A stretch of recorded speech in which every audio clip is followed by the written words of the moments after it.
and then it's communicating by backscatter. So it's actually emulating an RFID tag. There's a little microcontroller on there that's actually running software that's implementing the RFID protocol. So it's responding to the reader, sending back accelerometer values that the reader is interpreting. So the reader is just seeing a series of IDs, but the higher level software knows that certain bits of the ID are actually encoding the X acceleration, some other bits of the ID are the Y acceleration, and some other bits are the Z acceleration. And then the software draws that Saturn image. So that was a use of software-defined radio actually in the tag itself. But essentially, it's just a conventional backscatter. So to remind you, backscatter is the way long-range RFID tags communicate. If you think of a regular radio as being sort of like a flashlight, there's chemical energy in the battery that gets turned into light. You can modulate that by, say, turning on and off the switch to encode information.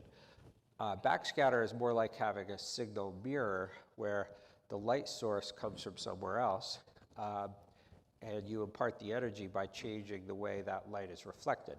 So from an energy point of view, that can be a lot better because the thing sending the information doesn't need to be providing the power, or at least not much of it.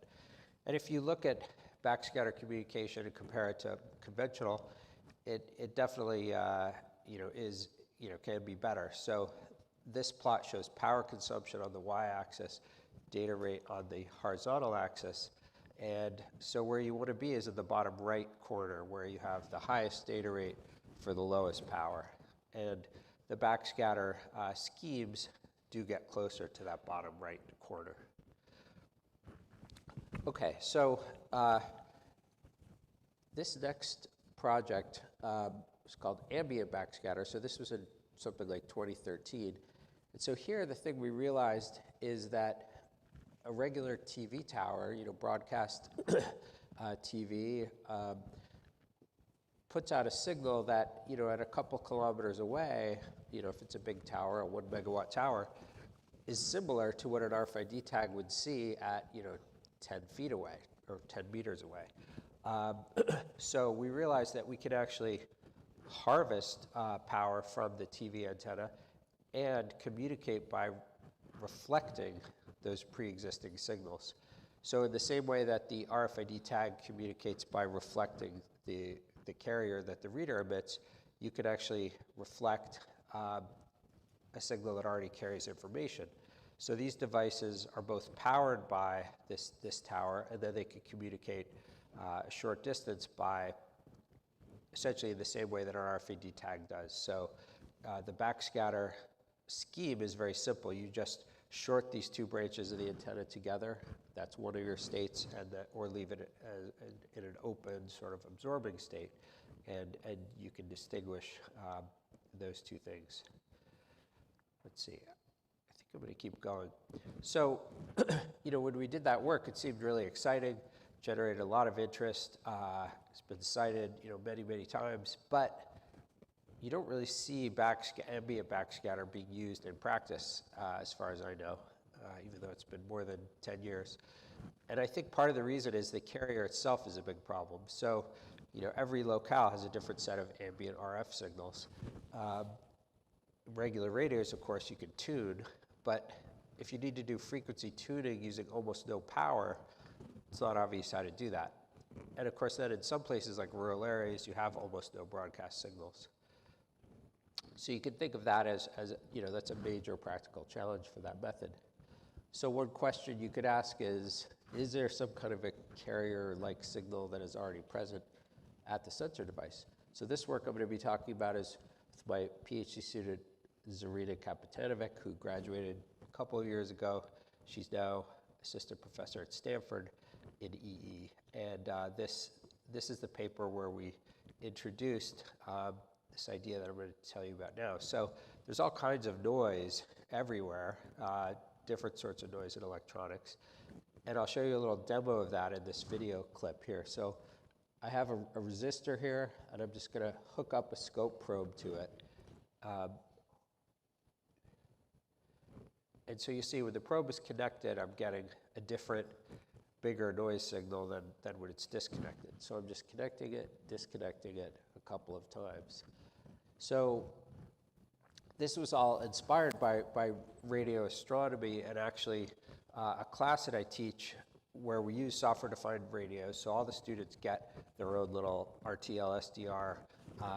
And some of the students in the first year I taught the class wanted to do radio astronomy projects. So you could, just build a big horn antenna. And one of the things that we found out is that it's very common to take a resistor and hook it up to your radio telescope, and they call that a hot load. It makes this big signal, which is what I'm showing you here. So we were thinking about that, and if you could connect a resistor and see a bigger signal, could you somehow use that for signaling? Could you connect that resistor, instead of directly to the receiver, could you connect it to an antenna? And when you connect it and disconnect it, would you see something? So, if you just have a resistor sitting there on the table at room temperature, it has thermal motion, and the carriers inside get moved around because of that. And so if you look at the voltage across it, you'll see this noise signal.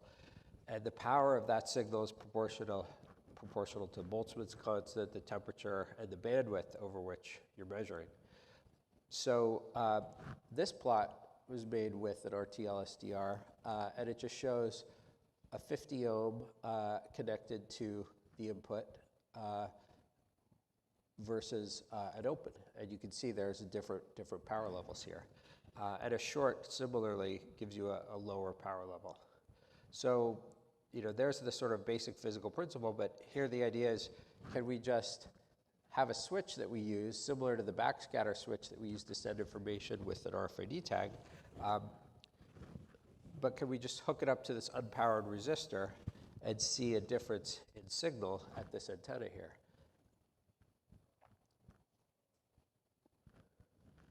And so, the short answer is yes. But so here was our first prototype.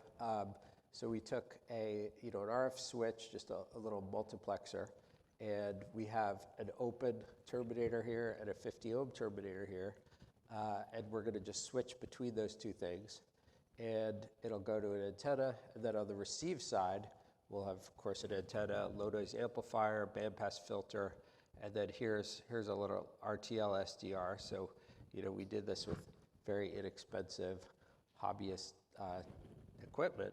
And then here was our antenna. This antenna design was published by people doing radio astronomy. So this is tuned to 1420 megahertz, which is the frequency of the neutral hydrogen that radio astronomers love to look at.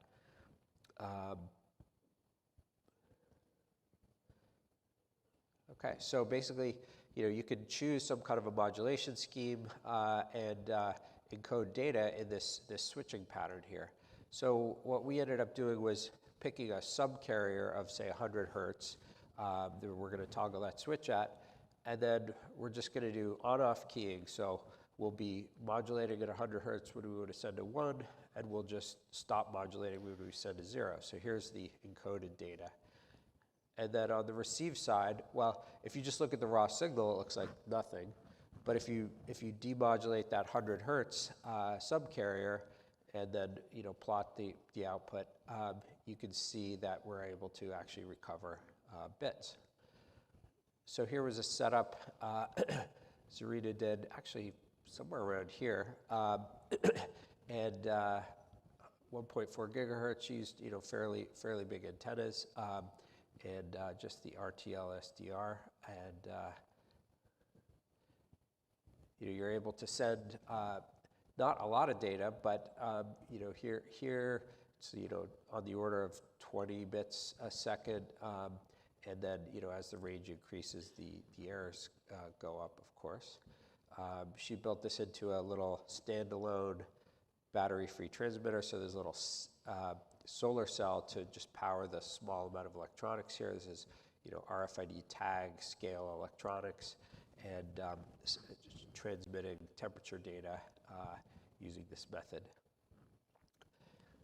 Now, there were a lot of interesting, when we first got this going, we were worried, are we fooling ourselves? Could it be that actually when we toggle this switch, that toggling is actually the data transmitter, and we're just picking that up? So we did all kinds of control experiments.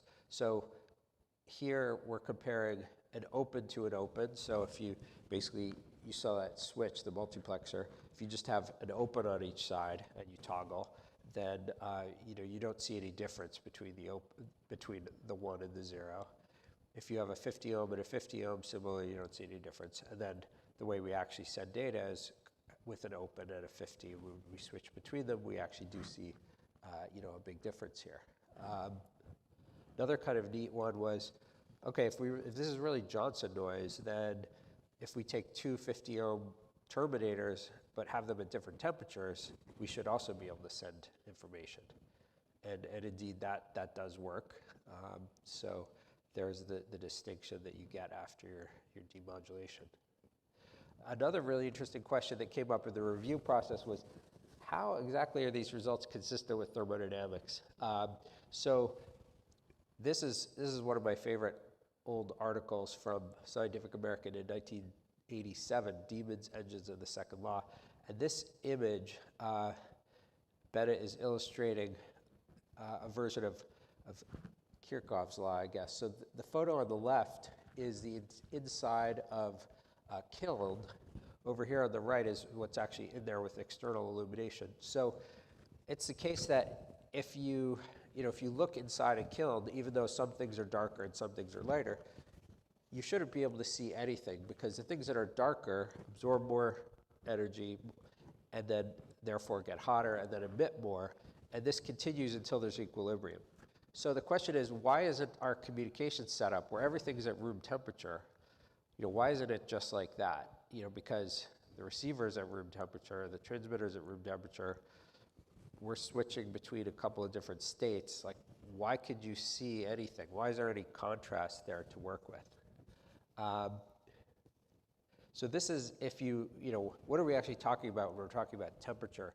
If you take a 50 ohm resistor at room temperature and hook it up to a scope, collect the voltages, plot a histogram, you'll get something like this. It's this nice Gaussian. If you cool that thing down, the Gaussian gets tighter, so there's fewer high voltage values. More of them are at 0. And this is the difference that you're actually looking at. So the key thing as to why this is actually possible is because the receiver is not at equilibrium. The receiver is actually powered. And it turns out if you hook a scope up to the input of the LNA and look at that voltage distribution, it looks cold. So the width of this Gaussian is what you'd observe if you actually hook up and look at the input of your LNA. And when it's on, it's actually cold. And that's ultimately why this works. So the way we actually establish those temperatures is we took the 50 ohm resistor at room temperature, I guess ice water temperature, and liquid nitrogen temperature here.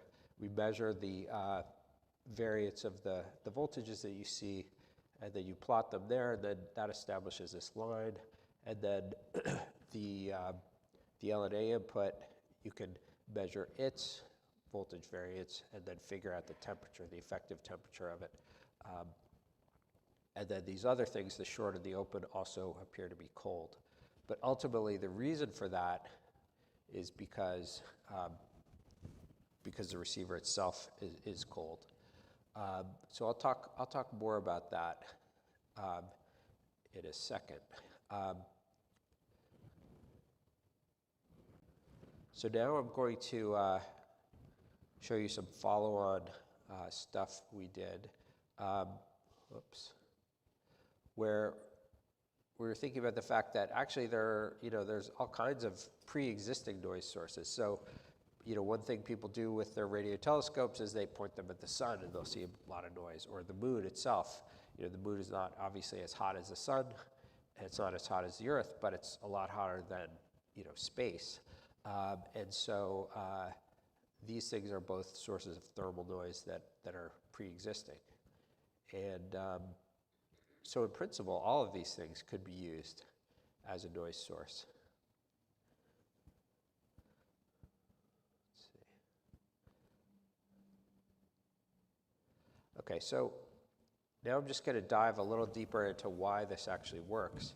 So I just talked about the fact that the low noise amplifier at its input looks cold. It looks like it's like at 40 Kelvin, from an electrical point of view. And then this resistor at room temperature looks pretty hot, almost 300 Kelvin. So what's actually happening when you're doing this is when the 50 ohm is connected to this transmit antenna, you're getting thermal noise at room temperature, seen over here. In the short state here, so this data transmit antenna is just wired to ground here. What actually happens is that the LNA on the receive side is emitting, cold noise. So noise corresponding to something at 40 Kelvin comes over here, gets reflected because when this is wired into ground, instead of being at 50 ohms, this is mismatched. So this thing is now reflective, just like a backscatter, tag is reflective. That cold signal gets reflected over here and then detected here. So, the way this works is not the way we sort of imagined it would work at the beginning, but from a thermodynamics point of view, this doesn't violate any laws of thermodynamics, and it's really interesting that this is how it works. So for the system to work, there has to be thermal contrast somewhere, and other noise sources can be used to do the communication. So in principle, you can pick any pair of noise sources that have thermal contrast. So we could use, say, the moon, the Earth, 50 ohm at room temperature, or the sun as our hot source, and we could use the cold sky, a short and open, or even a powered on LNA on the data transmit side. We could use the input of that as our cold source. And so we have a switch that switches between these two in order to send information. Just to give you some idea of the sky being cold, if you take a thermal camera and just point it at the sky, it'll give you some very cold value. Now, of course, that's a different wavelength than we're operating at, but it is true that most of the sky is very cold. So here's a setup. So this antenna is pointed at the sky.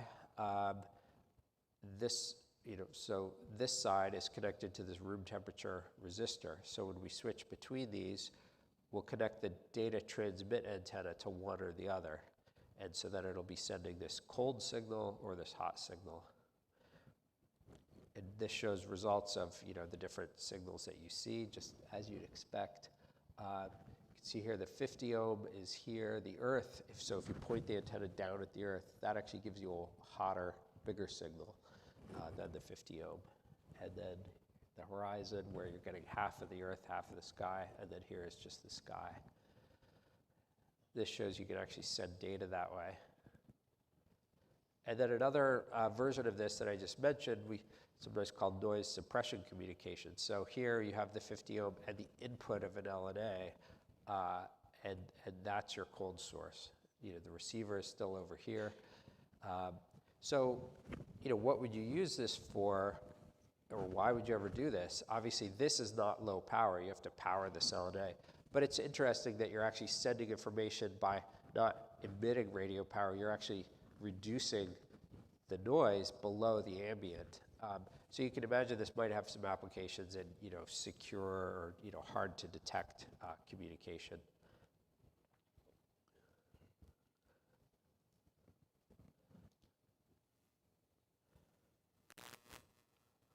All right.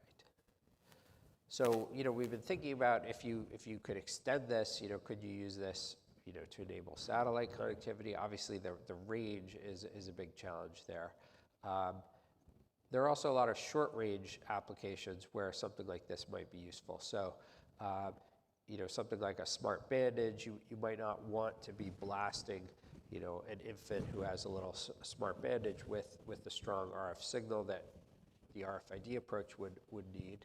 And then, of course, it seems like there should be various stealth applications as well, where it's an advantage to not be emitting any power. I guess the further thing that we started to think about it was, well, of course, if you're emitting a colder signal, then that is in principle detectable, even though you're not emitting power. So could you do things to keep the apparent temperature the same to make it even harder to detect? And that's something we're just starting to think about. All right.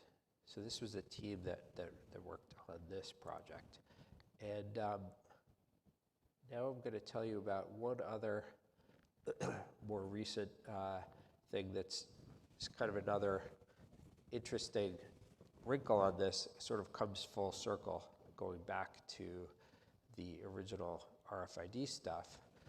So the thought was, the hardware that we're using to send information by modulated Johnson noise looks virtually identical to an RFID tag. So is it possible that existing RFID tags are already doing modulated noise communication? That would mean that they can send information without having a carrier in principle. So how would you test that? Well, we have this WISP homemade RFID tag. This is now a later version than the one I showed you in the first video. But the thought is, well, this is an RFID tag that we can hack. We can do whatever we want with. So let's check whether this is actually doing modulated Johnson noise.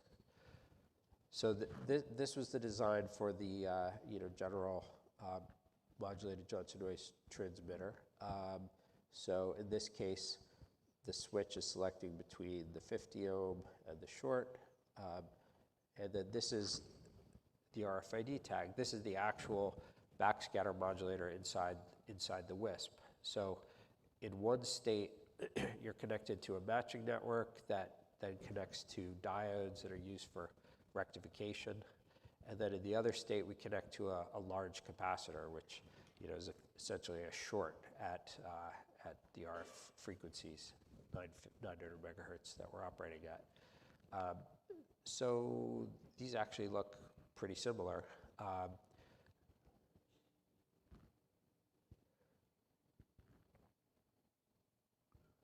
Let's see. Yeah. So we took the WISP. Obviously, we had to power it externally because we're not going to have a carrier to be providing the power, and we put it up next to our receiver antenna, and then on the receive side we have something similar to our other receivers, just LNAs and bandpass filters and SDR. So this shows that we can, you see two different power levels in those two different states. One side connected to the rectifier, the other side connected to the capacitor to ground, and you definitely distinguish those states. So we showed we can use that to send information, and then of course the signal gets weaker as you move further away. So some applications for this are, things where the communication is kind of short range. Things like the payment cards that we all use, you could potentially use this for. Implantable devices inside the body. These are things where you may not want a lot of range, and you also may not want to be blasting RF power around. Another interesting thing about this is you can potentially simplify RFID readers because they don't have to generate a carrier and do this. So you could potentially have cheaper readers. Of course, there's the stealth applications and communication in interference-sensitive settings. So if you're right next to a radio telescope, you might be able to communicate this way without, creating a bunch of interference.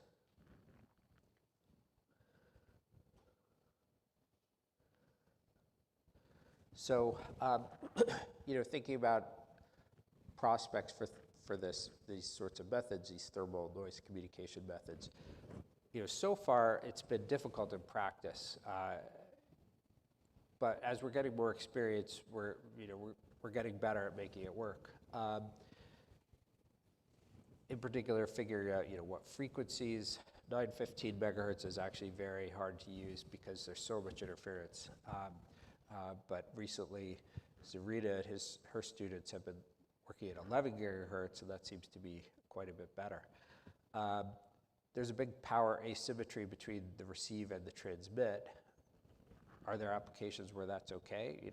We've identified some already, but another sort of practical question is, you still need to power these tags and downlink data to them probably. So it's unclear exactly how you do that. One of the nice things about conventional RFID is that the reader solves both of those problems. So you need to either harvest power from somewhere else and then think about some kind of a low energy downlink as well. So I think there may be applications where that makes sense. All right, well, that was the main stuff that I wanted to share with you. So I could take some questions on that, and if there is remaining time, I could also talk a little about wireless power transfer if people are interested in that. Okay, I see a question over there. I've got a mic. Wait. Hello, hello. Hello? Very interesting, thank you. I was thinking about the LNA being colder, so was there special attention being paid to the noise figure, the input referred noise, in terms of how low that had to be in order for it to be quote unquote colder? And was that receive antenna pointed up at the sky as well? Is that the idea, to keep it cold? Well, so in general, you want the receive side to be as cold as possible. As far as what temperature do you need to make it work, it's just sort of a trade-off between what data rate you're going at and so forth. But so it's sort of like RF power. The more power you have on the transmit side, the further you're going to be able to talk. Sort of similar here. You asked if the receive side is pointed up at the sky. The receive side is pointed at the data transmit side. So the data transmit side is trying to, however it can, it's trying to create different temperatures, and the receive side is trying to follow along with that. I was thinking of the background earth noise that it could get if that would swamp it, versus a cold background, if that was. Now, I mean, there's some other interesting variants that we haven't gotten to yet that actually get much more into software-defined radio type methods, which is, you could, if you're pointed up at the sky, the transmitter and receiver see the same sky. So potentially they could see the same noise, and then you could use these signals from the stars as kind of like a carrier that both sides see. And I think, if you start doing that, you're going to be able to make this work a lot better than, go to higher data rates and things like that. Thank you. Any other questions? Okay, over there.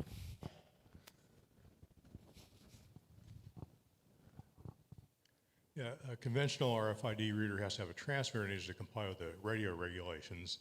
In this case, you don't really have a transmitter, so you're in a whole different fundamental position with regard to regulations. Yeah, I think that's a really good point. I should have said that, and you're right. I think that is very interesting. Because for RFID tags, as far as I know, they're essentially unregulated. The reader is heavily regulated, but the tags, because they're just reflecting, are not. And it seems like this would be the same thing. There are no regulations, as far as I know, that would limit what you can do with these. So that is definitely an interesting aspect. I'm gonna squeeze in a question of my own. So I'm here. And so first of all, I really enjoyed this talk. It's very very low level physics. Usually we start a bit higher.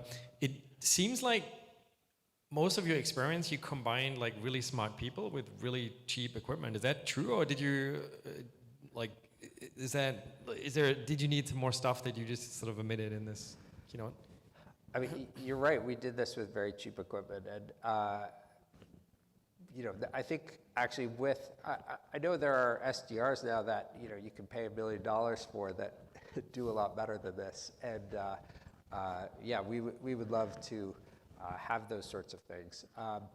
We do have some radio astronomy colleagues, and we've been borrowing, they have some essentially SDR type things that they've built for their own purposes. We're trying to get our hands on those.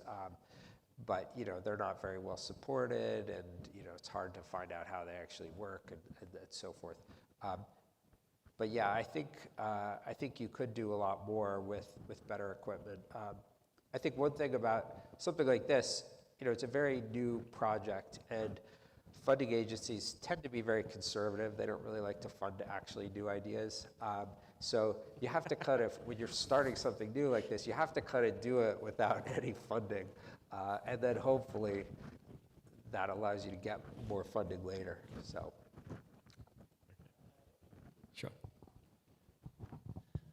Could you talk about interference, that what it might cause, or the other way around? Does interference influence the performance of itself?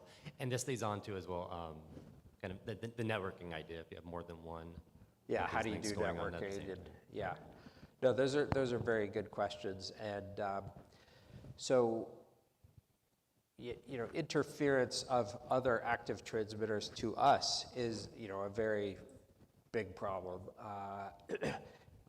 So far, we haven't really, dealt with it particularly. We just try to find places where there isn't interference, or wait until it's gone.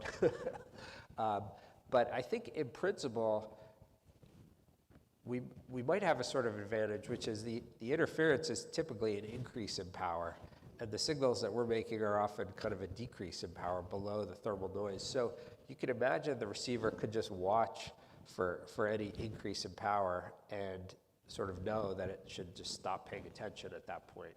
I think that's one possibility, which we haven't tried to do yet. The other thing is that these modulation methods in principle could be very broadband. So, if there are interferers at various spots, in principle, we could ignore those frequencies and just look at everything remaining. So that might be another approach. As far as our interference on other things, yeah, we haven't really looked at that at all. I guess we've been assuming that it's going to be negligible, but especially since we're dropping down in power. But yeah, we haven't started to look at that yet. One thing we've thought about is, if we really do want to, maybe we could get some funding to do secure, secret communication or something like that. And then you really start to care about, if there's an adversary, can they detect that you're doing this? And we haven't really started playing that game yet, but it's something we're starting to think about a little bit. We have another question on your left. Yeah, hi, thank you. Look, OK is a very good modulation for sensor data. And I just wanted to ask you, with the resistor, is it affected by environmental conditions like temperature or humidity? Like, would it toggle between on and off over those conditions? Yeah, I mean, there definitely are, things like the temperature of the room does affect what's going on. For example, the gain of the LNA tends to be sort of dependent on its temperature. In radio astronomy, they've developed various techniques to reject those slow methods. So the Dickey radiometer is actually pretty similar to what we're doing, where you switch between two states and you look at the difference. So that way, if there is like a slow drift in the gain of the receive side, you can reject that because, our information is essentially modulated on this, 100 hertz subcarrier. So we're looking at that subcarrier, and then, the temperature of the room is like 0.01 hertz or something. And so we're sort of rejecting that by focusing on the 100 hertz instead. But it is a practical, or it's a challenge that you have to deal with. Yeah, so I was wondering, since you're not actually transmitting, but you're actually reducing the noise power. How do you characterize the link budget or the range that you're going to be able to get with this setup? Because one of your plots kind of suggested that it's following the inverse square law like you would normally see, but yeah. Yeah, and that's, I mean, essentially what you could, the fact that you're not generating RF power, well, you're still trying to distinguish two states, and there's still noise associated with those two states. And so the concept of signal to noise and all that still sort of applies, even though the signaling scheme is a little different than what you normally use. But as far as actually studying the range, we still are working on that. One of the interesting predictions about this crazy theory that what's actually happening is that this cold signal is coming from the receiver, going to the data transmitter, going back. I mean, that actually predicts that the fall off should be 1 over r to the 4th, radar equation, which is the same as RFID tag. So we haven't really verified that yet, but I think it must be the case. So that's one of the things that we're looking into. Any more questions? Here's one. Oh, perfect. In terms of these communications, capturing them as they're taking place, your only hope of doing that would pretty much be from intercepting a received signal being transmitted to your transmitter, correct? And how much bandwidth does it take up on the spectrum? Like, are there characteristics of it where you can look for it in an IQ record and sort of see that this happened at this time? So you're thinking about the question of if I'm an adversary and I want to detect or intercept communications, like how would you go about doing it? Yeah. I guess it depends a little on how how you're actually sending the information. If the data transmitter is set up to be sort of wideband, then I guess in principle you could look for correlated changes over many frequencies, and that might be a way to do it. In practice, even though we don't have a carrier, in most of these schemes, we end up sort of having like a working frequency, and it's determined by the antenna plus maybe whatever filters you have. So even though there's no carrier, in most of the schemes we've done so far, it's like you're working at some frequency, 1.4 gigahertz or 900 megahertz, and there's just some bandwidth around that. I don't think we've really tried to do broadband, but that would be a good thing to try. And from my understanding, it's strictly sort of like line of sight communications? Well, the range is not great, but in principle, if you have the link budget, I don't see why it wouldn't, in principle, work if you have enough contrast, But yeah, no, that's an interesting question. We've never really thought about that too much. Yeah, can you bounce a cold ray off the wall? I don't know. Thank you. All right, I think we're gonna leave it at that. Okay. So thank you very much. A round of applause, Thanks, please. everybody. All right. And of course, our keynote speakers will get a token of appreciation Thank you from our very conference. much. It's great having you on stage. Thank you very much. Thank and Professor Smith. Okay, thanks, everybody. Okay. So speaking of cold rays and thermodynamics, what's the feeling around the temperature in this room? Is it too low? I don't know what you're talking about. Okay. Maybe we can do something about that. We've already, I don't know. AC in these rooms is, Sam's waving her hands, so I think that means she's taking care of it. Perfect. All right. So, okay. Josh needs to get ready. While he's getting ready, so next speaker, of course, will be Josh, the fearless leader of the GNU Radio project. Yes. He's been elected twice to the board of directors, at least. I think twice, yeah. So it's probably your 4th year as board member and also as the president of the project.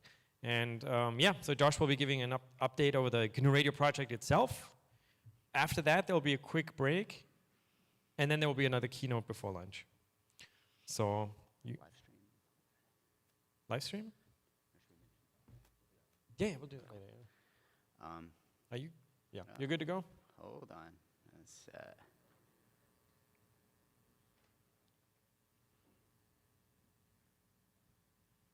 I can figure this out.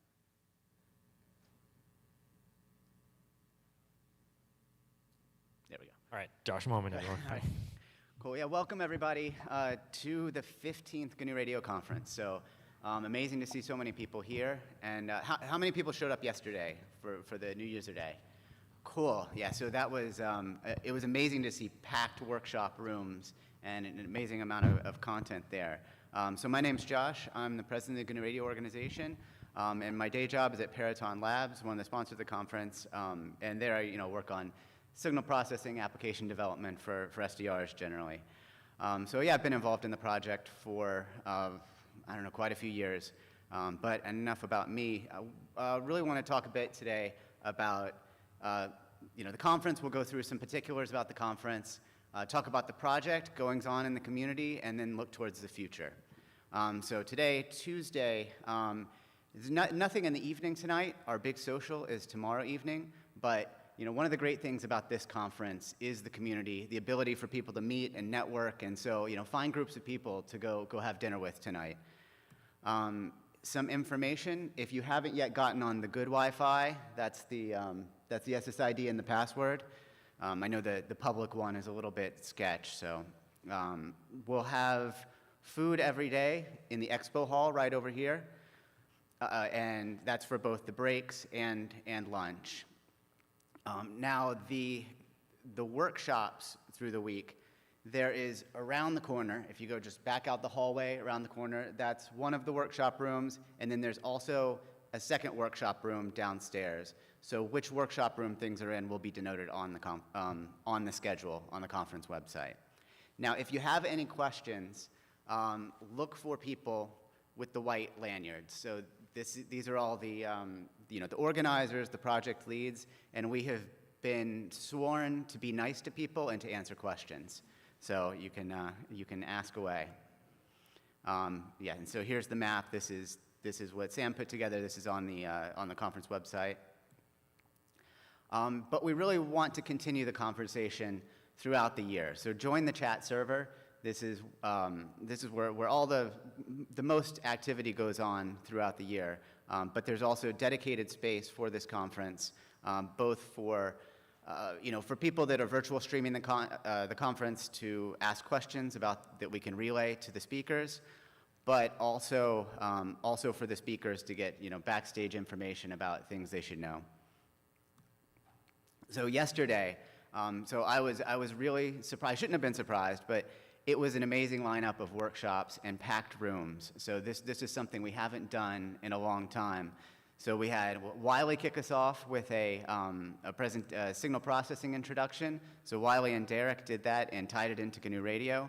We had an invited workshop by Paul Clark, who just published a book with No Starch Press, Practical SDR, an intro to GNU Radio. And we also had, we had Neil Rogers, who was a technical chair for the conference this year, do a reverse engineering workshop, and he was able to show at the end, and he sounded surprised. I don't know why he was so surprised that it worked and that light switched on at the end of the workshop. And then also we had Paul Kometz give a more in-depth discussion about ADSB, decoding ADSB signals for airplanes. All right, so we have an incredible lineup of keynotes. So thank you again to Professor Smith for that. For the talk about the wireless, different physics-based ways of communicating. That was incredible to hear. Next, after this talk, we have a second keynote today, which we're very fortunate to have Adam Anderson from IARPA join us. And then on tomorrow, we have Tom Rondeau from the Department of Defense, I guess, and then Thursday, Bradley Kuhn, and Friday, Jesse Alexander. And then these are Paul Clark and Dan Boshin are our invited workshop speakers.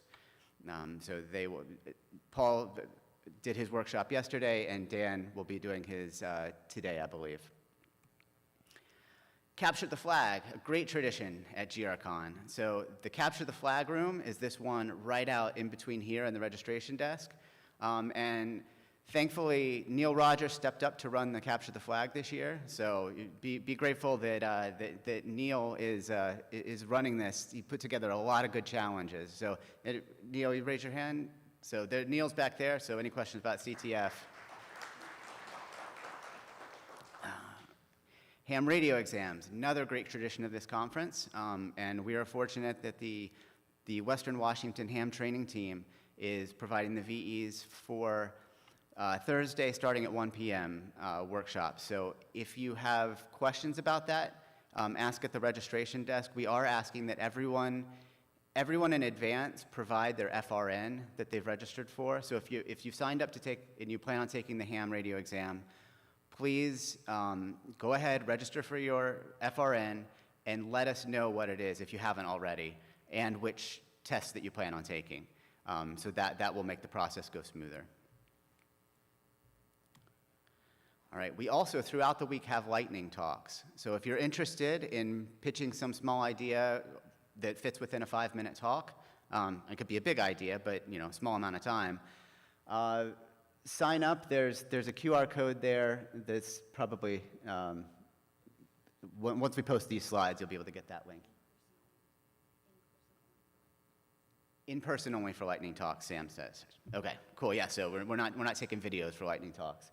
But yeah, sign up for a slot and yeah, present your idea. That's a great way to get a lot more information about what's going on in the community.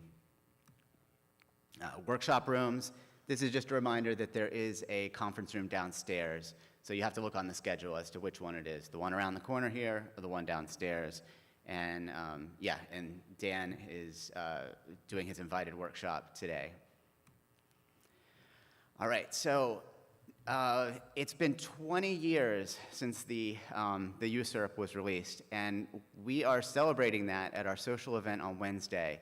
So this is an event sponsored by NI Emerson, which owns Edis Radios, and this will be down the road a bit. It's about, I think, 3-4 miles away. We're having it at Carlton Farm, and so there will be dinner, drinks, games, prizes, and what we encourage everyone to do. I know not everyone here has a car, but if we can find other people that don't have cars, ride together, get as many people over there, share Ubers. It's not too far down the road. It's a 5-minute drive. Okay, so I want to have a special thanks for our organizers. So Sam is our lead organizer, and Neil Rogers, our technical chair this year. So they've generally put together this program that they will be experiencing this week.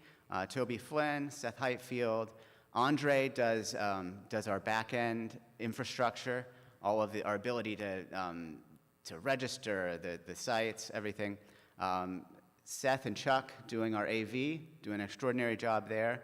We've also been fortunate enough to have Steve and Tina Stroh involved this year. So they are running a companion event, separately organized, the Zero Retries Digital Conference. So if you're around and you're local, that's running after this conference, so the weekend, Saturday and Sunday, same location. Saturday, it's running Saturday at this same location. So if you're interested in that, there's information on the conference website. And also, yeah, thank you, Marcus, Neil, Michael. So yeah, this doesn't happen without a lot of different people doing a lot of different tasks. We also thank everyone who registered early. So we always put up this slide just to remind people how hard it is to plan for this conference. So up until about here, we're not feeling too great about the conference. There's 20 people registered. And then there's this burst when we have a deadline. And then the deadline passes, and that's when we get everyone registered. And so it's after all the dates that we have to pay deposits and tell the caterers how much we need. So if you have ideas for how we could do better to I don't know, plan in a way that we can get people registered early, I'm all ears. So on Friday, we'll have some sort of a planning session. No details yet, but yeah, if you're around Friday and you're interested in getting involved in the planning for next year, definitely let us know. Okay, this event would not happen without our sponsors. We're very fortunate to have 3 diamond level sponsors this year: Aronia AG, Emerson NI, and AnySignal are at the diamond level. At the gold level, we have Epic, CX2, brand new sponsor, and Peraton Labs. And then at the silver level, we have some returning sponsors: Redwire, Amona Thames, 3DB Labs sponsoring this year, which is excellent. DeepSig, as usual, ARDC, Hydra SDR, which they have provided to us a number of their RF1 radios. So we are planning on giving these away this week. We're going to give away some to the winners of the CTF, and we're going to raffle off one to everyone that registered before the deadline. Yeah, we'll do that raffle later in the week. So we're going to make a cutoff of the date and pick a name out of a hat. Deepwave, TimTech, and a new sponsor this year, Durandal. So recommend everyone spend time with the vendors that are in the expo hall. Check out their new products, talk to them. Again, this event would not happen without our sponsors. So from that, we'll move into talking more about what's been going on in the community over the past year.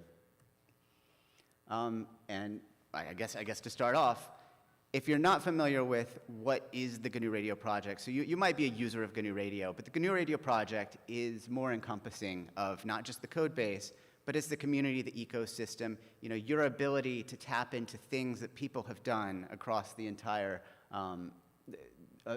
internet. So it's the code base, it's the ecosystem, modules, applications, and also events and the ability we have to network. So that's what makes GNU Radio such a powerful framework, is this community. So we appreciate everyone being here, everyone being involved. GNU Radio, it's not just communications, it's not just radio, it's used all across different domains. So one of the most recent contributors to GNU Radio is the particle accelerator group at FAIR GSI, which, who would have ever thought that GNU Radio is used in particle accelerators. So we'll talk more about that, and we have in the past few years. But yeah, GNU Radio, used everywhere. Also, I want to make a special shout out to the packagers in the community. So GNU Radio, if you look back even just 5 years ago, was very difficult to install. We had various solutions like PyBombs and guides on how to install from source. And, people made money training others on how to install GNU Radio. So now you can go into Ubuntu and say apt install GNU Radio, and it works. And that, especially want to thank Maitland Bottoms, who is here. Mate, all right. So definitely take an opportunity to chat with Mate. So yeah, definitely take the opportunity to chat with Mate this week. I don't even know all the packagers in the community. These packages show up for the different distributions. So Mate and Ryan Volts are more integrated with the community. Ryan Volts packages and prepares everything for his Radio Conda distributions, which have really been a way that people are able to run GNU Radio more easily on Windows, Mac, and if you're tied into the Conda system there. So thank you to our packagers. So as far as maintenance, so Jeff Wong has stepped down in the past year. So Jeff Wong did an incredible job the last few years of rolling consistent releases and getting tons and tons of bug fixes ready to go. And so we really appreciate Jeff's efforts over the last few years. And in that void, Marcus has stepped up and is leading the maintenance team. And our goal here, and Marcus will talk about this more tomorrow, or Thursday, I think, during the maintainers talk, but our goal is to get more people involved in the maintenance process. So if you are interested in taking on a piece of the GNU Radio code base, that you're responsible for, you're interested in, and can take ownership of that, talk to Marcus. He's the guy. There's Marcus. So GNU Radio does have a governance structure. We try to be as transparent as possible, And the way that works is we have a board, an elected board, so that is myself, Mark Lichtman, over here, and Marcus Mueller, who joined us this year on the board. And so, we're responsible for making the high-level decisions about direction of the project, how the funds get used. And GNU Radio is also fiscally sponsored by the SETI Institute. So they handle our financial back end, and that is led by Derek Kozel, who's over here. He is the PI and our interface with SETI. And that also involves some of the educational initiatives through SETI as well, and grants through them. We also have a General Assembly. So this is a broader group of people that are responsible for more particular areas of the project. So we have, right here, we have about 18 people. Everyone kind of has a general role, something they play in here.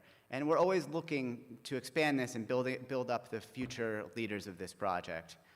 So just maybe a week or two ago, we had our official GA meeting, and we elected Cyril Morin into the GA.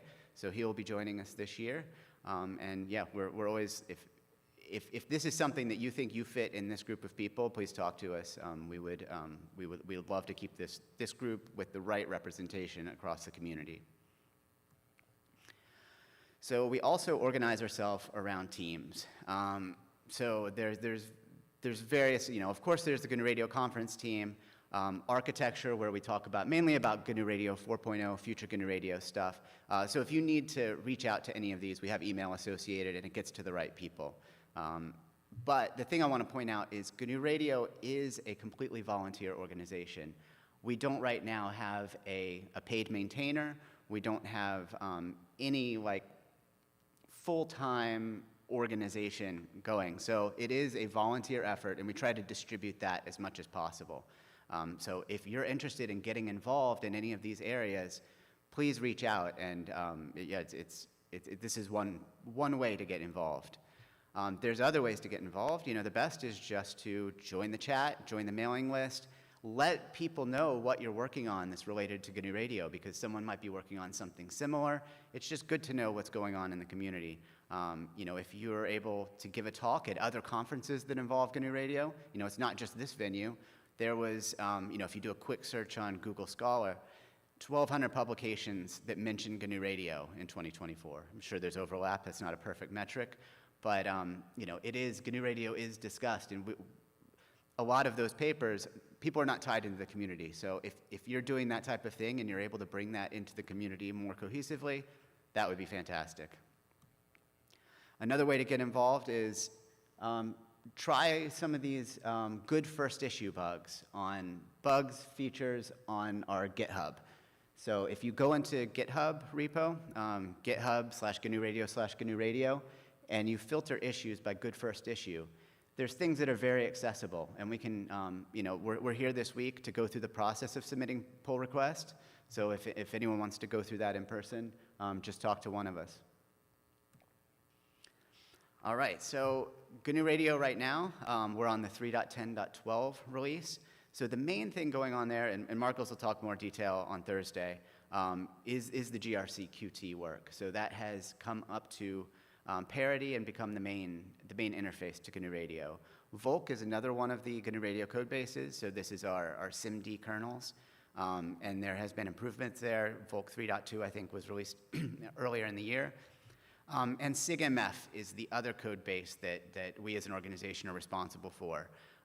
So if you're not familiar with SIGMF is a data format for storing both the binary data and the metadata in one spot, so that you don't lose track about the information and bit rot these files that get scattered across your computer. So especially for AI, ML related things, it's a great standard way. This came out of a DARPA Hackfest several years ago, evolved as a spec, and that is led, that spec is led by Mark Lichtman and Jacob Gilbert. So I think Mark is going to give an update this week on the status of SIGMF. So events that we've had over the past year. So FOSDEM, we've had a smaller presence at FOSDEM than we have in the past. We didn't run the SDR room, but we ran the GNU Radio booth. So there's Cyril. Also, Jean-Michel Friet, who's on the GA, gave a talk, and there were several other GNU Radio related talks. And of course, there's Derek. EU GR Days was a smaller event than it was in 2024, but it was hosted by actually, you wanted your EU GR Days, right? Okay. This was hosted by the group at City Lab and was mainly organized as a hack fest. So a smaller group of people, but got to have a lot of interactions and good GNU Radio productivity going on. So Derek's going to talk us through Australian GR Days.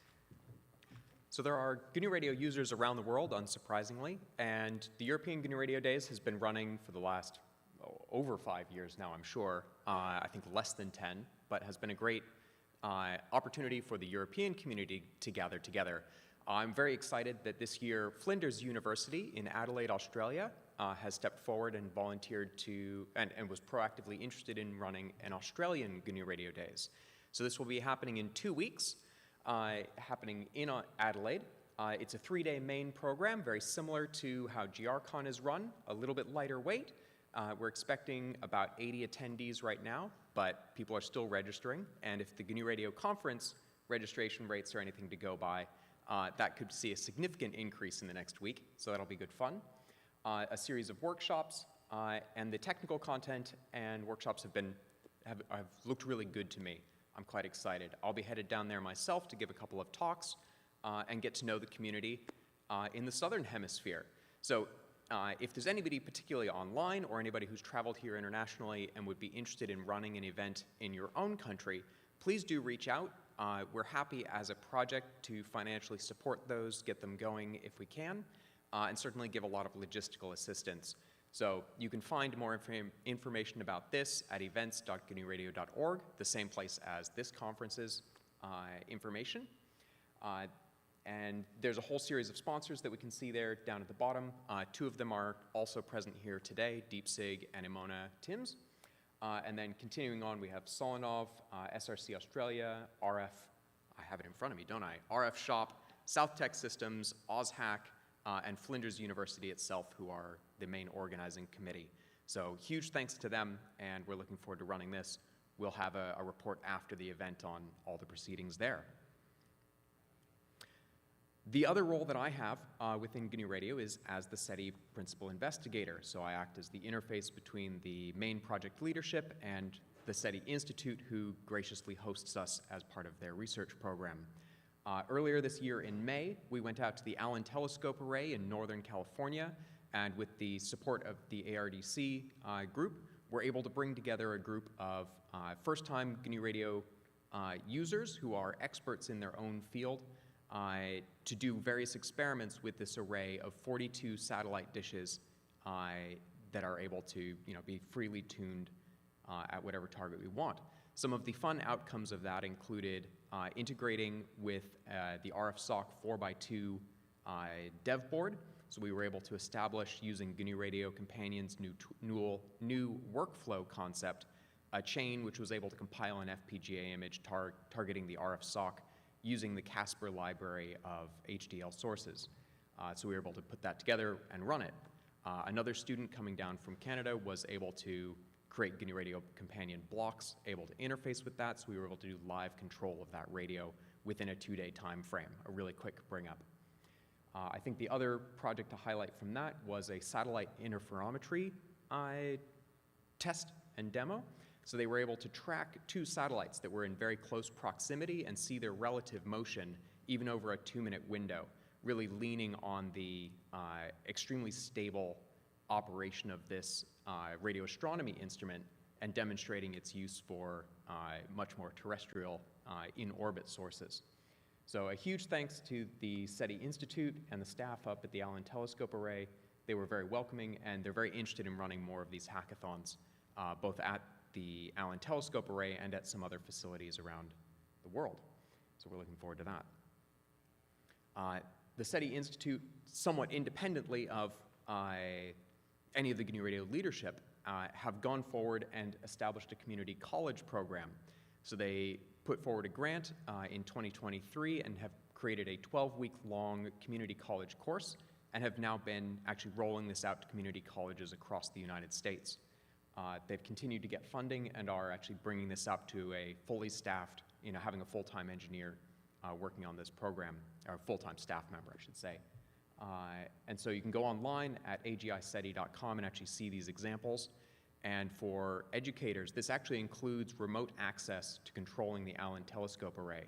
So you can have your students actually steering these radio telescopes dynamically from the classroom. I know that one of the pieces that they're doing is also making more of this data freely available online, so you can receive you can receive the spectrum coming off of these radio telescopes. If there's any educators interested in how SETI or GNU Radio has been used in education, please do reach out. We have Jean-Michel Friet leading up that team, and that email address will reach a whole group of us who are involved in that process. Thank you, Derek. And speaking of Jean-Michel Friet, in the academic sphere, new textbook release. So we mentioned it at last year's conference. It got officially released after. But there is a textbook, Communications Engineering with GNU Radio, available on Amazon. So yeah, thank you to Jean-Michel Friet and Arif Boglin for putting that together and including this valuable curriculum with GNU Radio. Another book that was released in the last year, Practical SDR. So this is by David and Paul Clark, Paul Clark was here yesterday giving a workshop, some of the modules from this book. But it's very practical, hands-on, building GNU Radio-based receivers and transmitters from the ground up. So if you are interested, this is available now. And as Derek mentioned, any educators in the room, please reach out. There is an email that gets to the right people, including Jean-Michel, education@gnuradio.org, and I realized I forgot a shout out that I had been requested to make. So Dr. Vishal Gujar and Joel Earwicker, who are leading up that SETI program, have a development request. They have funding available to take GNU Radio's web UI, which does exist, but is not a mature released piece of our code base. And they would very much like to find somebody with experience developing WebAssembly and Qt running in the web to finish up that development effort over the next year. They have funding and just need a developer. So if any of you know somebody with that experience, please do reach out. We would highly appreciate being connected with a consultant or company able to provide those development services. all right. So this was the slide that I presented last year about our overall project vision. So pushing ahead, we are trying to get to the point where we have sustainable funding and something where, we want to bring, we'll talk about the future of GNU Radio, GNU Radio 4.0, but, how are we going to sustain the project going forward? And that's something we continue to work for. So how is GNU Radio currently funded? So we get some proceeds off of this conference. You can do the math. It's not a tremendous amount of money, but it is enough to do some small things with. There are grants that we reach out to. We've had in the past grants with ARDC, NumFocus, and that goes directly through the organization to others in the community to develop small features or bigger features. We also are able to receive donations because SETI is a 501c3. So if you're ever interested in just donating to the GNU Radio project, there is a link on the website. But getting to sustainability is where we want to be, where we have a paid maintainer, paid project staff. And we have explored several options over the past year to get there. So hopefully in the future we will have a more concrete path. Google Summer of Code is a great project, or a great program for students to get involved and develop some small, very focused features over the summer. So this year we were actually fortunate enough to have 4 GSOC students. So we had Aditya, we had Daniel Paul, Krish Gupta, and Stud Hamza for 4 very, very interesting projects. So you can go to our site and get all that information about these projects. Another initiative we want to start, and we're ready to solicit small grants through our organization, the funds that we have, if you have ideas, that would fit into a small grant kind of constraint, please submit your ideas to us. This is not like we want people from the community developing and getting paid for it. So if you have some idea, please email us, and we will. We're going to plan to do a round of small grants at the end of the year. So if you have something by November 15th, submit your ideas to us. Now there are other avenues for obtaining grants. ARDC has sponsored grants in the past, as well as NumFocus. So if those are other avenues, if you see an opportunity, work with us. We will support you in obtaining those types of grants. So many ways to support GNU Radio. The main way is, getting involved, communicating with us about what you're doing.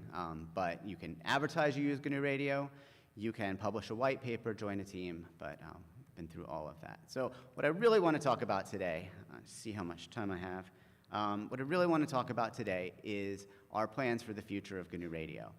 So several years ago, we started outlining a technical vision, and that vision was for GNU Radio to be able to work not just in prototype environments, not just in your lab, but to expand really into deployments.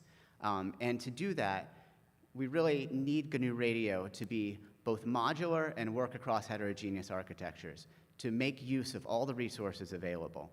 So that technical vision has not changed, but the path that we're getting there has really evolved significantly over the last few years.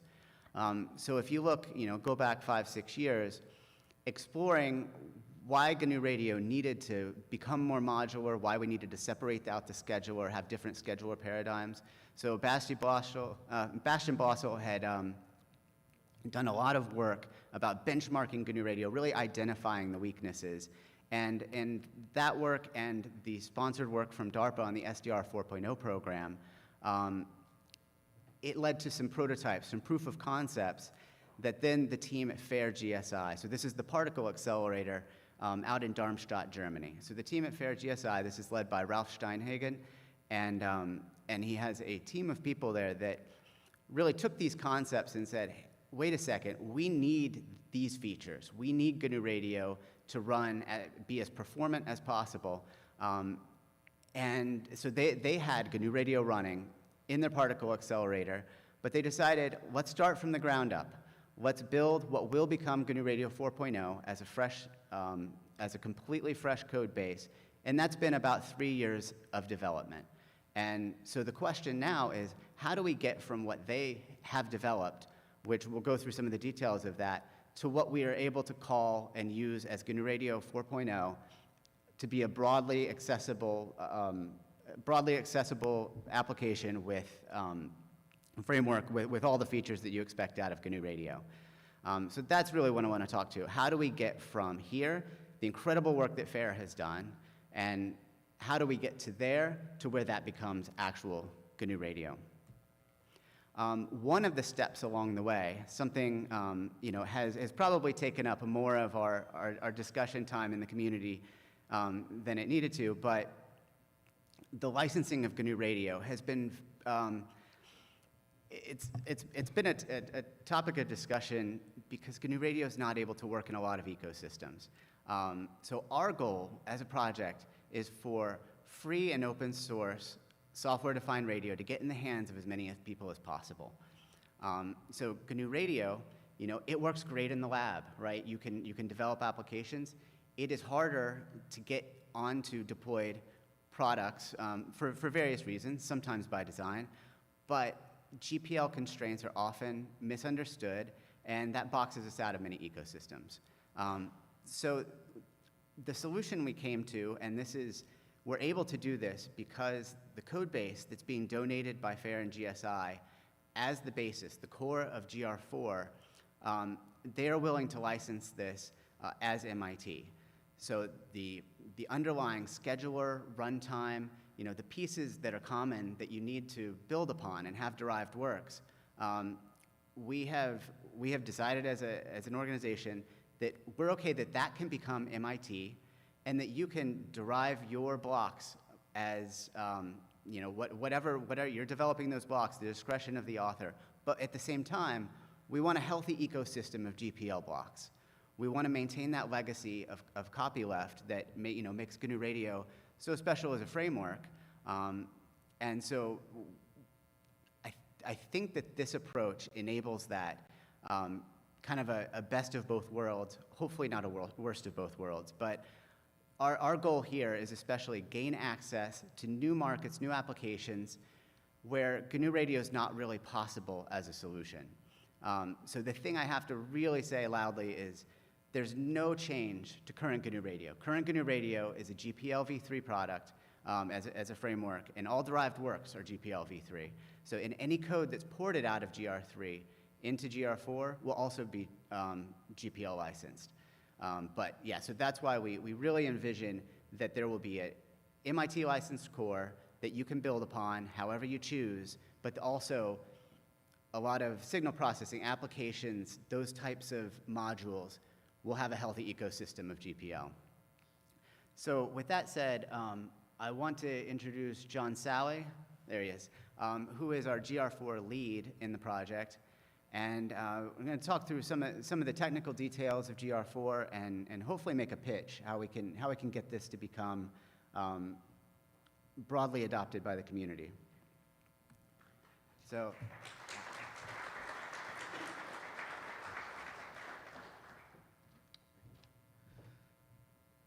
So a few years back, I took an informal poll, and I'm going to start by taking that informal poll one more time here.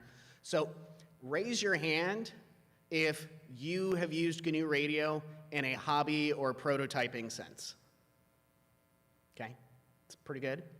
Raise your hand if you or your company is actively deploying products using GNU Radio. Okay. That is way higher than it was a few years ago, which is great. What we found is that there's a big gap between the hobbyist and the prototyper to making a real product. And I think a big part of the ecosystem is those two groups working together and providing feedback to each other. Like one of the efforts that Josh showed on the previous slide was adding the ability to create GPU accelerated blocks. And that was something that was donated by a corporation and is now available for everyone, including hobbyists, to use. And so we really want a pipeline of prototype to product, but also hobbyist to corporation and corporation back to hobbyist. So we want a thriving and robust ecosystem that's really easy to use to produce simple things, but also can be used for these complex products, and we get back at least some of that effort. So this is one thing that FAIR has also prioritized, and so we've looked at a lot of, well, what are the weaknesses? Why can't people use this in products? And we have one of the issues was around robustness, security. Is your GNU Radio flow graph going to work fine for 5 minutes, but if you leave it on for a few hours, is it going to crash? Are there memory leaks or exploitable weaknesses in there? So a big emphasis that FAIR has put in is a particle accelerator. Apparently they cost a lot of billions of dollars, and they really worry about the software that runs on them. So they have put a huge emphasis on security, on vulnerability analysis, and using modern C++ and modern coding best practices. One comment there. Yeah, so the team at FAIR that has developed GR4, they actually have 2 of their team members sit on the C++ standards committees. So that as far as yes, like some of the people, like you guys think you're smart, and you are very smart, but they're the smart people's smart people.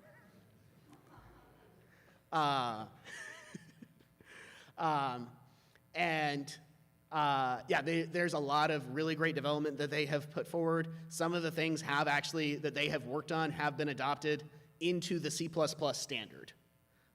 So they have a lot of very, very good ties to the overall community of C++ programming and really pushing the performance of things forward. One of the big things that they had as well was a concern with latency. Apparently in a particle accelerator, things happen on like picosecond scale, And trying to do that, I didn't even know it was possible to do that on a modern processor.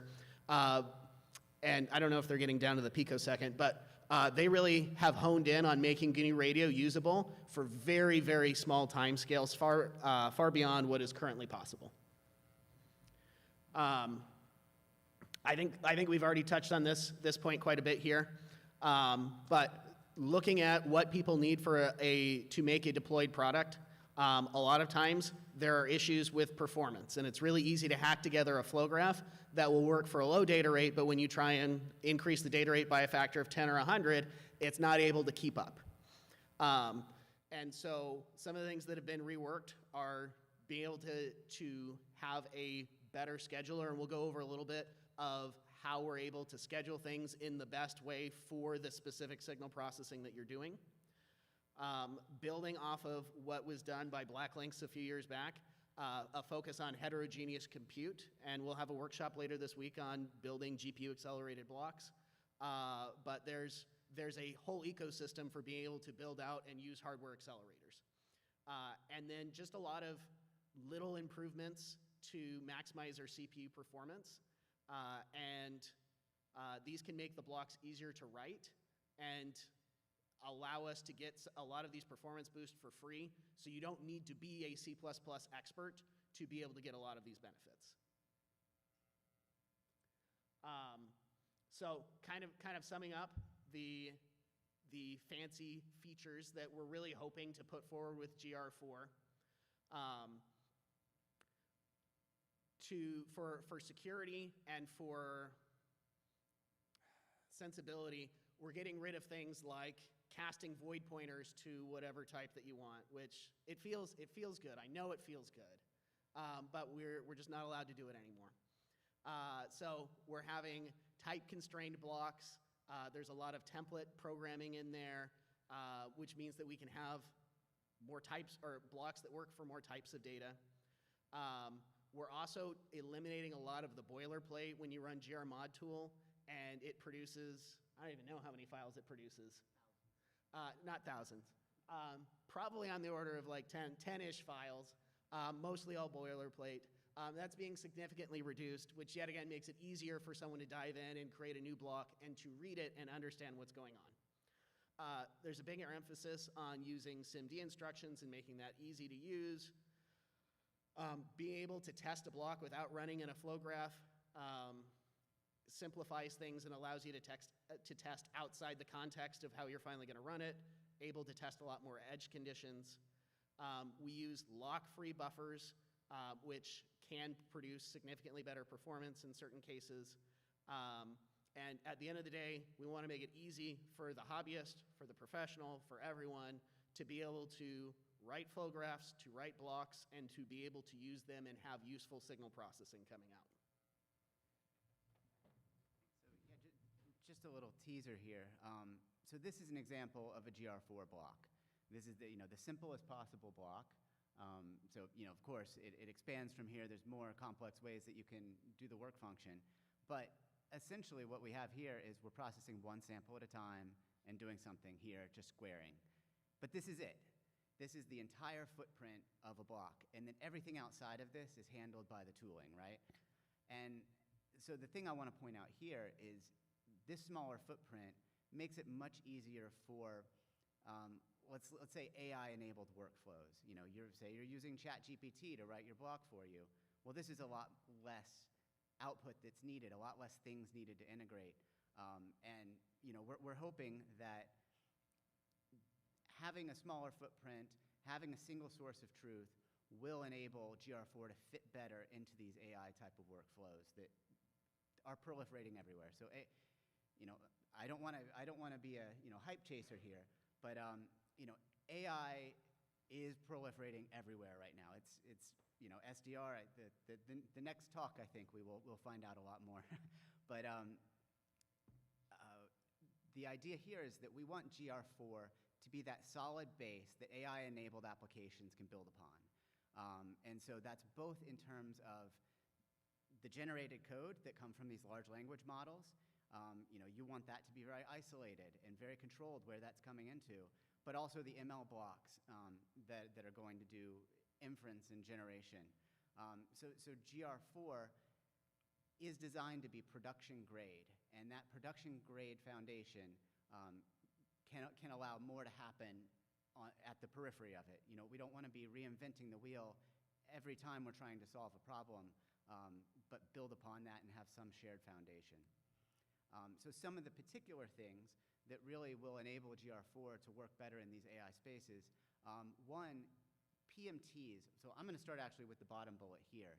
The PMT API, thanks to John, is much more sane, right? The current PMT API in GR3 is, it's difficult to use. So this is more modern canonical C++. But with that, rather than just sending around, dictionaries or flat vectors, there is a native PMT tensor that's been developed, which is that superset of multidimensional data.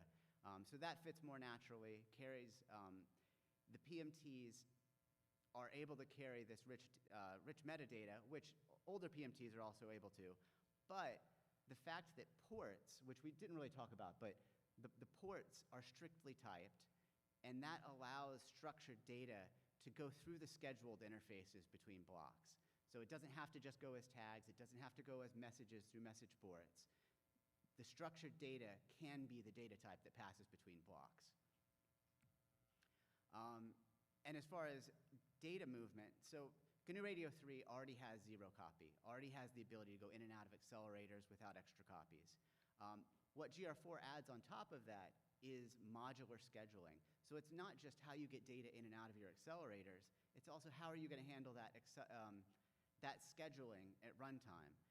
So a better graph, I stole this from Ralph's presentation from last year. Imagine that you have a very complex flow graph with different domains. So you have some things happening on the GPU and some things happening on the CPU. It's great that you can move the data in and out of the CPU and the GPU, but we might want to schedule those differently. For example, the GPUs, you might want to move in bigger chunks of data because there's a penalty to that ingress. And on the CPU, you might want lower latency. You might want things to happen in smaller chunks. So the modular scheduling concept allows that to be possible. And one of the more recent things, the latest GR features, I'm not going to go through all of this, but one of the most recent things is finalizing that scheduler API to where we can have these modular schedulers for different domains. Another one I will highlight here is, we all know that current GNU Radio 3, is unable to do cyclic graphs. GNU Radio 4, there is a proof of concept implementation of doing cyclic graphs. So that is, feedback loops are very important in the particle accelerator domain.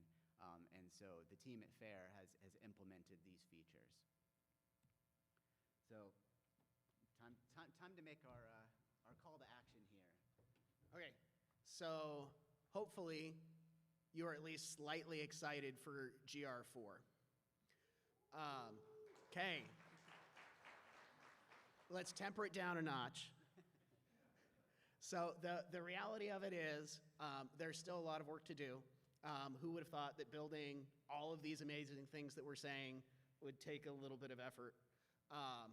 So we've kind of analyzed where we feel like the process is, or the progress is, on various components, and you can see that we have a very strong y-axis here, so you can see exactly what we're measuring.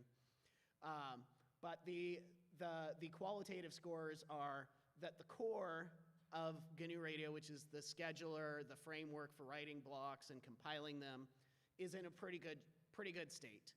It is kind of targeted towards FAIR's particle accelerator usage, and we have been doing work to reduce some of the rough edges for how some signal processing is done. There's still a little more, but the core is in really good shape. For the blocks and the modules, we had a Google Summer of Code student who ported a lot of blocks over to GNU Radio 4. We have a chunk of a library built up, but there's still a lot of work to do. It's nowhere near parity with GNU Radio 3. The sugar, which, how did we define sugar again? It's like the Python binding. Okay. Things that make it easier. Yeah, so some of the nice features, such as Python bindings, we have some of those nice features in there, but there's still quite a bit of work to go.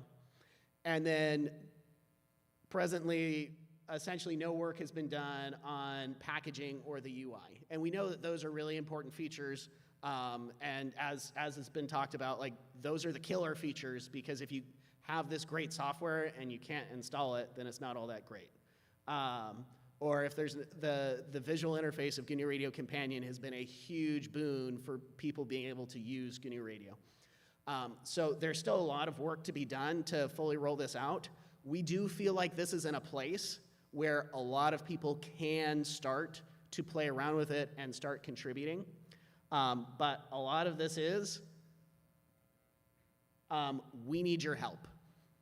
So the fair has done a lot of work, and they are donating that to us graciously, which is fantastic. I guess particle accelerators, things move fast, but they don't care as much about the visualization as some of us do. And so there's some features that they're just not going to implement. And the more help and the more support we can get from you guys in the community, the faster that this is going to be available and the better of a product that we're going to have. So we started off with some of the low-hanging fruit that hopefully most anyone here could jump in on.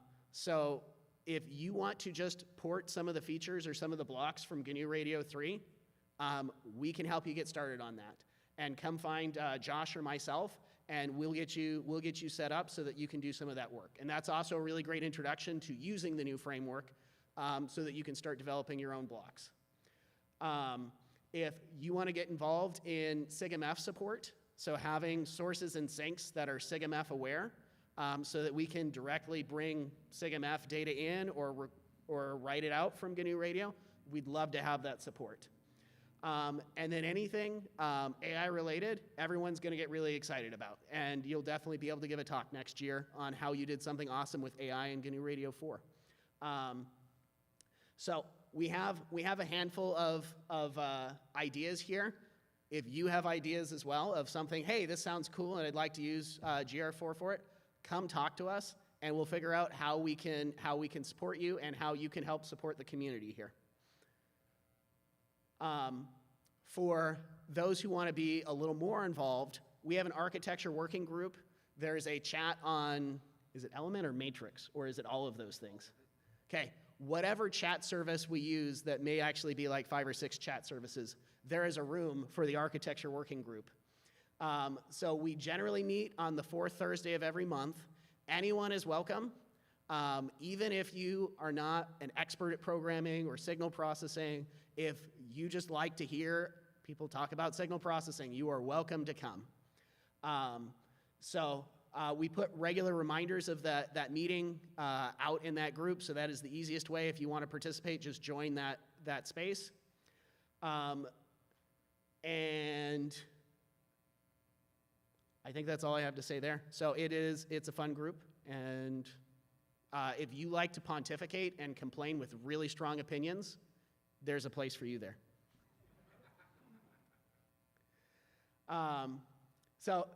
Yet again, kind of talking about where things are at. We've had a lot of support from FAIR for this original core that they have been writing. It needs to transition to the GNU Radio community, and so we are working on that right now and figuring out how to bring it completely in, that we have control over it, and that FAIR is no longer in the driver's seat, not because they're doing a bad job, but because this is a community project and it's not the FAIR DSP framework, it's the GNU Radio DSP framework. And so as we're transitioning, we're looking for help and support from a variety of users. And so we kind of have this Venn diagram here of the various pieces, and there are pieces that are really important to FAIR that aren't as important to us, and there's pieces that are really important to us that aren't as important to FAIR. And so finding the right expertise and the right people for things helps us build the community, helps us build the GNU Radio 4 that's going to be this killer app that all of you guys clapped about a few minutes ago. So at the end of the day, we really need your help and support. So come talk to us. ask what you can do, offer what you can do, and especially for the corporate users, if there is something you'd like to do with GNU Radio, but you haven't been able to for whatever reason with GNU Radio 3, come talk to us and let's make sure that we can do that with GNU Radio 4. If you want to help us make that thing possible, come talk to us and we'll work with you and make sure that we can make that happen. Do you have anything you want to add? Yeah, so, and I just want to reemphasize, you know, our gratitude and thanks to FAIR and GSI. They have put in a tremendous amount of effort in making this a solid core that is usable and will meet the needs of this community. And you know, it is their design. So they are very strong believers in the open source world, and strong believers also in the public money, public code initiative. So it is their desire that it moves to community maintainership. That was always the design. So thank you to FAIR and yeah, FAIR, Ralph, and that whole crew there. So we're very grateful as a community for them. So yeah.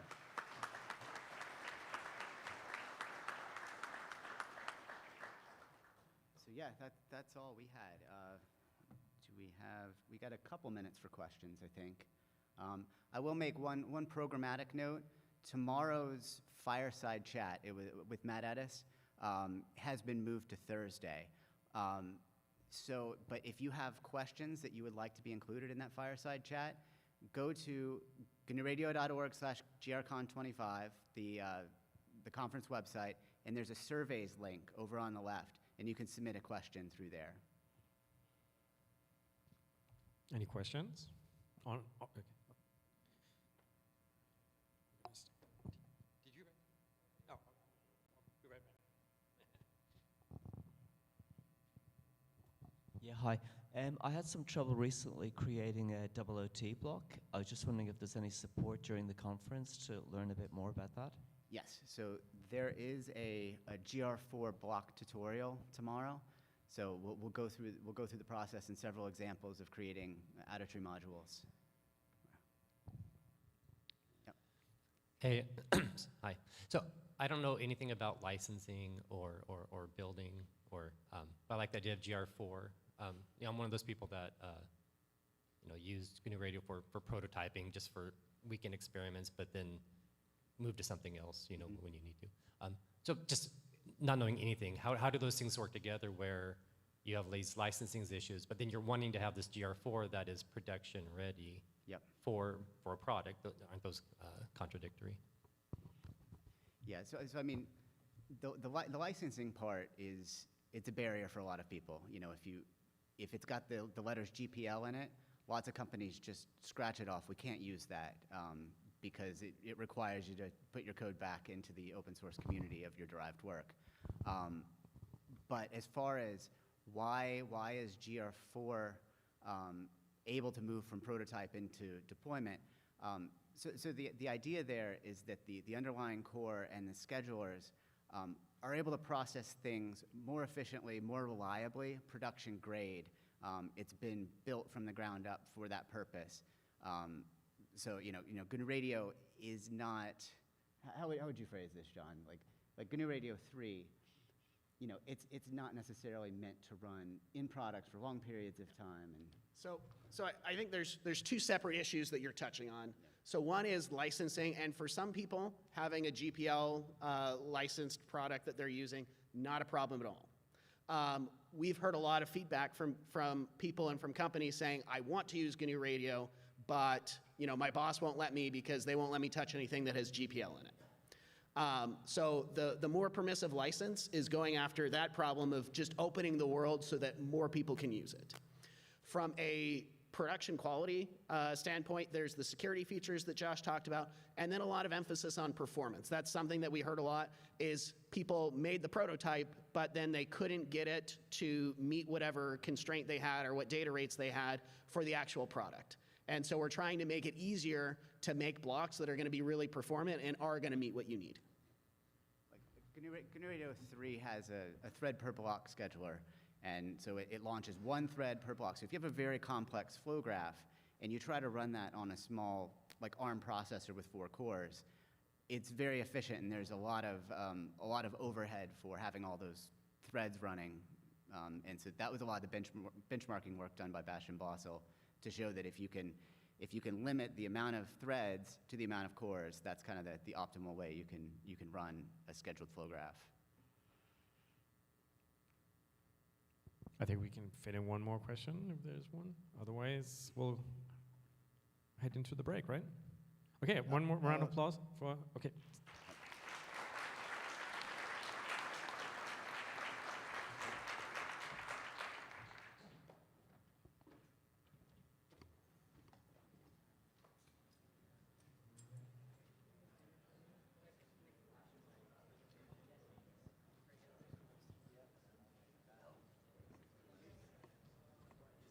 Yeah, yeah.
Hey guys, lunch is almost over. We're going to be starting back up in a minute or so. There is a workshop on GNU Radio on embedded SDRs that'll be on the first floor, and then we'll have main track talks up here.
All right, guys, we're going to go ahead and get started.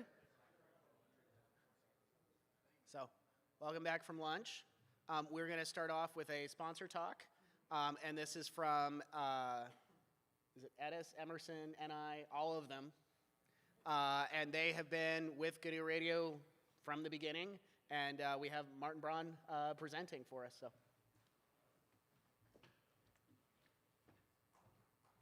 Yeah, thank you. Let me just, where do I put my glass? Okay. You just said everything I wanted to say as an introduction. So it's been, so when first GRCon was 2011, and ever since we've been sponsoring the conference. When I say we, I mean the people who produced the USRP, which used to be Edis Research, which then merged with NI and is now part of Amazon. And if you can't keep track of that, don't worry, we're building USRPs. That's what matters. Okay, now this is a special year for us though, because you can see in the title, it's actually like 20 years that we've been, so that the USRP has been made available. So because of that, I thought it might be a good opportunity to just look back a bit, like, just reminisce a little bit and see what we've built in the past, because there's some really interesting and cool stuff in there. And to kick that off, oh, no, wait. Why is that? Go away. Where's my enemy? Is this the PDF or is this the PowerPoint? Ah, guys. You had one job. Where's the, okay, well, I'm just gonna, it's a good thing sorry? Don't worry, I'm just gonna minimize this. Sorry? Yeah, you ruined it. You see all of these slides here? I meant to make them as animations first. I'm glad I did not. Anyway, okay, I'm going to kick this off with a quiz. When was the first USRP release? So I want to get some dates here. I have a prize, by the way, so. Well, I mean, the year should not be difficult, given the fact that I want a date, like which, sorry.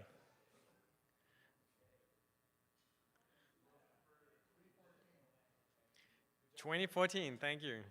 Because 2025 minus 20, sorry, shouldn't make fun.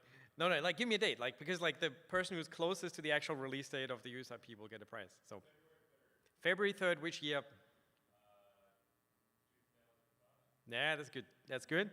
February 3rd, 2005. Any other bids? March 14th, great date. July 25th. I'm going to get two more, and then I'm going to give you the answer.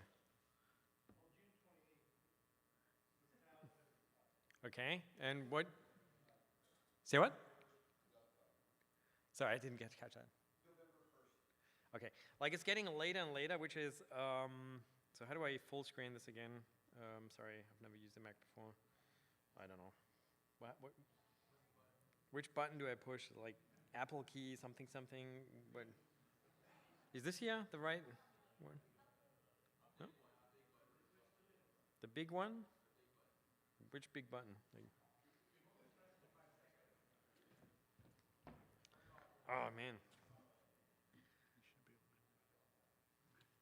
I spent so much time making these slides, and then I have to deal with the PDF.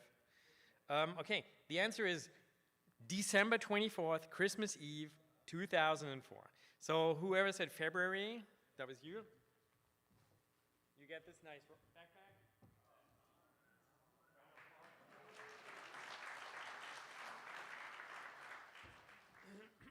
Yeah, so I was probably slacking off, setting up a Christmas tree or something, and not Matt Edis, the man, the legend, sat down at his computer and announced the first USRP available for purchase. They started shipping in 2005, and like, you know, this is the next GRCon after that. That's why this is the 20-year USRP GRCon for us. Interesting fact: the basic daughter board here, like, is also like part of the original product announcement. We still have that, so like 20 years later, we're still selling those. Now. I mean, it's probably fair to say that in this community, like the USRP is the biggest legacy that Matt left us. Of course, you know, he's done a lot for GNU Radio and for GRCon, but like the USRP, quite a big deal.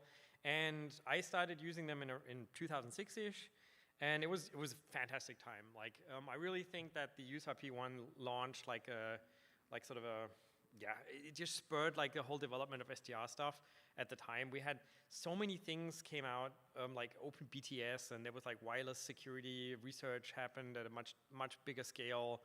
And the reason for that was, so at the time, other SDRs did exist, but they were just so difficult to use. And the USRP one, it just, you know, the driver for USRP was GNU Radio. So you had like, as soon as you installed that, you had like an entire framework that you could do all sorts of cool stuff with, which just came out of the box.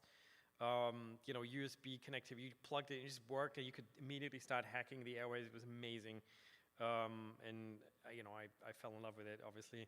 And then 2008, USRP 2. Now, I'm not going to go through every single USRP release, but this one had so many things that we take for granted nowadays. And they were all innovations that, you know, Matt and mostly Matt, I'm not quite sure like who else worked on this device at the time, created like time commands and the ability to connect multiple devices and make them sort of MIMO capable. Like these are all things that we take for granted now, and they, even to this day, we sometimes have trouble implementing them, albeit at much higher rates. And then Ethernet was also available in this device.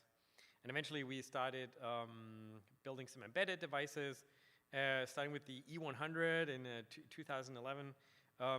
We did a couple of iterations on that, and you know, people might still argue that, you know, we have some way to go, and we are using too old versions of OpenEmbed, and it's all true. But like once again, like we've iterated carefully, you know, the E310 is still a product that you can, you know, that is still relevant. And for me, that symbolizes the embedded experience of the USRP the most. But really, like, starting in sort of the late 2010s, like all of the N300 series are all embedded devices. So we had to innovate there. And LO sharing, first available on TwinRX, and then later on N321, gives us really good phase coherence between many, many channels. Another cool thing that we sort of put in there, we upgraded our technology, and then, you know, with that came 100 gigabit Ethernet and so on. RF NOC, something that I've been involved in quite a bit. You know, a framework that lets you deploy IP on an FPGA in a, you know, sensible, modular way.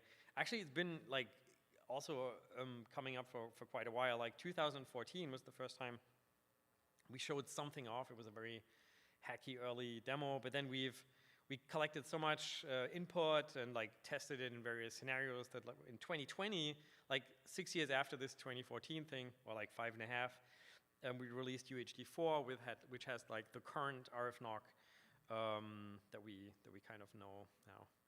And, you know, kept increasing the bandwidths. Like in 2019, we had to introduce DPDK so we could keep up with our own rates, and that carried us all the way to the X440, which is our, you know, the fastest device that we currently have. You can have like 2 gigasamples worth of streaming, and you can still stream that into software.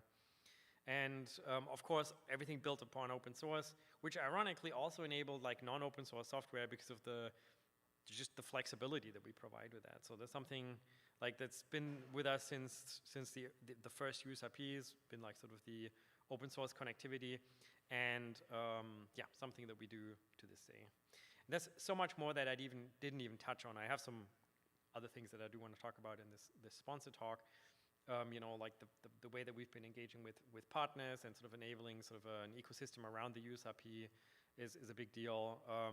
Just the spectrum of devices that we've been able to produce, from, you know, like very small devices to very big ones, very power hungry. All of that is part of that. But I think something that I'm very proud of is that, like, when we sort of go, you know, cycle through the various generations of USRPs, we didn't actually start from scratch. Like, this was a continuous iterative process. And I think if you're sort of reinventing yourself at every generation, then you didn't invent yourself properly the first time around. So I much more prefer this approach. And I think it's also allowed people to sort of follow along the SDR evolution with us in a sustainable fashion. All right, now that I've gotten over the early panic that I have to use the non-animated version of my own slides, I think I'm on track with time. So, which means at this point I'm actually gonna switch over and talk a little bit about the future, what's coming on, and what we have in stock for you right now. So you already heard about it. We just released the B206 Mini. So the USRP B200 and B205 Mini are devices that we've had in our portfolio for quite a while, and they are extremely popular devices. I mean, they're small, manageable. You know, you can use them for all sorts of activities, and like, you know, they are very popular in terms of volume. But we didn't want to just, you know, sit on our laurels and, you know, be happy that we built a cool device many years ago. So we've refreshed that. Really, we didn't change anything crazy here. The main change for you guys is that we now have a USB-C, USB connector that also doesn't break off quite so easily as it does with the original device. But other than that, minor improvements. You know, we have also more robust SMA connectors. If you look at the overall specs, it's very similar to the original B205 Mini, but, you know, with a USB-C connector. And also, the X300 series is something that is also very popular and something that we've also improved upon with this new daughter board, the OBX daughter board. This is sort of the spiritual successor to the UBX daughter board. And the biggest feature here is that we increased the frequency range all the way up to 8.4 gigahertz. So now you can do some FR3 research, definitely Wi-Fi 7 kind of applications. From an RF perspective, this is a pretty nice device. You can see here one of the many plots that I stole from our spec sheet. Maximum output power, like, you know, you almost get 25 dBm at a gigahertz, so that's pretty neat. It's also an improvement over the UBX daughter board. Yeah, so like I said, we are working on many things at this time, and improving the X300 and the B200 series are the two things that I'm gonna that I feel comfortable talking about today, because we actually released them. We are working on many other things that as an RD person I will not announce yet, because we haven't completed them. However, oh, wait a minute, before I go to my next slide, Jan, who is our hardware architect, will be talking about phase alignment on Thursday, like just from a conceptual perspective. It's also relevant for this kind of daughter board, because of course, like the UBX daughter board, you can do phase aligned operation with an OBX daughter board. Okay, that's from the hardware side, the most relevant things that we've been releasing. On the UHD side, since last YARCon, we had two major releases, 4.8 and 4.9. 4.8 was focused a lot on software improvements, so especially around RFNOC. I'll talk about that in more detail on a upcoming slide. We added an FFT block, which I'll also talk about in more detail. But also, like, usability features are things that we've been taking way more seriously. Like in 4.8, we improved the ability to run UHD on Windows without having to compile anything, especially when you needed Python support. And UHD 4.9 obviously brought support for the new pieces of hardware that I just mentioned, and also more RFNOC tooling improvements. But again, we're also focusing on the usability and sort of the user experience. So there's an actual release video. You know, last year I talked about how we're sort of improving the release notes. So I don't know if this is already on YouTube. I didn't actually check right before the talk, but that's where it's going to be published. And in terms of usability and user experience, something else that we've just put a lot of work in, and we will continue to do, is just improving not only the documentation, but also the available tutorials and info materials. So we have like two videos on YouTube that explain certain aspects of RFNOC, and we will be producing more of those, because we just know that that is a big demand. And it is, my sincere wish that anyone here in this audience can just purchase a USRP and without having to sort of go through like a big training or, get some, sales engineer support or anything like that, be able to build up applications based on the tutorial material that we provide. And the one thing that I am comfortable of sort of pre-announcing is that within all of this, we will also be updating our manual, make it a little bit more complete and more easy to find the kind of information that you're looking for. Another cool feature in the sort of the software space is an update to our FFT block. The FFT block is one of the first blocks that we built in RFNOC, but it, again, like this one got a lot of updates recently. So the maximum size, FFT size that you can have has been increased to 64K, which is something that you can choose at synthesis time. So this is the maximum size. If you choose it to be that big, it'll be pretty big in terms of FPGA resource utilization, but then you can at runtime pick almost any size that you want. On the input side, it's not as picky anymore. You can just stream in samples at any size. You don't have to match the FFT size anymore, which makes the big FFT sizes possible in the first case. Multi-sample per clock is, if you don't know what that means, it doesn't matter, but it just means that we are now able to deploy this block on the USRP devices with a really high bandwidth. So USRP X440 with 2 gigasamples will still be able to do FFTs on that. And the probably coolest feature is cyclic prefix insertion and removal, which means you can use this block as an OFDM modulator, demodulator on the fabric itself. Okay, now I have to sort of figure out like how I'm going to untangle this slide. So if you want to write your own RFNOC blocks, then we provide a whole lot of examples and tools for that. And inside UHD, there's an example that is now called RFNOC-gain because it includes a gain block. And this is something that you can just look at and see, well, if I wanted to write my own RFNOC blocks, like how would I have what would the directory structure look like? And and all of that. And that's included in this module called RFNOC-gain, which we provide as an example. And we've been improving that significantly. So everything that is like the build infrastructure, CMake, et cetera, which you would be able to see in this animation here. The README file, like this is all much clearer now.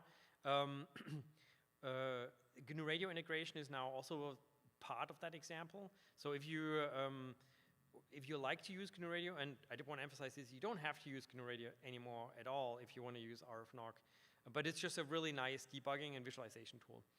Then we also provide examples and tools for that.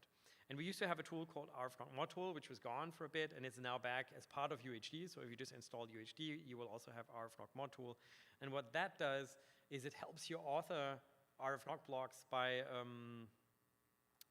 generating boilerplate code, et cetera, the same way that GR Module does for GNU Radio. So with all of this, it's much, much easier and also better documented to write RFNOC blocks. So we're really hoping that people here in this community will start writing their own RFNOC blocks themselves, be it for an open source project or for your internal thing. You obviously not have to release everything that you do. But if you do write RFNOC blocks and you want to share them with the rest of the world, then we invite you to do that. And we've also done that ourselves. So in the future, if we as NI will produce RFNOC blocks, we will no longer ship them with UHD, because UHD is really supposed to be the hardware driver, and we've been kind of bloating that library a little bit. So we've created a new out-of-tree repository for blocks that we produce. It has the very creative name RFNOC-OOT blocks. And the one block that we've put in there already is a 100 gigabit Ethernet Aurora block. So not 100 gigabit Ethernet, 100 gigabit Aurora block. So what this lets you do is instead of connecting the SFP output of a USRP to another computer over Ethernet, you can use an Aurora link to connect an FPGA backhaul accelerator board to the USRP instead. You would still need a UHD session that sets like frequency and gain and whatnot. And but then the USRP can exchange data over the Aurora link at a high rate and low latency for additional computational purposes. So that's really nice. And if you feel like, okay, this is something that I'd like to try, I'd like to write my own RFNOC blocks, then we've sort of whipped up a quick and ugly prototype for a website that we have called the NOC Shop, which is, it's going to be like CGRAN, except for RFNOC modules. So CGRAN, for the people who haven't heard of that, is a registry for GNU Radio out-of-tree modules. So if you go to cgran.org, you'll find like an amazing amount of GNU Radio extensions for all sorts of things like satellite, downlink, ADSB, and whatnot. There's really, really a lot of cool stuff in there. And we're hoping to do something similar with RFNOC. And if you have something that you would like to have listed in that shop, you don't have to, ask. You do much. It just needs a reference to your repository. Then talk to us, and we would love to include your blocks in this website. Now you might ask, why would I do that? That sounds like work for me. Like, what do I get out of it? The answer is there will be prizes for the best RFNOC blocks, but I don't have the details on that. So this is going to be a competition that Ben Coffin, who gave away a USRP at GRCon last year, is planning, but he's not here right now, so he can't tell you what's going on. So there will be prizes for RFNOC blocks, that's for sure, but I don't know any more details. So if you've written something and you don't know what to do, if you've written an RFNOC block and you don't know what to do with it, put it on GitHub, have it listed on here, and you might get some free hardware. Okay, so that wraps it up. Like I said, I'm very happy to be here every year and represent us as a sponsor of the conference. We have a booth, you might have seen it. It's like in the expo hall when you come in on the left. It's full of USRPs this year because we wanted to sort of showcase like the entire history of our product line. But you should definitely approach us and talk to us if you have any kinds of questions. You can obviously talk to me. There's a table over there with a bunch of people from NI that are also highly competent to talk about not just like questions on our existing product line, but also if you have questions on like sort of the roadmap that maybe you have some desire of your own and you want to ask us if we are interested in building a device that does X, Y, or Z, talk to us about that. We have 2 tutorials/workshops that we are doing at this conference. There's one on how to use the multi-usurp API, which is sort of the basic programming API for USRPs. Also on RFNOC development, which is more advanced. Those tutorials will be done by Marian and Jonathan. So Jonathan's over there. I don't see Marian right now. And of course, the Wednesday Night Social is sponsored by us, and we've sort of themed it the USRP birthday party. If you don't care about USRPs, you're still very much invited. We'd like to see you there. But yeah, Wednesday night is when that'll happen. All right, that's it from my side. And yeah, I'd like to see you on the floor, but maybe you have some questions for me right now. Martin.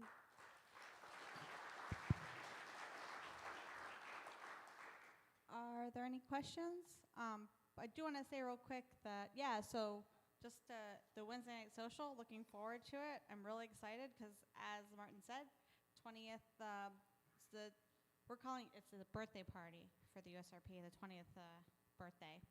And I, Emerson House, helped sponsor that. So we're really looking forward to having a fun time there. It'll be good. Questions?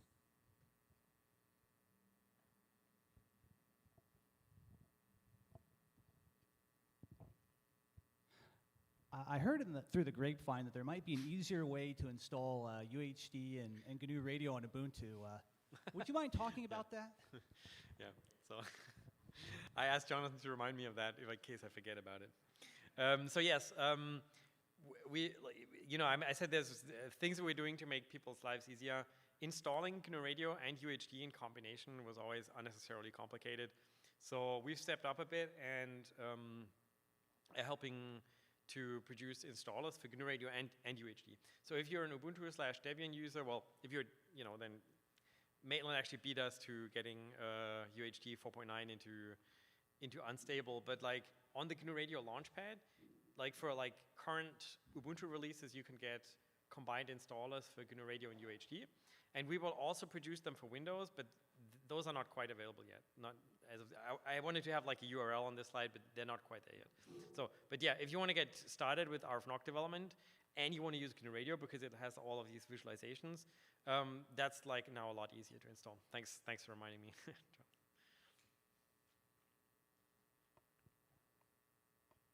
Other questions? Don't be shy. All right, let's give another round of applause. Oh, you have a question? Yes. So 20 years, good time to reflect back. If you were to look forward 20 years in the future, other than maybe having a few more companies in the name, where would you expect to see the SDRs that you're making? What would be some really exciting goal for 20 years from now? There's the boring answer, which is just higher frequencies, higher bandwidths, and all of that, which is certainly something that we're looking at, and it's actually not that trivial. So you can't just increase your sampling rate by an order of magnitude trivially, and even if you could, how would you enable the software part of that? How do you program that? So I think. So that's the boring answer is higher rates, higher frequencies, etc. You could do terahertz SDRs or whatever. But I do think that on the software side, there's just a lot of room for improvement. So obviously GPUs are becoming more popular for processing. We have a bunch of demos how to use GPUs with USRPs, but I think there's room for improvement there. And I'm really hoping that 20 years from now, even outside of SDR, sort of the compute environment will look different, and there will be more than one GPU company in the world and all of that, which means there'll be more new, different programming paradigms. I don't know what they are, but whatever they are, I hope we will be able to support them.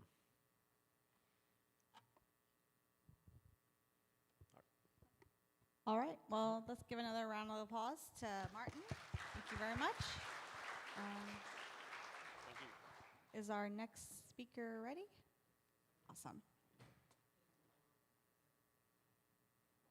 All right, next up we have, is it Peter Wilmoth? Is that right? Parker Wilmoth. Sorry, Yes. Parker Wilmoth. Sorry about that. And where is the next slide? we will find that for you. Okay. I'm used to Windows as well, so Okay. Yeah, I'm not the right person to come up here. I'm used to Windows. Yeah, me too. I should have made one of those guys come up here. But I don't mind if it's a PDF. Which one is yours? This one. All right. So while they're figuring it out, Parker's going to be talking to us about beamforming in GNU Radio. So let's give him a preemptive round of applause while we get the slides taken care of. I don't see it. It's on the website. I saw it. Okay, we have a slight technical difficulty with this next speaker. Yes, Josh? There it is. It's on the website. I need help. If we just go to GNU Radio, I can probably get it on the event website. Let me try it. It was totally the contingency plan that we would have everything on the website in case this happened. That's definitely why we did it. Thank you. I'm glad I checked it on the website before we came up here. It's perfect. Come on. That's interesting. The Mac doesn't like me. Yeah. There we go. Yeah. And then Presentation is the first one. this is the first one? Yeah. Okay. There we go. Can I present here or should I download it? I think we, I don't know.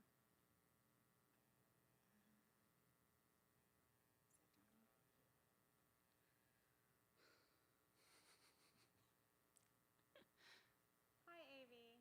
Can one of you guys come up here and bring sanity?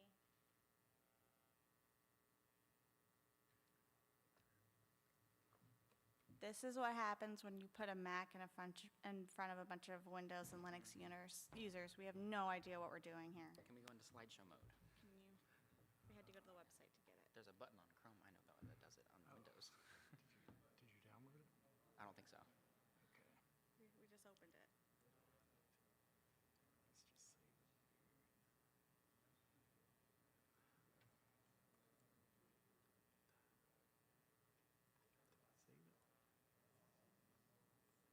it. Documents?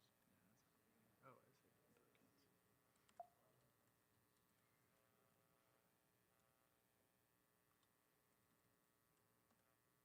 There it is. This was amazing. Yay, okay. Thanks. All right, good afternoon, everybody. My name is Parker Wilmuth, and today I'm going to be talking about my work on a GNU Radio framework for real-time beam steering with reconfigurable intelligent surfaces. I did this with my two mentors, Dr. George Slivanidis and Dr. Dimitrios A. Pados. I work for the Center for Connected Autonomy and Artificial Intelligence at Florida Atlantic University. So everybody wants their SDRs to be able to send their samples over a channel, but what happens when those channels, say sub 6G gets overcrowded? You can't send as many of those samples, but when you do it right, for example, one paper shows that when you deploy a 28 gigahertz millimeter wave network in an urban area, say in Manhattan, where there isn't very much digital connectivity, you can actually put these base stations in our light poles along the street, and now the streetscape is more connected because everyone is able to get online and get their data quickly. However, when we use these 28 gigahertz frequencies, we come up with a lot of problems. The first one is that millimeter wave signals are extremely directional because you have to do beamforming. And this is because they attenuate quickly over distance. So with the highly directional nature comes the fact that now the person who's transmitting and receiving have to be making sure they're pointing their beams in the right direction. Now, what happens when you have something in the way of the transmitter and receiver? This bottom picture, you can see there's a street, there's a car at the origin over in the left corner. There is a base station, and it's blocked by a building. So what can we do with this problem in order to connect everyone without putting a base station on every single street corner? I would argue that maybe one of the best solutions here is using a reconfigurable intelligent surface. So I'm going to talk about what that is first. What it is basically a smart mirror that can reflect signals in a specific direction, It's low cost, and it helps you take the problem of the random uncontrollable propagation and reflect it in a specific direction. And you can see in this bottom left figure that the gain when you use certain inbound and outbound angles is greatly increased because you're using this intelligent surface. And you can actually control which way your inbound and outbound angle and your is reflected. So we actually simulated this problem in the lab at FAU, and we set up the transmitter and the receiver where there is no line of path or direct line of sight path, and we put the RIS in a opportunistic spot where it creates a virtual line of sight, basically. The problem is that we don't know the relative geometry of each one of these things. So how can we control the RIS and the transmitter and the receiver to dynamically establish and then maintain the high quality millimeter wave length we've been discussing? So there's been a lot of work with RIS testbeds. There's been a lot of work, especially on sub-6G prototypes, but they don't really represent the major problem you have when you go up even more and more in frequency of this directionality at 20 gigahertz. So that's a lot of work there, but not at the higher frequency. There has been a lot of RIS design. I'm sure the company that we are using most of the hardware, Thermotech, is a lot focused on that. But the thing is that when you hyper-focus on one thing, you have a problem where the SDR isn't connected in the loop anymore. You sort of abstract away from the SDR. So that's a problem there. And there actually has been GNU Radio efforts. The conference in 2023 showed that there is a steering control between the TX and the RX. But of course, we don't have RIS yet because it's an emerging new technology. So what's missing is a unified real-time testbed that integrates the 20 gigahertz RIS directly into the GNU Radio loop with the latency and the synchronization characterized. So here's the setup that we used. Starting from the top left, we have octoclock syncing up two B210s. I know those aren't B210s, but that was just a nice little plot I got. Each one of those was running GNU Radio. They're connected to the computer with USB. Those signals are upconverted up to 915 megahertz on the carrier and then sent to the even further upconvert Thermotech UD boxes. These guys are connected with a 100 megahertz sync clock, and they upconvert to 28 gigahertz, and they send it to the Thermotech BB boxes. These guys transmit the signal at millimeter wave frequencies, and they also allow you to steer in the azimuth and elevation plane, and they're controllable by Ethernet, as well as you can use SPI for faster steering. And then finally, we have the RIS, which is only connected by Ethernet, and each one of these things is connected to one computer, which sort of simulates the whole setup. And of course, we're using GNU Radio. So the flow graph here and the way it was done was to make it something that is easily built upon. So we started with the bare bones, basically UDP source, UDP sync, off to a, up to the SDRs and back. The other part of the problem is the Thermotech steering has to take place in a unified location. So Thermotech has a wonderful web GUI that allows you to connect and control each one of the components you saw in the previous graph. And they also have a Python equivalent backend thing that lets you control those same parameters. So basically, another Python program sits in the middle, and he orchestrates the communication of the samples between the two SDRs using GNU Radio, and you could do any processing you might want to do in GNU Radio before you send it to this main Python program, and then it controls the steering. It sets the steering to certain angles, and then allows the SDRs to send their samples in a known direction with a known RIS configuration. And in this plot, you can actually see one of the example things we're sending. Basically, all we're doing is sending a barcode code to find the signal at the RX, and then as out-of-two sequence, just because it looks nice and because it's really easy to measure the signal strength, for example, as a base example. So the experiment that we did was we randomly put the TX, RX, and RIS in different locations in the lab. The pictures might not be able to see it because it's probably really small for y'all, but they're in very different locations with respect to each other, and there's no line of sight in each one of them. And what is done is, first of all, we put lasers on the TX and RX and point them at the RIS where they're directly pointing at the RIS, and we're able to measure the true inbound and outbound angle that's seen by the RIS, so we know what it actually should be. And then we let a program that does a coarse-to-fine optimization algorithm, which basically starts wide in coarse and narrows in on the optimal RIS configurations, such as the RIS inbound angle, the RIS outbound angle, the TX and RX distance. You have to provide all of these things to the Thermotech API and GUI, and it builds the RIS reflective matrix basically, and it allows it to be reflected in what you would hope would be the direction that you specified. So we ran this with these different environments, and we have the following results. So the graphs on the right there show the received signal strength at the inbound angle, which is the y-axis, and the x-axis is the outbound angle of the RIS. Obviously, it would be a multi-dimensional space that we'd be showing here, because it's distance and as well as the inbound and outbound angle, not to mention the fact that there is, of course, the TX and RX steering. But we sort of eliminated some of the problems by setting the inbound and outbound angle of the TX and RX radios to 0 degrees. And of course, we know that they're pointing right at the RIS because we used the laser. And we only optimize the RIS because the RIS is really the thing that we want to learn more about and characterize, as it's so new and so exciting. Another thing that we did to help make this a bit more plausible was we set the elevation parameter to 0, because each one of these guys, you can actually steer an elevation as well as azimuth. But just to do a proof of concept and not to have a 12-dimensional graph plot, we use 0 elevation. And as you can see in each one of these plots, there is a very good hotspot, and there's a lot of really bad angle combinations that would not work for the RIS. So we've shown that through this really bare bones example, we're able to use GNU Radio and the Thermotech hardware and find the best RIS configuration for the environment that's shown. It's probably, again, hard to see, but the angle that was found to be the estimated inbound and outbound angle based off the one that had the highest received signal strength was rather close to the one that was truly measured by the lasers and the protractor at the RIS. Another interesting thing we noticed is that you can kind of see that the y equals x-axis, there's a bit of a mirrored repeat of that. And that's because the way that the Thermotech hardware defines the reflective pattern sometimes can be equivalent if you use the reverse angle. If you reverse the negative sign over the TX and RX angle, it would actually work just the same, which we thought was interesting. But this is expected because of the way that the RIS is equivalent.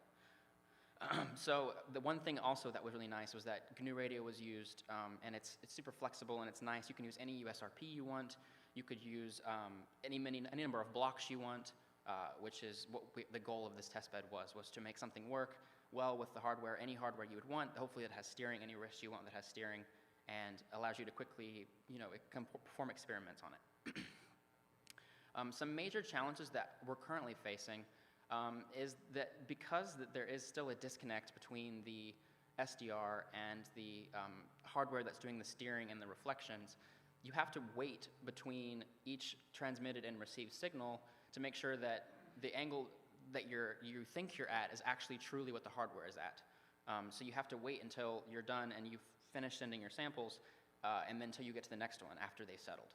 So this is taking a really long time. This is like 10 hertz. So it can change the angle 10 times a second, which is about an order of magnitude less than we'd really like to have. There is also some limitations of the hardware. For example, it's about 6 milliseconds settle time after each one of the pieces of hardware is set. And this can be reduced using the SPI, like I said, to control the BB box steering angles. But the RIS is still kind of a wild card, and I'm sure I'll be talking to Thermotech about that today, because that's an interesting thing that we might want to know how long it takes. And then, of course, because everything is running in a different place, like we said, there's a disconnect between the SDR and the transmitting program, it has to pause in between each one. So the latency and synchronization constraints are the main barriers to make this way quicker, especially when you're having mobile real-time scenarios. So in conclusion, we developed a practical GNU Radio testbed using 28 gigahertz off-the-shelf hardware. We made a Python backend that interfaces the Thermotech steering control program and allows you to steer quickly as possible. And we were able to show that no matter what the configuration is, the system can find a good non-line of sight or line of sight path and maximize the received signal strength. And this is done with minimal overhead. It's easily reproducible, flexible, and it will help us use RIS at higher frequencies. And in the future, we want to use faster beam switching, of course. We want to shift a lot more of the logic into GNU Radio flow graphs for efficiency. For example, maybe using higher modulation signals, measuring the bit error rate, estimating the channel, all of that is possible with this testbed. And then, of course, as we go through all of these things, we'd like to keep the repository updated and documented. So that's it for me. If y'all have any questions, I'm happy to answer them now. Thank you. Do we have any questions for Parker?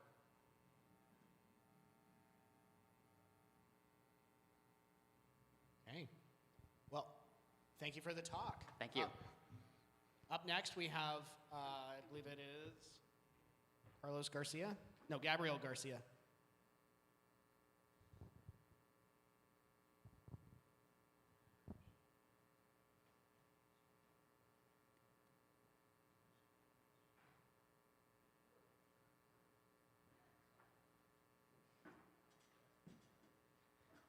I'm not planning on plugging in my laptop. It's just for my notes. Okay, yeah.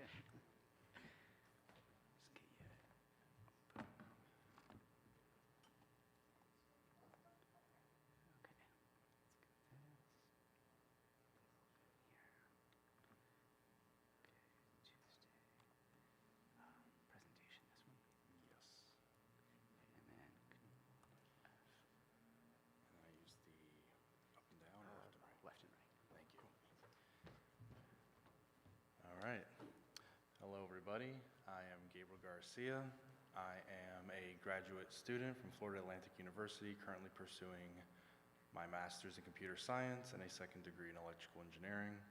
I am a graduate researcher for the Center of Connected Autonomy and AI at Florida Atlantic University, and I am proud to present the work that I have done in collaboration with Dr. Georgios and Dimitri Prados of our study of Express LRS within GNU Radio. So, to those who may not be familiar with Express LRS, or ELRS for short, it is an RC protocol that had quickly gained popularity amongst FPV drone enthusiasts due to the affordability of the hardware. Manufacturers were quick to adopt it due to its open nature and dependence on quick and readily available off-the-shelf LoRa transceivers. It attempts to address a common issue in the RC world where interference from other RC transmitters and other devices operating on the consumer ISM bands can lead to dropouts in control by utilizing frequency hopping.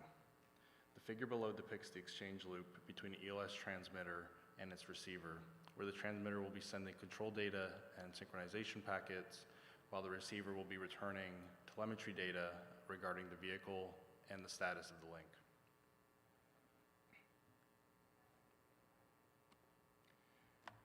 So when an ELRS transmitter is turned on, it's going to quickly begin hopping through its frequency sequence, sending synchronization packets with its identifying information from the binding phrase that was assigned to it.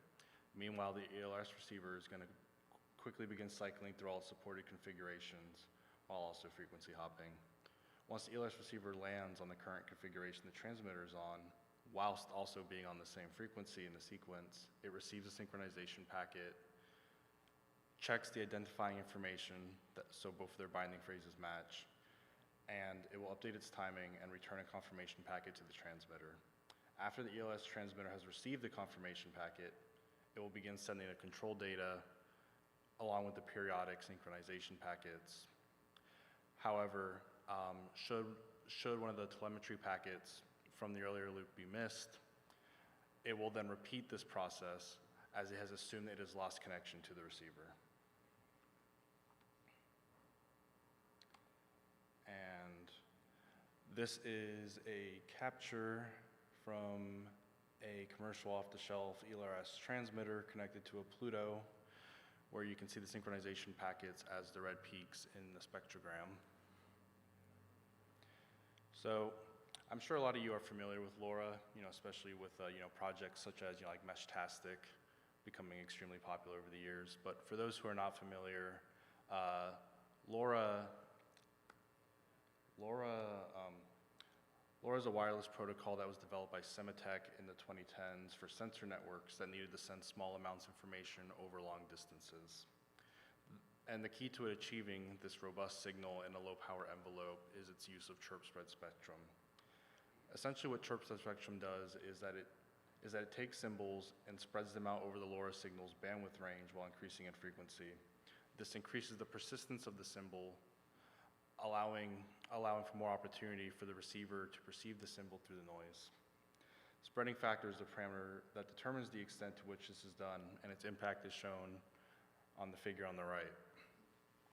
ELRS favors low spreading factors to minimize latency, and this is typically fine as most FPV drones will operate within the effective range of LoRa's lower spreading factors. Should more distance be needed, ELRS can be configured to use a higher spreading factor, while the increase in latency is tolerable due to drones flown at such distances, typically having less drastic variance in control.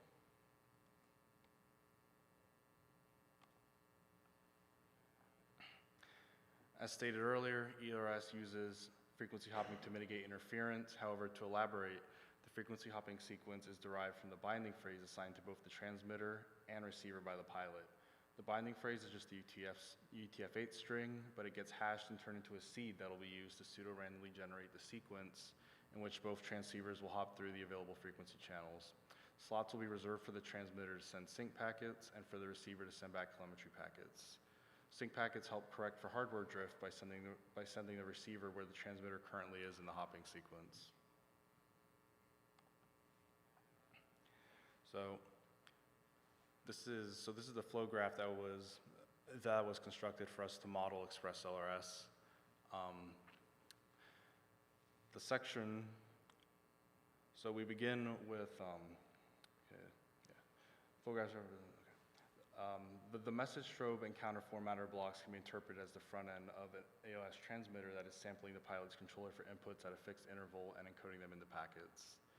The frequency hopping spectrum controller block represents the logic that runs on the microcontroller that constructs the frequency hopping sequence from the binding phrase and sends the commands to the lower transceiver to update its center frequency as it iterates through the sequence. The LoRa transmitter block from GR LoRa SDR provides the modulated LoRa signal centered at 0 Hz, which then gets expanded out to the full frequency hopping range by the resampler and multiplied by a carrier signal with the current frequency in the sequence. This represents the LoRa transceiver despite not being analogous to how the actual hardware functions. The receiving end is functionally the inverse of what was just described and records the captured payloads for analysis in Python. Since synchronization is not modeled in this iteration and latency is critical, both ends share the same shifting signal.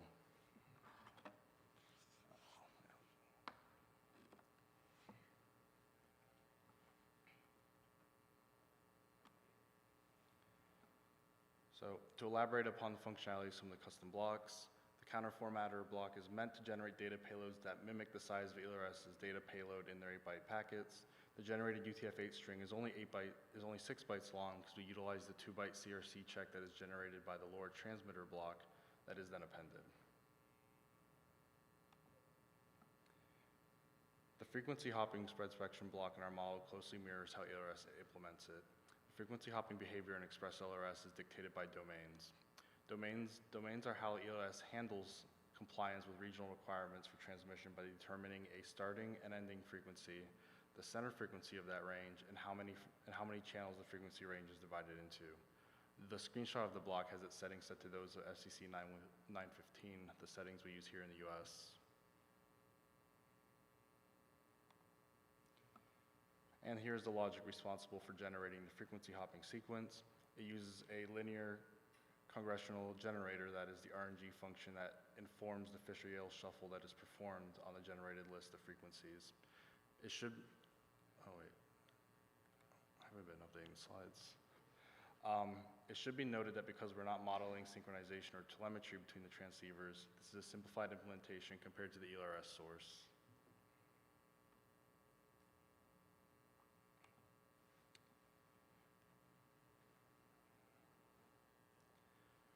We wanted to show how adjusting frequency hopping channel count and spreading factors would impact how many packets are lost in the presence of an increasing number of transmitters up until there were 5 of them were active.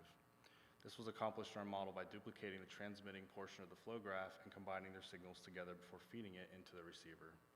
The criteria for a lost packet was it was successfully recorded by the LoRa RX block. If the packet's transmission was undetectable or its contents corrupted, failing its CRC check, it would not be recorded in the output file, thus considered lost. Each test was repeated 5 times for each configuration with the average taken. Our findings validate that signal degradation decreased as more channels are made available to hop between. However, increasing spreading factors showed no correlation with degradation.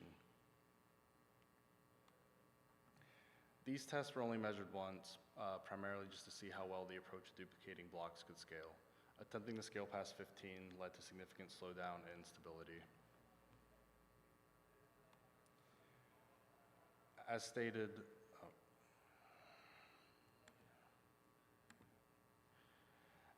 we could not scale past 15 transmitters simply by duplicating blocks. We also could not successfully measure a loopback test with a Pluto due to latency incurred by it. The current API does not expose a low latency manner to update the Pluto's center frequency whilst keeping it synchronized with the samples associated with the current center frequency. However, there are other SDR platforms, such as USRP, that do provide such functionality that we are evaluating.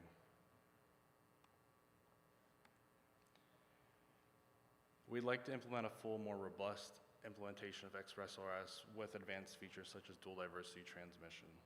However, our main concern is primarily in evaluating the protocol's robustness to interference and achieving its tight real-time requirements, like might be more appropriate for a discrete time step or hardware-based simulation. Then this is a demo of it running.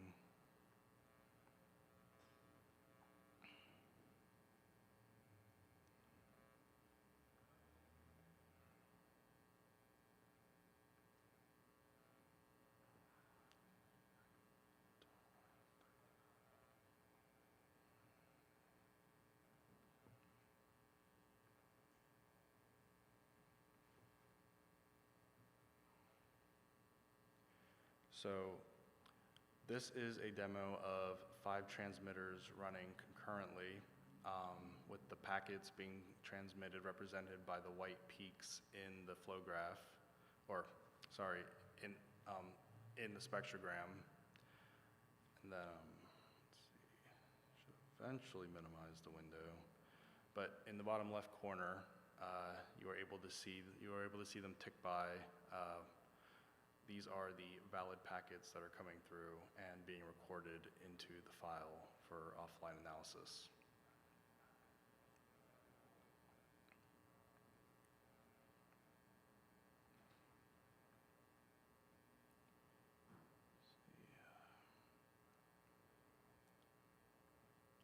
Sorry, I'm just trying to get this back.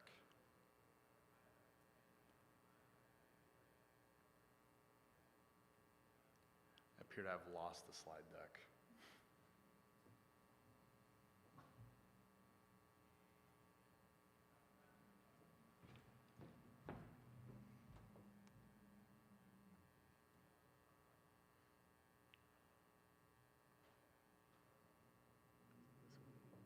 Thank you. So yeah, that concludes what I have to show in regards to this study. Data and source code is available on the link on this slide, and just some references to the figure that was used in the earlier slide demonstrating spreading factor, and a reference to the GNURadio project that was heavily used in this study. Thank you very much. Any questions?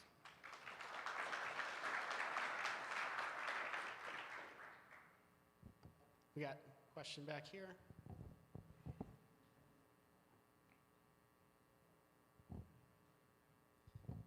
Actually, we have a bunch of questions. So, did I understand this correctly that this ExpressLRS is used for video?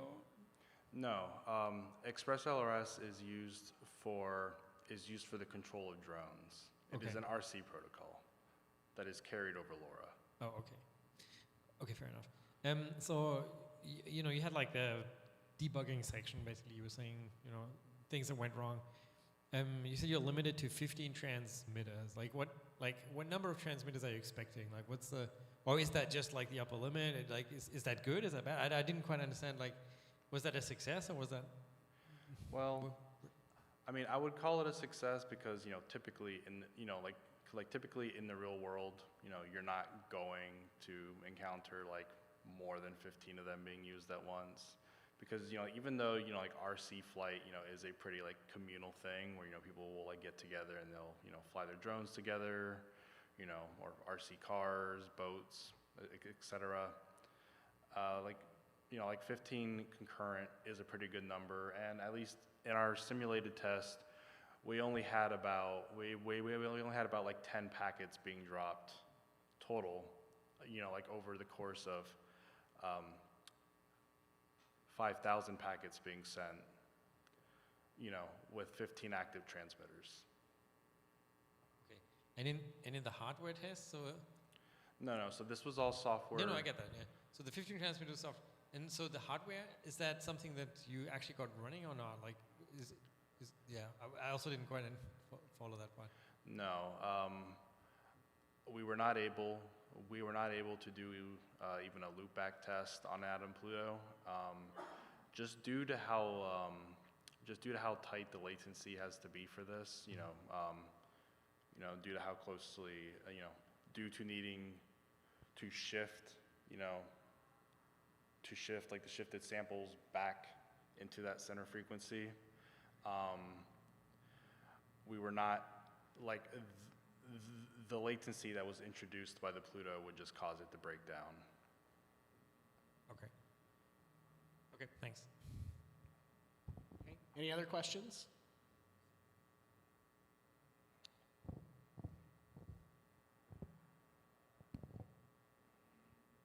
So, have you done any looking into the differentiation between the synchronization packets and the data packets of the ELRS?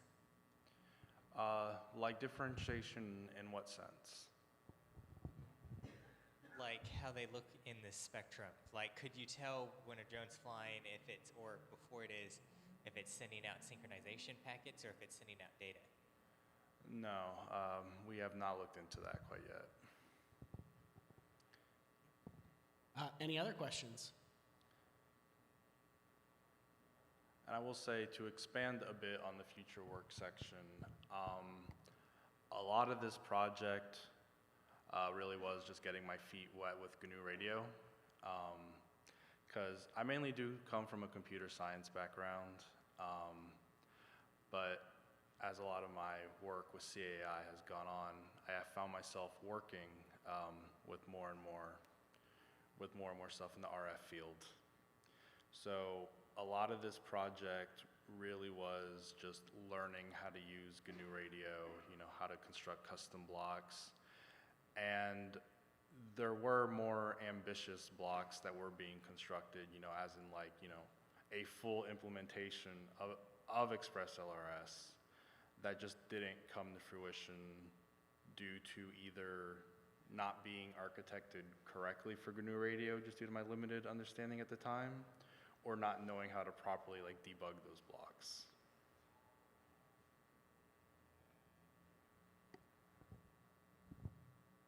Okay, so just to confirm, your process flow was a software in the loop, right? It Yes. was a simulation of the transmitter, and then you sending packets to yourself as the receiver, right? Those both components were both in that process flow. Yes. And then you were implementing the Express LRS protocol through LoRa. Yes. Copy. Any other questions? Oh, sorry. One more question.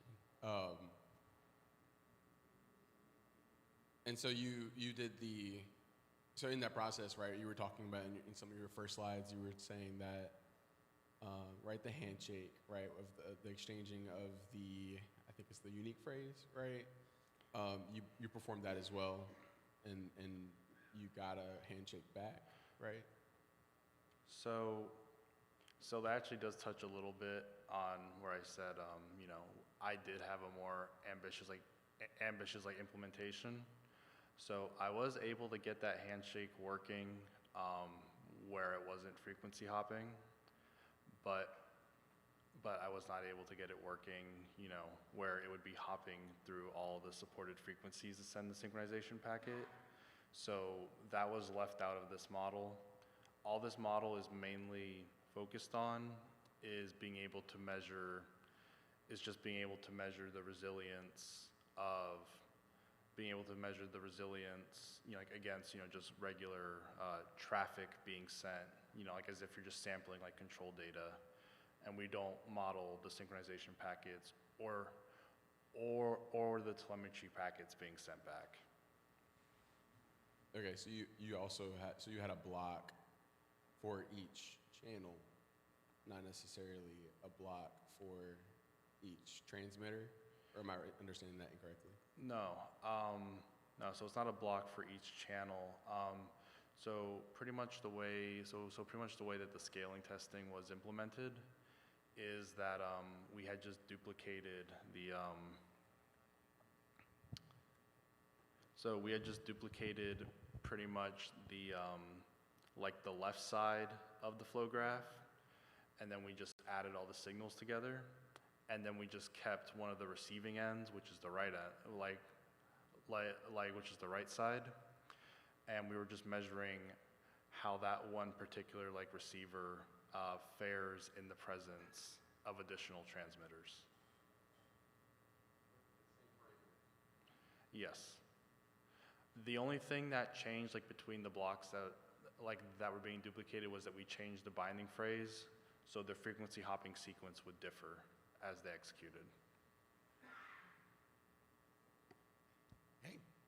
Thanks. Let's give, excuse me, one more round of applause for Gabriel. Okay. Our next speaker is going to be Jason Galecchio. Okay. And after this, there will likely be a round of lightning talks. So if you have something you want to talk about, just come over here to the AV desk and let us know, and we can get you a slot after Jason's talk. Okay, where is my stuff? Oh, there we go. PDF, yeah. Okay, full screen. All right. Wait, I see it full screen here. I don't see a full screen there. There we go. All right, I'm Jason Galecchio. I'm from Harvey Mudd College, a small college outside of LA. You can tell it's small because I got my first name as the email address. I'm going to talk about wideband antenna pattern mapping with an RF SoC on a drone. So what are my semi-qualifications? Well, I spent a year at the South Pole about a decade ago working on this big cosmic microwave background telescope. It's not a coherent receiver. It's actually 10,000 little bolometers that measure temperature. But most of what I've done in the meantime is quantum physics. I do quantum optics. I generate entangled photons. I go to observatories and I test them under sort of weird extreme conditions. I convinced Anton Zeilinger to do this cool experiment on the Canary Islands, and he won the Nobel Prize a few years later. I'm not saying it had anything to do with that. But there's a Nova special about it if you're interested in that kind of work. You folks may recognize me from some YouTube videos I made a while ago introducing SDR to people who were doing some projects at Harvey Mudd College. But what do I want? Well, I work with a bunch of people who do some radio astronomy stuff, and they have some radio telescopes that I'll show you a little bit later, but the goal is to map out the antenna pattern of these radio telescopes. And here's I did a Google image search for antenna pattern. This is the one that most closely matched what was in my head for antenna pattern. And I want to map out mostly the side lobes and the nulls, because that is the most unknown thing for these particular radio telescopes. And I'm not the first to do this from a drone. Here's an example of a recent paper, people mapping out these antenna patterns for different antennas at different frequencies. But this is sort of the goal, the end product. So let me talk first about the cool toys we built, and then I'll go back and talk a little bit more about the motivation. So I work mostly with freshmen and sophomores, actually. And these are two of my students. We built a drone. We had to build our own sort of fake radio telescope because we don't have a radio telescope in the Los Angeles suburbs, and a cart with our receiver. It's capable of doing 2 gigahertz wide VNA, basically. We split a VNA in half. Half goes on the drone, half goes on the cart. And we want to map out the complex antenna pattern, magnitude and phase for both polarizations. That way we can kind of computationally propagate it out to the far field, because we're not allowed to fly the drone high enough to be in the far field of a lot of the antennas that we're measuring. So let me just show some glamour shots of our drone. It's a pretty big hexacopter. It sort of reaches over the desk. We've got dual GPS units here, and this is to get yaw information. These are separated by 40 or 50 centimeters, and they send corrections to each other, and it allows the drone to know its yaw position. This is important because some of the radio telescopes we're measuring are in the Canadian high Arctic, where the magnetic field kind of points almost straight up and down, and it can't use a compass to figure out where it is. These go to fancy RTK GPS receiver units, and this is all controlled by open source flight control software. Here's our payload. It is an RFSoC 4x2 development board and an antenna and a filter, and that's it. We don't do any power amplification. Here is our pretend radio telescope. It's a dual polarized, pretty wide band dish that I got, and it's on an amateur astronomy mount, so we can point it in different directions. At least for the test I'm going to talk about, we just pointed it straight up and tried to map out the beam. It goes through low noise amplifiers and filters, anti-aliasing filters. And then we have a second RFSoC board that we were borrowing from a different project on a cart here, an RTK GPS base station unit to send corrections to the onboard GPS units, and laptops and stuff to control it all. So what is the plan? Well, this is Danny Jacobs' group has done this kind of thing before, and the goal is to fly kind of a half dome pattern over the radio telescope and transmit a signal, and then have the radio telescope itself receive the signal and measure how strong and with what phase it was all over this half dome. So we haven't quite gotten to that sophisticated yet. We've just sort of in the test flight stage. So here's our test field. We've flown sort of a little quick spiral just to test things.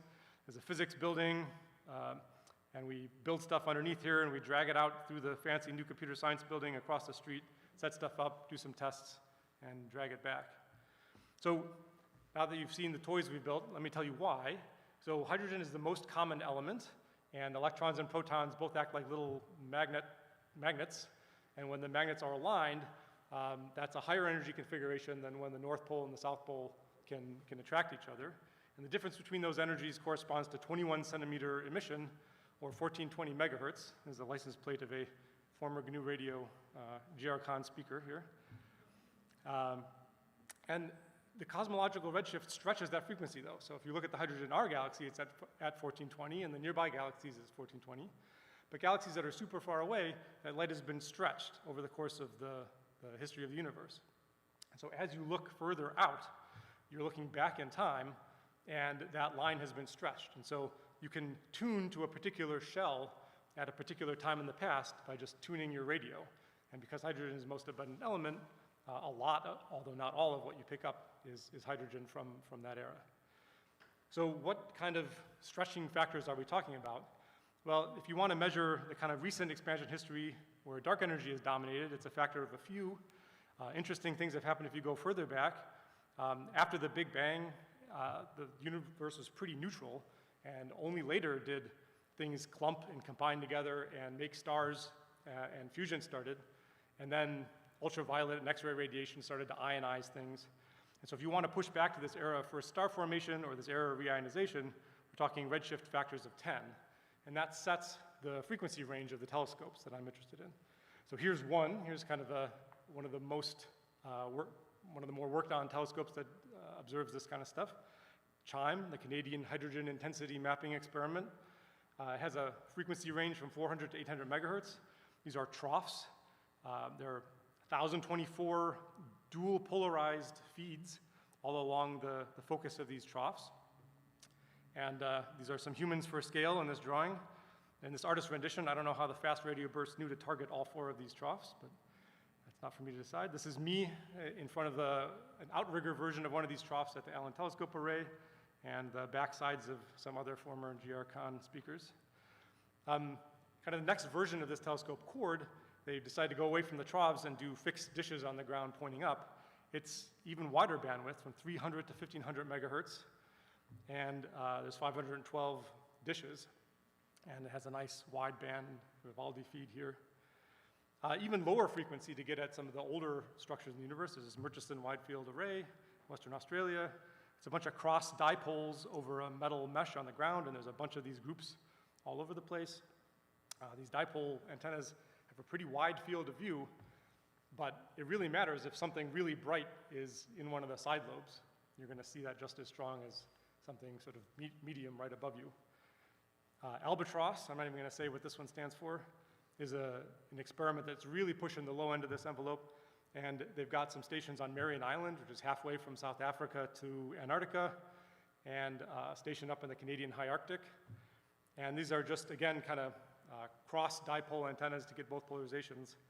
And they go down to really low frequencies. How do you get past the ionosphere? Well, you mostly just wait and get lucky. But it's easy to collect data down there in terms of bandwidth. So the question is, if you're going to fly one of these things around, what do you transmit? And people who have done this before, they've just picked a single tone, and they're only bothering to map the antenna at a certain tone, and they turn it off, maybe on for half a second, off for half a second, on for half a second, they fly around. They subtract the power that I receive in that channel when it's on, minus the power I receive in the channel when it's off. That works okay. You have to fly kind of slowly because the on-off, you only get one map for one frequency. Other people are doing this with a wideband analog noise source. They turn it on, turn it off, turn it on, turn it off, they subtract. But these radio telescopes have amazing backends, amazing correlators. Why not use those to correlate against the thing that you were transmitting and pick the thing you're transmitting just right?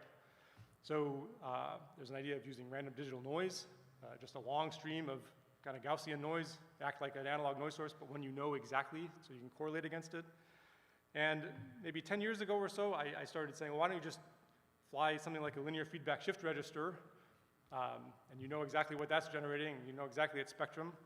And I ended up sort of settling on an analog chirp for reasons I'll talk about in a second. So why the linear feedback shift register? Well, it's super easy.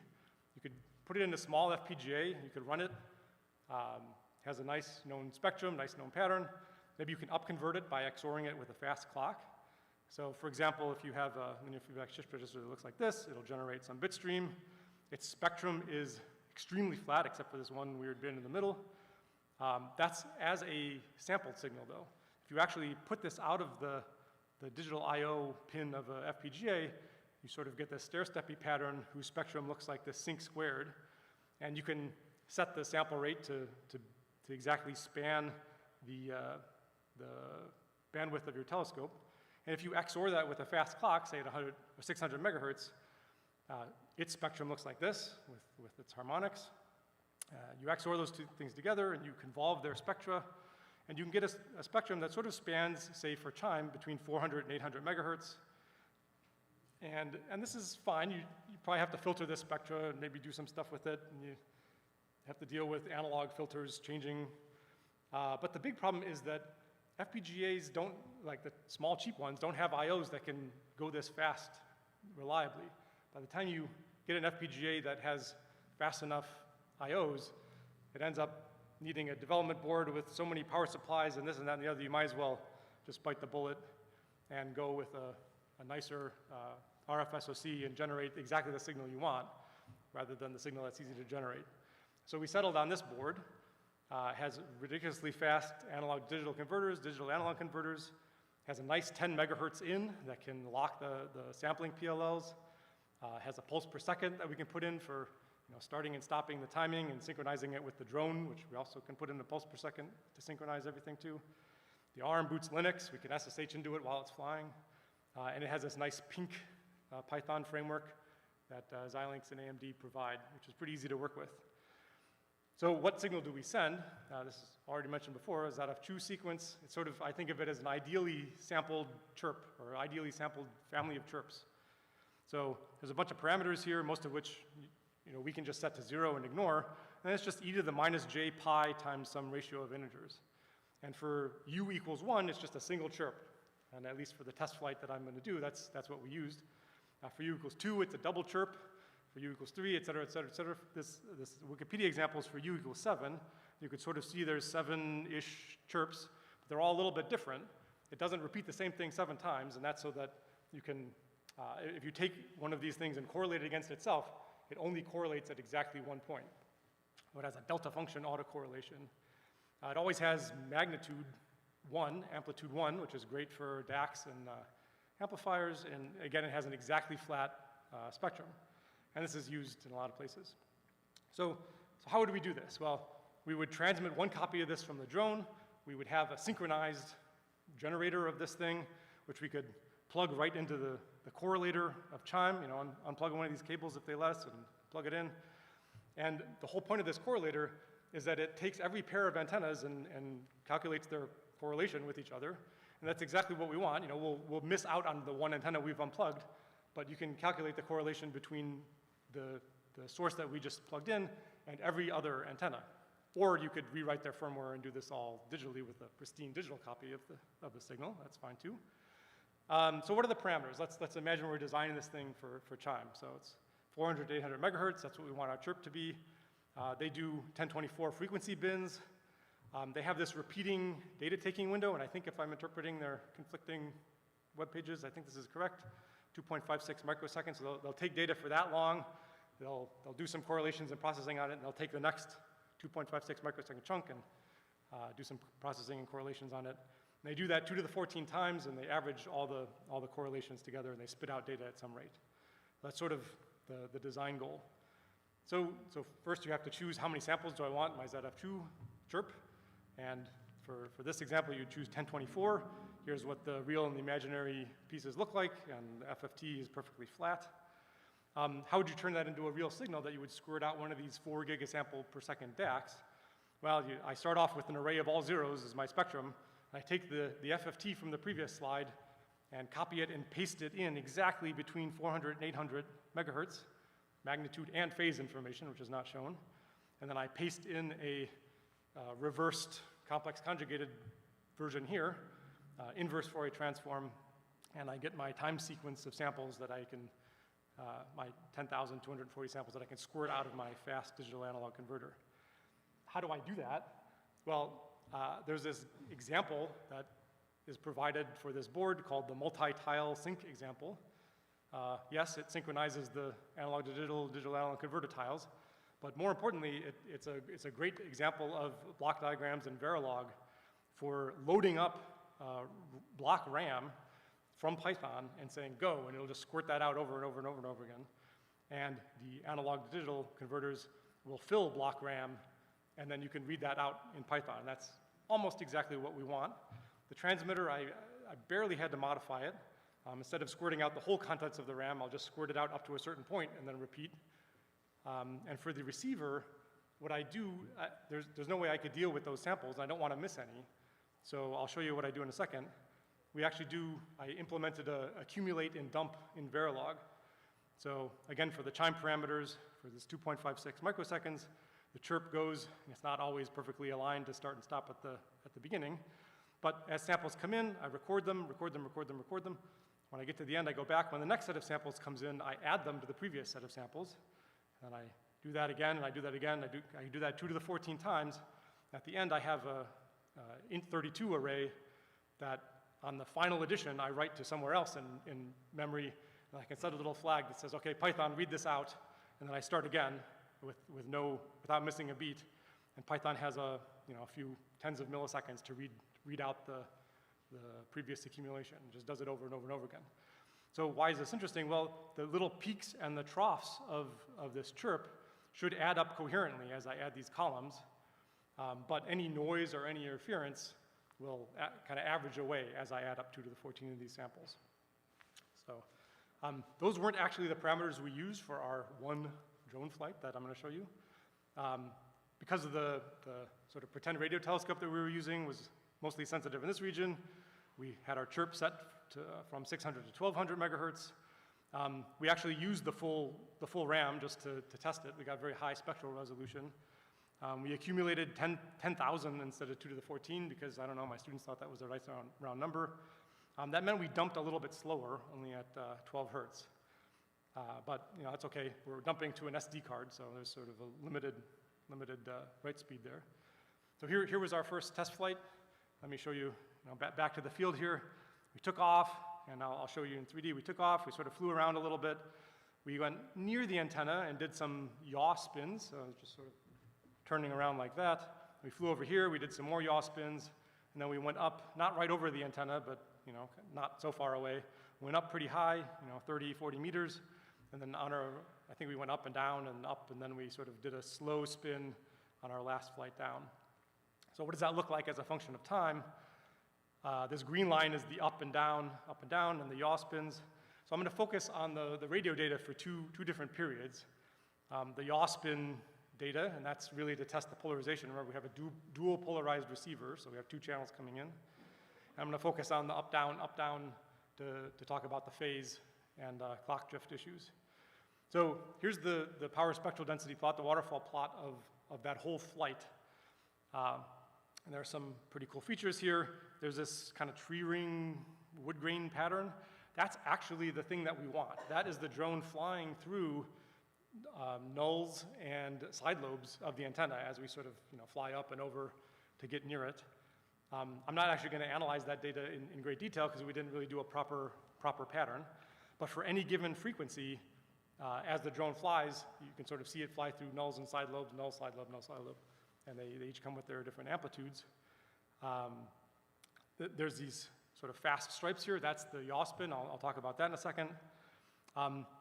There are some other features I want to point out here. There's a very bright stripe at 500 megahertz. There's one at 1,000 that's a little bit harder to see, and one at 1,500. Those are actually the sample clock, the PLL, and the FPGA clock, and its harmonics. But other than that, it's super quiet. So there's a little bit of interference probably from TV stations between 500 and 600 megahertz, but not that much. I'm going to do something that you may all gasp at, which is to turn this waterfall on its side here. And then I'm going to zoom in on the relevant frequency range that we were actually transmitting. So here you can see the kind of tree ring wood grain pattern and the yaw spin when we were sort of 10-ish meters away, kind of above it, spinning. And let me show you what we can do here. So here's zooming in even more in frequency. You can sort of see that when one of the polarizations of receiver had nulls, the other one was maximum, and when this one was maximum, the other one had nulls. So I'm just going to pick a particular frequency here, somewhere around 800, and stripe across and plot that, and just sort of get some sense of our signal to noise. And on the top plot, this is the striping across for a particular frequency, what did I say, 825 megahertz, the two different receiver channels. And we have a dipole antenna on our drone, and so as we spin the drone, the north-south and east-west polarizations will line up alternatingly. This green line is the yaw from minus 180 to 180 as the thing spun around. We're doing about a spin every 2 seconds. And if you predict what it should see, if you were directly above it and everything was perfect and ideal and all the amplifiers were exactly equal and everything, you would get the cosine squared and the sine squared of that yaw angle, and that's what I plotted on the bottom. And you can see that matches pretty well. And we really do get right down to zero, and we sort of touch zero every time. So our signal to noise ratio is pretty good. And the other thing is, compared to the on-off switching method, we get lots of samples with pretty high signal to noise. So there's no way you could switch on for a second and off for a second, on for a second, off for a second, and spin this fast and get reliable data like this. Do we get phase information, which is important for propagating any antenna measurement out of the far field? Yes, we do. This is during the up-down period. If you take a particular slice across here in frequency, you can see the phase is wrapping and then unwrapping and wrapping and unwrapping, and this is about what you would expect.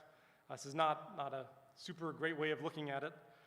What we can do is we can correlate against the chirp that we're generating and show how that correlation changes as we move the drone around.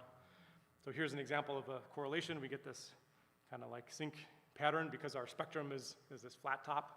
Our correlation is going to look like this sync. Not exactly, there's some extra information here.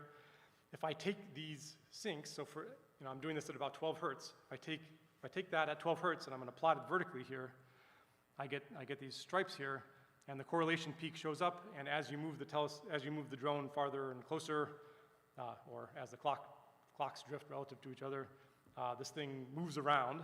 Here you can see the yaw spin, sort of striping this. This is just for one of the polarizations. to make this a little bit easier to see, I'm going to take each vertical line and just normalize it to the highest correlation value. So you no longer really see the yaw aligning and misaligning. But you can sort of see the pattern here. You'll see some what may be reflections off of buildings or cars or something. And you see a little bit, there's a gap in our data here, but you'll see this up-down pattern. If we plot the location of that peak against the actual distance from the antenna, this is in green, the location of that peak for both east-west and north-south polarizations really line up on top. You can't even tell there's a blue line underneath this orange line. But it's pretty clear from this that in our one test flight, we did not let the clock stabilize enough. So we did get some drift. If we fit a linear drift, which is almost certainly not the only thing going on, we fit a linear drift and subtract it out, at least during the kind of going up 30 meters, down 30 meters, or 40 meters, whatever this is, we get pretty reasonable fit. So I would say we are preserving the phase information in the sense that the correlation really does what it's supposed to be doing. Our drift rate is pretty severe. So we have some pretty nice GPS disciplined oscillators. They should be working better than this. So what about our signal to noise ratio? Well, you saw in those plots, it's actually really high. And for a real radio telescope, even though we have no power amplifier anywhere, we're just literally plugging it right into the output of the digital analog converter and sending it through some filters and some other lossy stuff. We're actually transmitting less than a milliwatt spread across whatever wide band we choose. And from a communications perspective, this looks like 300 Kelvin if you're a few hundred meters away. So any antenna that can see the ground a few hundred meters away is going to be kind of indistinguishable from radiation from the hot ground. This is about right for the lower frequencies in terms of the galactic emission is kind of around, this is 290. The galactic emission gets to be above that level when you're sort of in the few hundred megahertz region. As you go up to higher gigahertz, the sky actually gets quieter, and we may actually have to purposely quiet our non-amplified transmitter. Okay, so before we did our flight and before I was able to show you data, I thought I would waste a lot of time here doing a cool demo. I don't have much time to do that anymore, but I did bring the antennas, and I will show you the flow graph. So one of these antennas is a transmitter with a filter on it. It's a 915 bandpass filter. And you can take these things, and the other is a receiver, and so I'll transmit exactly the same ZF2 sequence over and over and over again, and I receive it, and I correlate against it, and I plot the spectrum. And you can move these things around and cross their polarization. You can see all the right effects.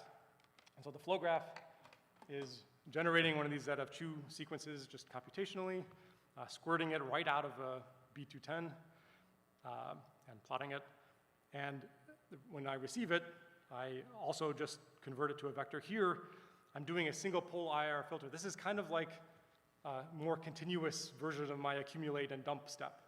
So I can accumulate effectively hundreds or thousands of these samples and average them all together. And in a sense, everything repeats. The peaks should line up and the troughs should line up and all the noise should average away.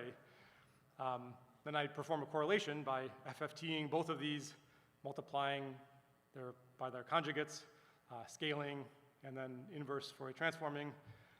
I can pick it off here and plot the spectrum, or I can pick it off here and plot the correlation. So that's what I have here. On the bottom, this is just the samples of the ZF2 sequence that I'm sending in. Then there's a correlation peak here that you can see, and as you move these antennas around, the correlation peak moves. In the middle is the cross spectrum. So that's correlated against an ideal version of this chirp. There's no FFT shift here, so it looks a little bit weird. This dip should really be on the ends. And then here's the phase. And what's impressive about any of this stuff is you barely move these antennas, and you can see pretty dramatic, repeatable effects in the phase. So what are our next steps? Well, why did we only do one flight? As we were finishing the flight, the drone started doing some little weird stuff, and we're getting GPS spoofing and jamming issues, and we're in Claremont, California, not somewhere where we'd actually expect GPS jamming. So it must be the GPSs are jamming each other, or something is spoofing, one amplified antenna is doing some spoofy thing with the other one, I don't know. So we took the payload off, and we've been working on those problems. We did that flight right at the end of summer, and then the students went home, and I did other stuff, and now we're back, so some of the students might start working on that again. Why was the reference clock drifting? Probably because we didn't let it warm up and settle. The 1 pulse per second, right now it goes into the transmitter and the receiver and the drone, and all the hardware is there, and we need to write a little bit of software. Doppler shift, so this drone can't go too fast, otherwise in the little accumulation window, things shift a little bit and the peaks and the troughs no longer line up. Now for the particular parameters I showed you, that might be a problem, but we can accumulate for a lot less time, and then we can fly the drone pretty fast and not actually have any issue with Doppler. Let's see, what else do I want to say? Actually measure an antenna pattern once all the drone stuff works. Beg to go to a real radio telescope and let us fly our drone over their expensive radio telescope. And this is not really my field. I'm sort of, like I said, more of a quantum person, not a magic person. So, if anyone has any ideas of the most appropriate venues for this kind of work, I'd be happy to hear it. I got some other little projects in my lab. There's a direction finding drone, sort of uses similar GPS stuff, similar open source flight controller. There's 4 antennas under here. This wooden frame here is so that these legs go up, and if they don't go down, you sort of want to land on something rather than land on the antennas.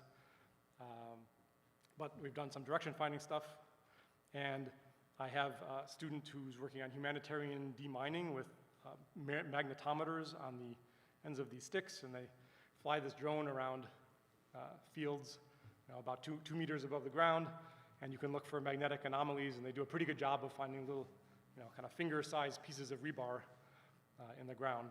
And so the kind of metallic anti-tank mines or something they're working on finding. So, thank you. Like I said, this was all undergraduate students, in fact, mostly freshmen and sophomores, because when our students are juniors and seniors, especially the engineering students, they do something called a clinic project for their junior and senior capstones, where some company comes in and they pay money and they get a team of 5 or 6 students and a professor to work on some problem that they really care about or want to prototype or something. So I've had some really good students. Zoe, I'll call out Zoe. She worked with me on this for a while. She did her senior capstone with HRL. She also used RF socks, but for quantum computing. So HRL puts little quantum chirps into their quantum computer processor and measures the magnitude and phase shifts of the chirps as they come out. And she applied her RF sock skills toward that. And now she's starting a PhD program working on ice-penetrating radar. And I have some collaborators and some other people that I just discussed and some funding agencies. So thank you. I guess I'll take questions from there.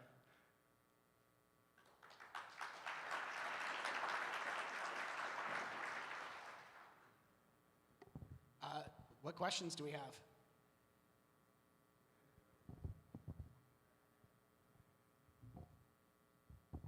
So after you've sort of typified or modeled the antenna node pattern, does that allow you to check that it's operating as intended or better consume the results? Yes. So there's, when they design these things, they model them quite, as well as they can. But you saw these antennas are fixed on the ground. You can't steer them, and the ground itself and any distortions when they're building it, random cables that they didn't fully account for in their model, it all affects the pattern a little bit. And they have certain ways of measuring the antenna pattern with certain sources, but that mostly captures the main lobe okay. It doesn't really capture the far side lobes very well. So the maps, the beam patterns that we generate aren't going to be the final word. They're going to sort of go back and inform the modeling and be merged with these other ways of mapping out the antenna pattern. But the end goal is to really map out the hydrogen using this interferometric technique at these super long wavelengths. But you want to make sure, for example, that, like I said, if something bright is over here, you're taking it into account as opposed to just assuming that you're only seeing this stuff right above you. So it all goes into kind of forward simulations of we think the sky looks like this. If we forward simulate that, what's the antenna see? And tweaking the models themselves for the purpose of these forward simulations and data analysis. Hey, just a silly thought I had is, could you do like a synthetic aperture radar kind of measurement as well? Like, you have all the mobility of the drone, and then all you need is a receiver. Like, I'm not quite sure. Is that something you've thought about? Is that feasible? I have thought about it at the stage that you just mentioned, like, oh, wouldn't this be kind of an interesting thing to go down? I've not thought about it beyond that much, but let's talk if you have sort of more detail on that thought. Hi. Thank you for the great talk. Can you explain a little bit more about the GPS problems that you face? Explain about the GPS problems. Problems. Okay. Let me go back to the picture of the. The short answer is I don't know, because the first few things we tried did not fix it. But basically there are, it's hard to tell, this is an older version, there are actually 3 GPS receivers. There's receivers that are sticking out, kind of up and out for this yaw measurement. And they each get, or at least one gets RTK corrections from the ground station, and the other gets RTK corrections from its partner. And there's a third GPS antenna, which is, I don't know, it's sort of blocked here on the newer version of the drone, which is for the 10 megahertz reference oscillator. So these are U-blocks, F9P, something, pretty nice receivers. An open source flight controller tells these red units, stream me this menu of messages, and one of the items on that menu is signal jamming and spoofing report. And what happens, and this is true even with the payload off, so it has nothing to do with our transmitter, we're getting the levels of spoofing and jamming just kind of spike, and sometimes the flight controller freaks out. It's like, oh, I can no longer trust my GPS, I'm just going to dead reckon, and then it sort of slowly drifts. So we have tried moving these things around a little bit, although not enough. We should probably move these red receiver boards farther away so they don't emit and interfere with each other. I'm not sure why the students put them right there. Maybe something is being interfered with from the power conversion systems of the drone or the vibrations of the drone. We tried several things that didn't really solve the problem, but basically the farther away everything is from everything else, the better. But we're still getting these problems even when we turn only one GPS unit on, and I'm not exactly sure. It may just be like we switch out the unit and everything's fine, but we just tried that once and it didn't fix the problem, so it's unlikely to do it again. Do you have some particular experience with this where you're like, you really need to try this, and this fixed our version of that problem? If so, talk to me. Which portion of the project were the undergraduate students able to most engage with without getting lost? SDRs, drones, very easy for undergraduates to get lost with those kinds of projects. That's a good question. So I would say that I had a lot of students on that list, and each of them had some small piece. The Verilog part was something that the students did not get involved in, although by the time they are juniors and seniors and would have been really great at that, they have moved on to these clinic projects. A lot of the mechanical stuff, all this 3D printed stuff, all the just constructing and getting the drone up and running, a lot of them are actually pretty good. So this thing basically runs, Linux like a Raspberry Pi, and you can configure that and write some software to do that. The basic kind of Python, take data, write it to a drive, open it up in Jupyter Notebook and plot stuff. I'll sort of get them started a little bit with a few lines of code and say, here, look into this and go. And they have pushed forward a little bit on almost every aspect of it, but I would say that it is hard. There's a lot of concepts here, with the fast Fourier transform stuff and getting everything exactly right, and the phase information and not getting some off by one issues, and this is challenging. But I would say that over the course of a few years and a few students, I've been able to have people make meaningful progress. Great. Are there any more questions?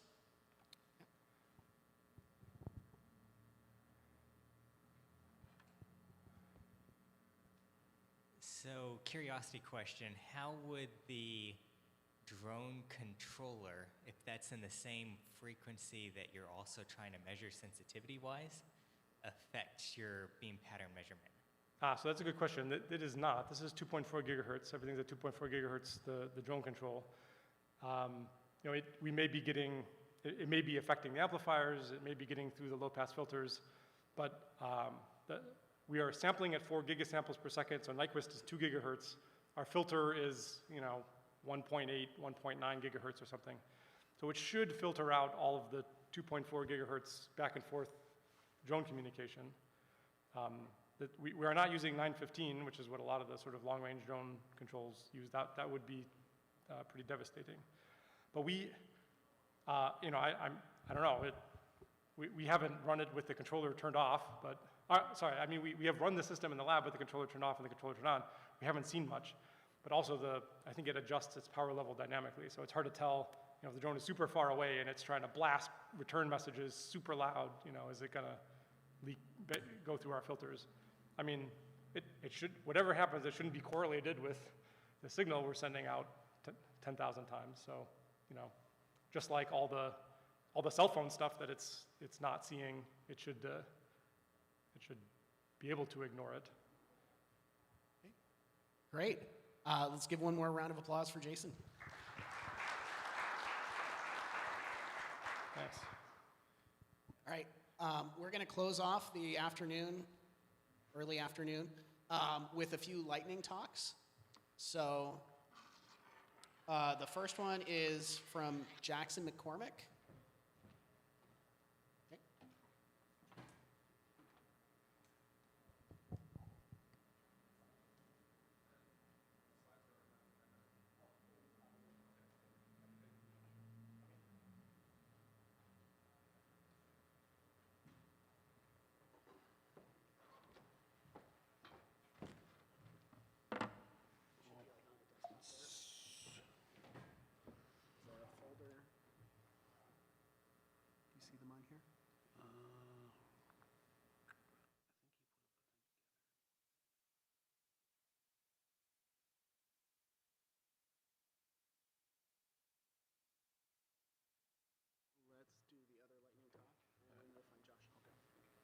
All right, we're going to come back to this one. Do you just want to grab your laptop and plug it in?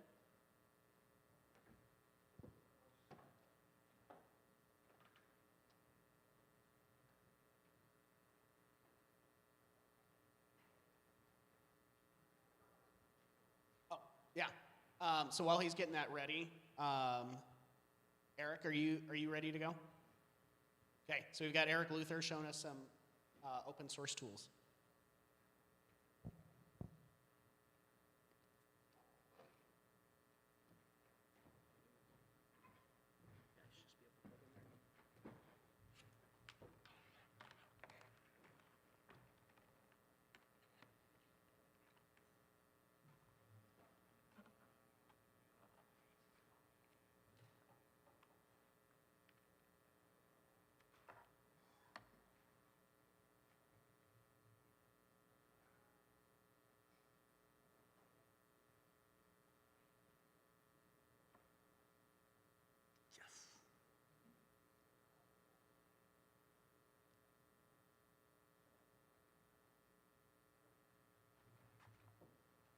All right, is the microphone working? So, hi, my name is Eric.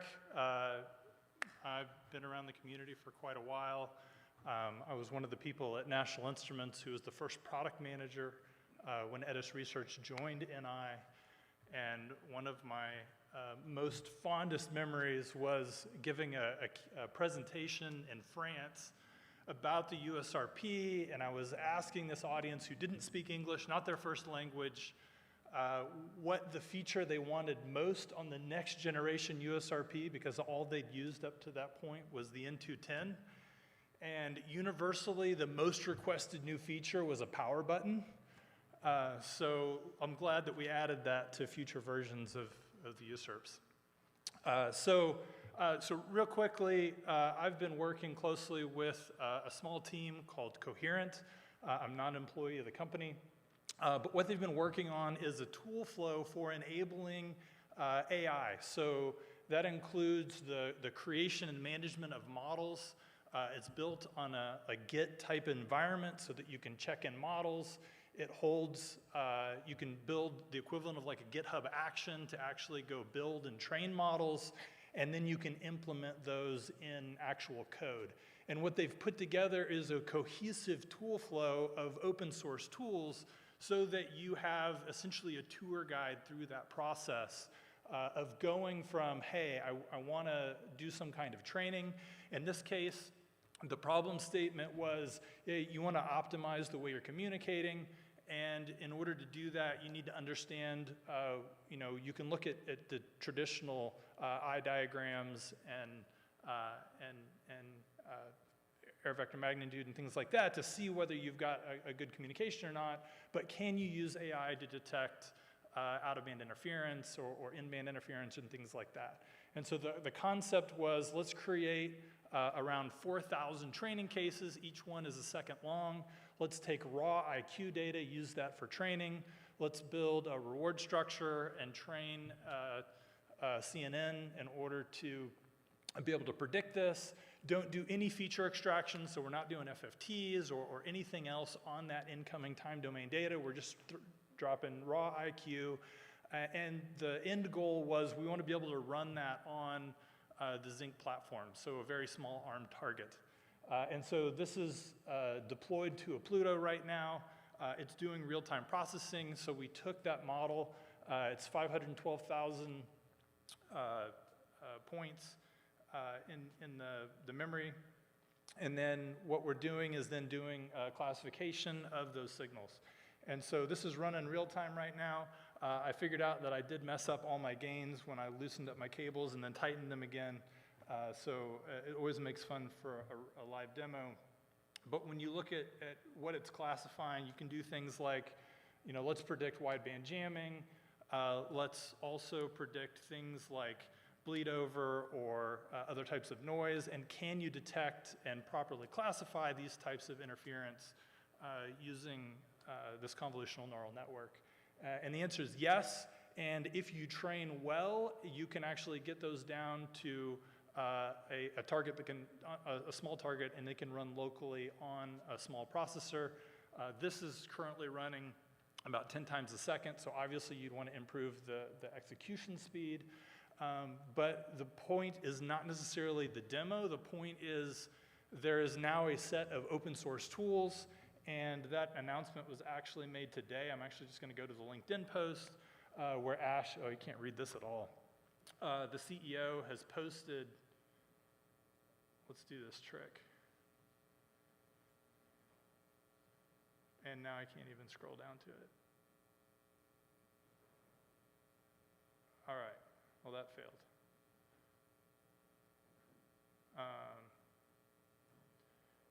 And so if you're looking for a place to start, Coherent AI is the name of the company, and then the new open source library and set of tools is called RIA-Hub. And you can find me later, and I can answer questions if you're interested in getting started. But wanted to go for a quick demo and can dive into it further if you'd like. Thanks.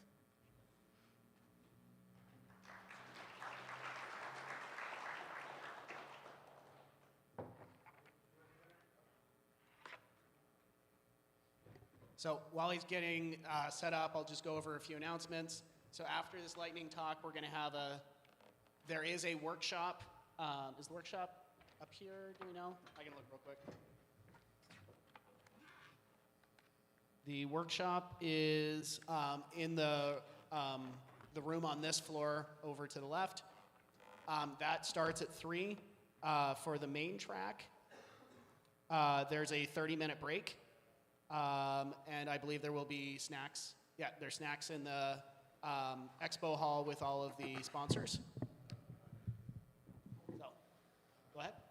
Okay, thank you everyone for giving me a chance to talk about my company I'm a part of here, CX2. We are in the electronic warfare space. We are a small startup, but growing quickly and looking to make many hires, especially an expert in DSP with strong experience at GNU Radio. So let me just talk you through a little bit about what it's about. For those who are not super familiar with the electronic warfare, EW space, it's rapidly evolving and changing right now, especially due to ongoing conflicts have shown that this warfare is just going to change dramatically. Spectrum is becoming the new high ground, much like used to be air and then space and then so on and so forth. In all of these domains, spectrum dominance is key for the soldier and for the warfighter. Especially in Ukraine and other places, unmanned systems used to be distributed in a few very expensive assets, and that's changing drastically, where systems are being distributed throughout many different unmanned platforms, and those systems are only as useful as the link and the reliability of the link. This is a very contested space, so unlike the usual considerations and multipath and problems of creating a reliable link in these systems, they're also heavily jammed, heavily contested, spoofed. A lot of things are going on, so control of spectrum is absolutely crucial in modern conflicts. And in addition to that, we are working on this problem by building many different distributed systems. We're focusing on drone platforms right now, but are expanding in many different other spaces. And we're seeing some impact and a lot of interest, and like I said, growing very, very quickly. So we are interested. For anyone who is interested in this space, come talk to me. My email is here. And you also feel free to check out cx2.com. It has careers on there listed that are more than just specifically focused on DSP. But I'll be around today and tomorrow. Feel free to email me or come and talk to me, and I'll tell you more about the opportunities that we have at CX2. Thank you.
right, hey everybody. Just a quick announcement. We're about to get started with the afternoon session. Just want to start hawking merchandise. So at the registration desk over here, we have hats this year.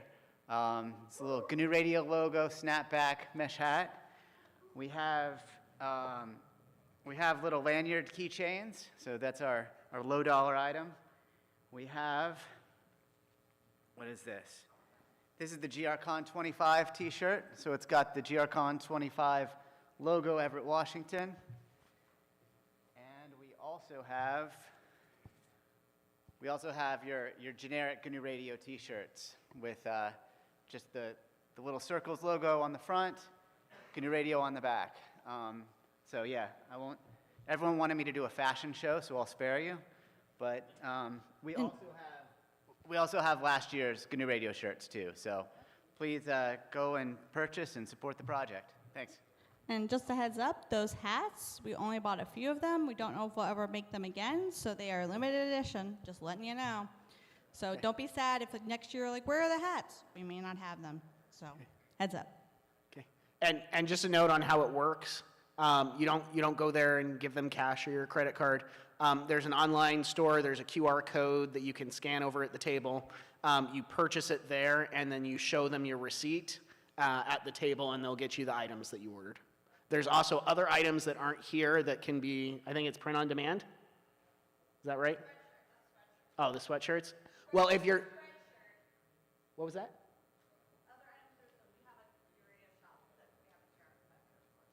Yes. So if you're feeling cold and you think, I wish I had a GNU Radio sweatshirt, we don't have them here, but you can get them after you go home. Yes. Okay. Yeah. We are going to go ahead and get started again after the break. So is Dennis? Okay. Dennis is going to give our first talk.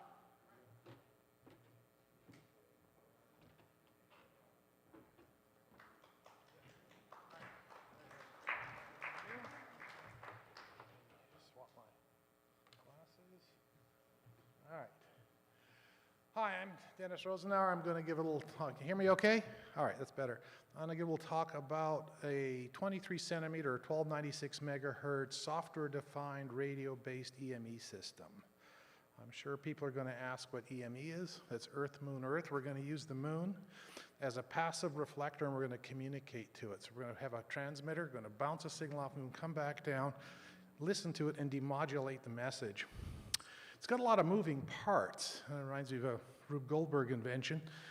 We've got high-power transmitters. You know, it's a long way, and moon's lossy. We've got sensitive receivers. The signal's not real big.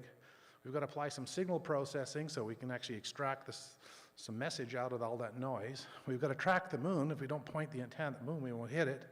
And then the moon's moving. We're in a moving frame of reference, so we've got to Doppler correct everything. So talk about how we put this all together. So the first thing is we can use the radar equation, a little bit of stuff that we learned from the astronomers, radio astronomers, and we can calculate the link budget. Use the radar equation, we can see what the loss is. We know what the reflection coefficient is, know the radius and everything. When we finished, we come out that's 271 dB of loss. So that signal is really, really small coming down. So how do we do this? So we start out with a fairly high power transmitter. We're doing this in the amateur radio band, so we're limited to about 1,000 watts. So we start at 900 watts. We just put some stuff on a spreadsheet, and we're going to put a 1.8 meter parabolic dish, is about 26 dB of gain in, and we're going to transmit an EIRP of 354,000 watts. That's if you took all that energy and focused a little beam, it's going to point at the moon. It's going to go there. We know the path loss we just calculated. We got a receive signal at minus 157 dBm, or something down in below attawatts. So it's a little tiny signal, 10 to the minus 21 watts or so.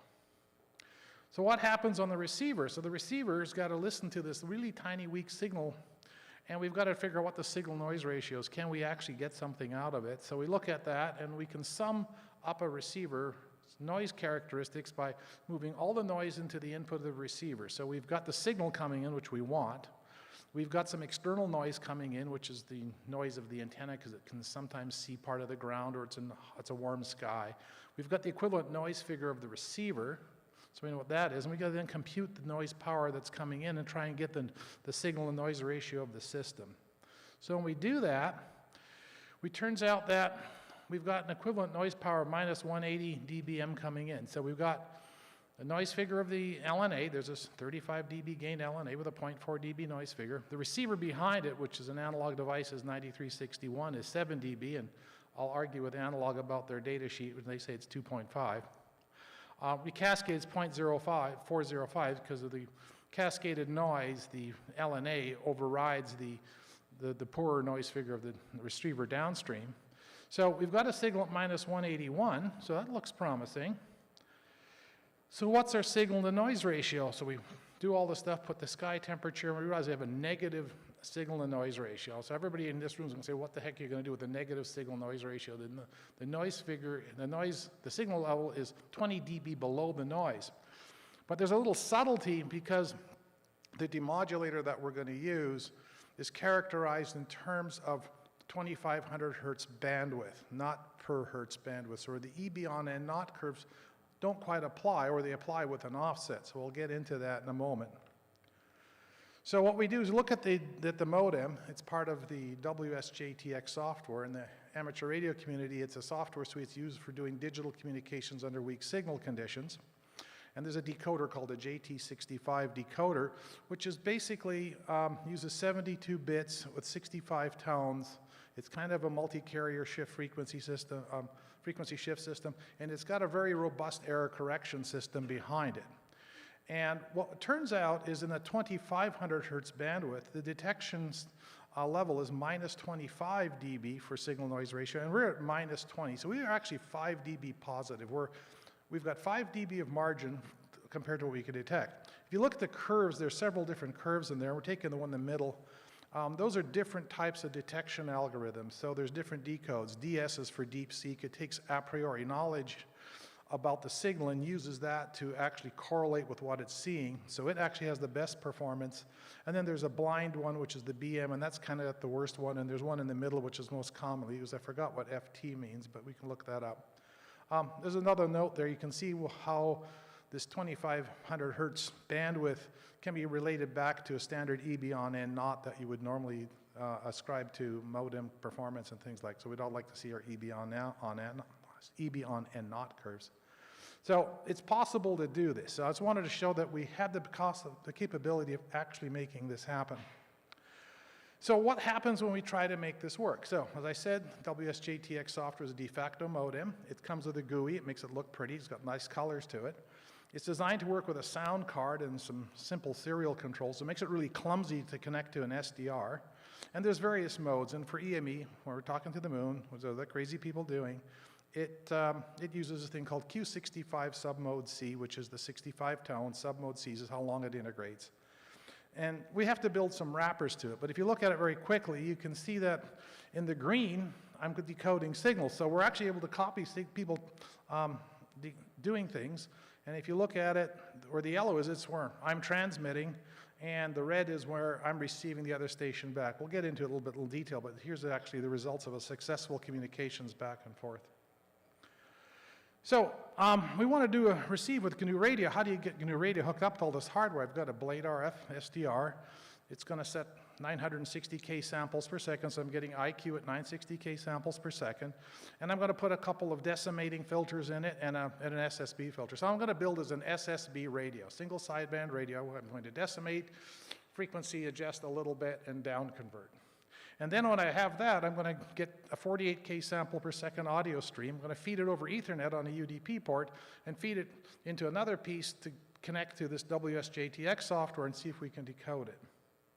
So this is what it looks like. So I've got a Blade RF outside. You can see I've got a signal source. It's going to do the frequency offset. We're going to do Doppler in that because remember, it's a lot of moving parts. And then I have some low-pass filters and some band-pass filters, and I ultimately come out with a 48K sample per second feed that goes across the network, comes inside because all this RF stuff's sitting outside where the antenna is. You don't want long transmission lines. They're lossy and noisy. And then I have another instance of GNU Radio, picks up the the data on a UDP source.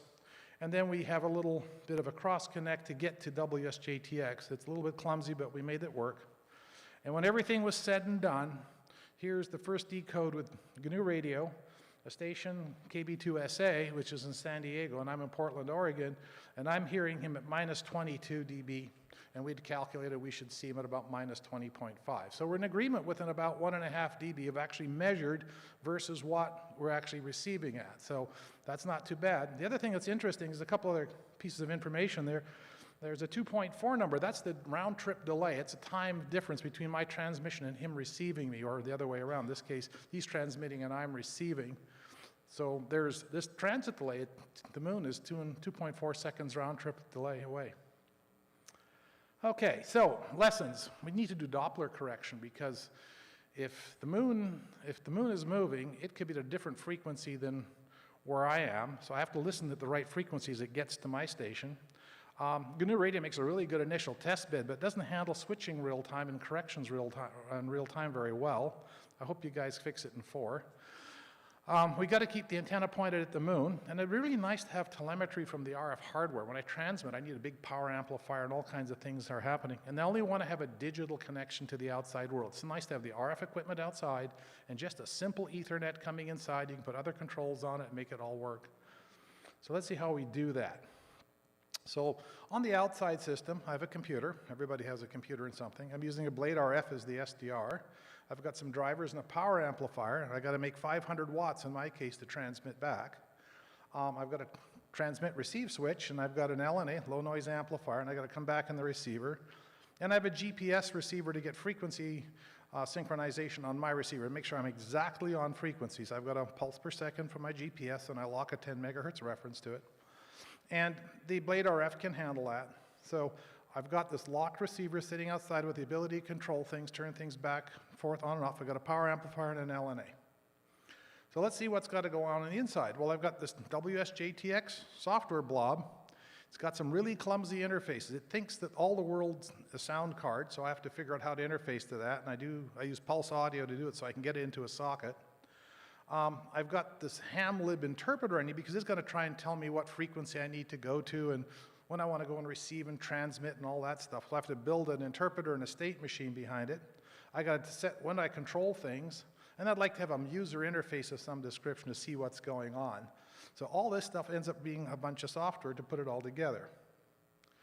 So let's look at the audio interface and the socket interface. So first of all, I got to get the audio in and out. It's going to think it's an audio signal, which is that SSB down conversion all the way from 1296 through the SDR, that's an SSB radio, comes off the socket, and pulse audio provides that interface. It makes a sound device visible to the application software. So anybody's got a similar problem where they will have to interface with a sound device, don't forget to look at pulse audio. It'll take a TCP socket and make you a sound device, and you can go in both directions. You can make a sound device inbound and outbound. That allows you to interface to other sound type functions that you might need to run into, you might run into in some of your experiments. The other thing it has is it has a socket interface for ham-lib, which is kind of ill-defined because they don't really describe the API very well, but Wireshark's your friend and you can figure out what's going on. And you can eventually extract the 3 pieces of information that you need. One is, am I going to transmit or am I going to receive? And what frequency am I going to transmit on in real time? And what frequency am I going to receive on in real time? Because I have to adjust my receiver and transmitter for that when I'm receiving and transmitting, so I'm compensating for the Doppler correctly. So we wrote a little custom code for it. Don't we all do that? All right, so how do I control this thing? Because I've got a 500-watt transmitter. I'd really like not to have it transmit into my LNA. So what we did there is we built a little AVR-type controller, sort of inspired by an Arduino, hooked up some controls to it, and we set it up to talk to our power amplifier so we can turn on and off the power amplifier and read back things like its drain voltage, its output power, and all those kinds of things you might want to know that your amplifier is in good health. We also have another socket that we built a little daemon for. It talks to a TR control, turns the TR relay back on and off, and sets the LNA. You're seeing that I'm using serial controls between the hardware, and there's a reason for that. We started out using USB, and the USB, in particular USB 3, is so noisy that it noises up my receiver. There's enough spectral garbage coming out of your USB hubs in particular that the GPS receiver wasn't able to see the satellites. I had to move the antenna 10, 15 feet away from the USB hub before I could even start seeing satellites. I have a more sensitive receiver for the signal from the moon, and I wouldn't receive anything at all if I had a USB 3 hub anywhere within about 25 feet of it. So, just note to self, if you're doing low noise stuff, you might not want to use USB. Anyway, the other thing that happens is we're going to have to show how we actually do this control. When you start transmit, WSJTX tells you to transmit because it's doing some timing, and it's got to start its modem at the right point so we get timing synchronization, and then we can get all the carrier synchronization happening. So the first thing you want to do is you're in receive state, you want to power down your LNA, you don't want it to die. You want to switch to transmit mode, so I send a message to the TR control daemon, then I wait 100 milliseconds, make sure everything happened. Then I turn my power amplifier from standby to on, I send another message to it. Then I turn on my TX modulation, which is going into my SDR to tell it to turn the modulation on. I don't want to put a signal up before everything's ready to accept it. And then I'm in the transmitting mode. It takes 100 milliseconds plus to do that.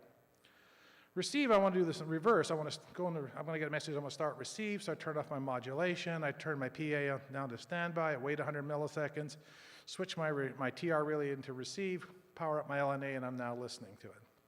So you've got all this other wrapper of things running around. So there's all these little messages going back and forth when you're going cycling to receive and transmit. That's just simply doing that.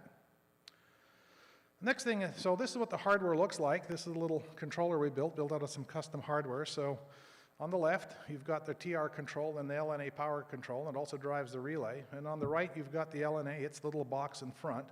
And sitting up on the top right, you can see a relay and a little heat sink assembly. That heat sink's a dummy load, so when the transmitter is on, there's a little leakage on the power divider that's underneath, and it dissipates that power because it's not a perfect isolator in that. And that's the patch feed on the antenna. So inside that little plastic, 3D printed plastic housing is the patch antenna. So it's actually feeding the signal into the reflector. I have a PA control, the unit on the left, similar type of thing, except it's got some big silicon carbide FETs. To basically turn on the drain voltage for the power amplifier, which puts out 500 watts. So it has things like 50-volt drains and 21 amps of drain current. So you can, not quite an arc welder, but it does make sparks. You want to have a bit of a real-time control on it, so that's the other part you want to do. So now you've built all this stuff up, and now we're just going to do nothing more than turn things on and off. So I want to know what the state is on my receive and transmit. This case is in the receive, so if you look at it, we wrote a little, like I said, a little status window. This is just using curses. You can see the TR relays in receive mode, transmitters in standby, its status is receive, and you can see the supply voltage is 13 volts, and that the PA is sitting there in standby, and there's, the supply voltage is 50 volts coming in, and the fan's running at 1800 RPM. And a few things like that. And there's some frequencies listed in here as well. I'll get into those in a few slides. On transmit, you can see the opposite's happening. The LNA is off, the TR relay is on, and it's drawing 290 milliamps. The PA is on, and now we're running 50 volts on the drains at 21.7 amps. That's a DC input of almost 1100 watts to get 500 watts out. Fan's running, which is a good thing. And the other thing you can see P forward and P reflected. P forward is a forward power. That's the RF power the transmitter's doing. It's plus 57 dBm, so if you know dBm to watts, that's a little bit more than 500 watts. Plus 60 is a kilowatt, 500 watts is 57, 3 dB is half the power. So you can see the things in transmit position, and we're actually transmitting at this point. We can watch this. It updates every few times a second, so you can see what's going on. So this is, again, all these moving parts, the cuckoo clocks and the cannons all working when we're transmitting. So how do we do the SSB up and down converter? We started out with GNU Radio, and that was a really good prototyping system, but we had to control a number of things, and it was clumsy and difficult to do. In some cases, it didn't work, and thank you, Marcus, for pointing out why there was a problem in the Blade RF frequency control. So we just built a simple SSB radio, and we used the liquid DSP libraries. There's a bunch of C libraries. They're really easy to implement. They're easily compiled and everything. So we just build, on the receive side, we built a frequency offset, which is a complex multiply. We needed a DDS. We can control what frequency we want to offset, so we can do a fine frequency control without having to adjust the main synthesizer and the RF. The reason we don't do that is the main synthesizer takes a few milliseconds to relock, and we'll lose coherency when that happens. So we decimate 2 stages just so it's convenient. We don't have too many taps in the filters. And we have a complex filter to get our SSB sideband. We wanted the upper sideband. And the reverse basically happens on transmit. Instead now of decimating, we interpolate to come up to 960K samples per second. And we also have another offset on it. So it makes a very clean thing. So the SDR part's actually fairly small in this project. Doppler. So one of the things that we discovered is the moon's moving. We're sitting there, I'm sitting on the Earth, and so is the other station. But the moon's moving, so if the moon's moving, then I'm gonna have a Doppler shift effect because I have a reflection from it. You can actually hear that echo change. At 1296 megahertz, it's gonna be about 4 kilohertz, and since my baseband is only 2500 hertz wide, I could be completely missing the receive window that I'd be listening in when I'm transmitting, when the other station's transmitting. So I have to continuously update the frequency. The convention for people who do this is to have constant frequency on the moon. That means this transmit station is going to correct its frequency, so it's going to have the specified frequency if I was a receiving station on the moon, and then the receive station is going to compensate as if there's a constant frequency transmitter on the moon, and is going to be offsetting to compensate for its own Doppler shift. So WSJTX computes this, we're going to extract that, we're going to use that to generate an offset. And we'll send that information via socket to the SDR part, which is going to drive those DDSs. So what happens? In this case, we've got the frequency offset shown, and you can see what's happening here. The offset's on, I'm going to receive at 1296.064. My synthesizer set to 1295.990, and I got an offset. It's around 75 kilohertz. It's 74,335. In this particular case, the moon was receding, so I'm off a little bit in frequency. I have to transmit a little bit lower, a little bit higher in frequency and receive a little lower in frequency, I think is the right direction that I have to do this in. And the DDS is phase continuous. So and if you get an idea of it, this is updating every few seconds, tens of seconds or so, you're going to find the frequency is going to be updating. So in this particular case, we've got an example. WSJTX calculates the information on the left side. You'll see that the self-Doppler is 1966 hertz. That means I'm about 2 kilohertz low in frequency. So what this happens, I have to go and change things. So I want to be 1296.065 on the moon. That's the frequency you can see at the SCED frequency point. Doppler is 1966, so I have to transmit higher in frequency. Since the self-Doppler is lower, the moon is receding. You can see that from the azimuth. If it's right due south of me, it's 180. It's now west of me and receding, so the Doppler is going away. It's like the train, the train's passed me on the tracks and it's receding. Same effect. So, and then the reverse occurs in receive. I have to receive at a little higher frequency because I've got an offset for it. So I'm 1296.063 going up. So this is what happens, okay? So the other problem you've got is antenna tracking. You've got to keep the antenna pointed at the moon. This is kind of independent of everything else. WSJTX calculates, but I can also use a standalone tracking program, and I wrote my own, courtesy of PyFM and things. And you need also a sturdy positioner. So once you put that all together, you've got to keep it pointed at the moon. So there's the antenna where you can see the drive motors on it. There's a gear reduction and some worm drive components to it, move the antenna. And there's the controller. We built a complete control system. It's got a PID algorithm inside. It's got the drive electronics and everything, and it accepts control via socket. So you basically send to a socket your azimuth and elevation, and it moves the antenna for you. So all of this is happening. All the parts that we built on these purple boards, we all designed. I designed all ourselves. I had a little help with another fellow from VE7 Zulu Delta. He did the software in this controller. And we put this whole system together. So there's a lot of moving parts. It's all built up. Antenna tracking, we wrote our own program using PyFM and then some wrappers around it and a bit of a display GUI. Gives us the current position, and it drives the motor. Every second, the ASL system gets an update. So, summary. Show that we need to make a complete communication. It's more just a receiver and a transmitter. It's not just the SDR. It's all the pieces around it. You've got to decide when you're going to receive and transmit. You've got to see if you've got enough signal noise ratio on the receive system. You've got a high enough transmit power to actually make the link work. So you've got the RF system designed to deal with. You've got some high power transmitters and sensitive receivers. You've got some signal processing, both in just the SDR component and then further down in the DMOD, which is again is still an SDR component. I don't have any details of it in here. You can look at it, one of the references of how the JT65D mod works. You've got to do some Doppler correction, and you've got to track the moon. So all of that's got to run all together so that you're listening in the right place at the right time, so that you're synchronized on the message so you can actually decode it. So there's a few references here. If you want to know about the system engineering, in the 23 GRCon, I gave a talk on how to do all the RF system calculations for noise figure and IP3 and all that works. So, any questions? Okay. Sorry.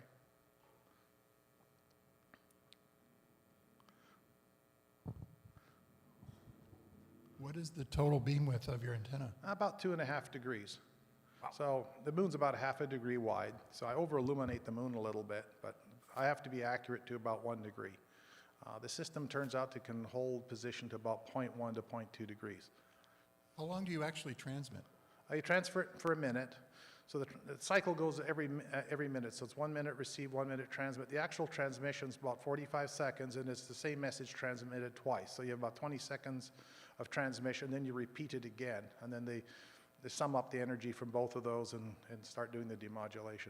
And is that scheduling done? That's scheduled in the WSJTX software. So there's also a synchronized time receiver, and there's a synchronized time. So you connect to one of the time servers to get time synchronization. I actually have a GPS receiver with a pulse per second out, and I synchronize the computer that way. The computer's handling that synchronization. The modulation changes frequency every second, so it's basically running at 1 baud. Is that schedule predetermined with your contact? Not really. What you've got, if you look up here, that's probably which is that one. If you look here, it says TX first, roughly in the lower middle left. It says TX every first, and that's actually says if you're going to transmit on the even or odd second, or even or odd minute, I'm sorry. And that tells you what offset and everything is at. And last question, what's roughly your window of being able to operate because of the celestial mechanics of the moon? Oh, you've got well, it depends on where you want to go. If you want to go to Europe, you've got about a 3-hour window, 3-4 hour window from the west coast. So, you know, the moon is rising here and it's setting there. If you want to go to the Far East, it's the reverse. You want to talk to Australia, the moon is going to be starting to set here and it'll be rising there. No, when the moon's is tilted with respect to the Earth's equator, so it'll, as a month goes around, its elevation goes up and down. So, you know, when the moon is high, it's a little easier to get to the northern hemisphere. When the moon is low, it's a little better for the southern hemisphere. Okay. Yep, we'll go here.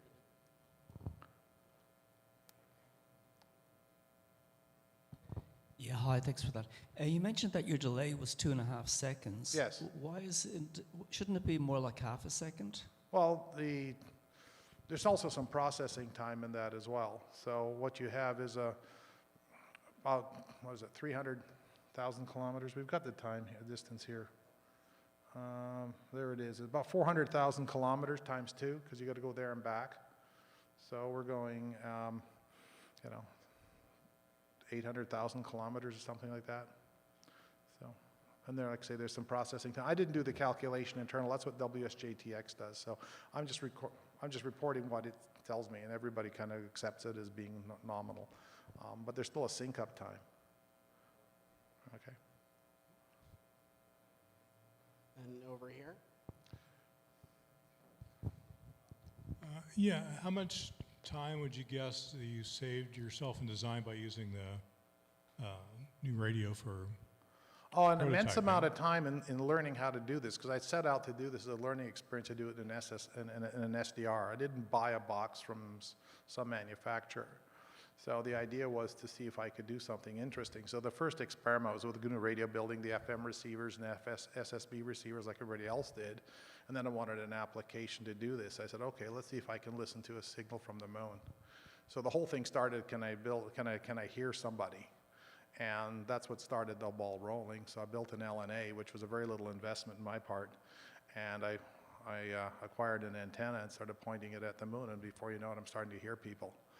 The SDR is wonderful because it goes, Blade RF, which is in the analog devices, 9361 chip, goes from 70 meg to 6 gig. So if I have an LNA and have a suitable antenna feed, I can cover anything I want in there. And then the second question is, I think this particular WSJTX mode, I believe the TR cycling has to match the echo time. There's some other ones that are 1 minute. Yeah, there's some timing offsets and things you have to be aware of. I think this one's more like a couple second or Yeah, there's some window in it. cycle. There is a synchronizing algorithm internal to, excuse me, if you look at the reference from Joe Taylor, who's the author of it, it's there. In the user guide, he describes the internal working of the software and exactly how the timing synchronization works and how the error correction works. And that would be a valuable reference if you want to dig into the details. I think we have time for one more question if someone has one. Yep.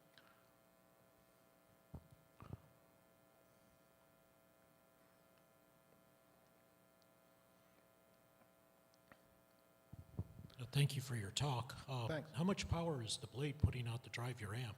Sorry, what was that? How much power is the blade putting out to drive your amplifier?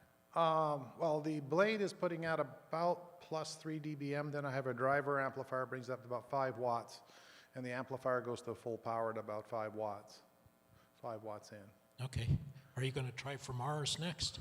That's harder. I don't have a big enough antenna, but maybe the SETI people might loan me an antenna or something for that. I know there's, what, maybe 2 people that done EME for Mars, not the I moon? guess, yeah, I'd like to try it. I'd have to sit down, work out the link budget and everything, but that'd be fun. But I'd have to borrow an antenna. I don't have a backyard big enough for an antenna that size. All right. All right, let's give a round of applause for Dennis.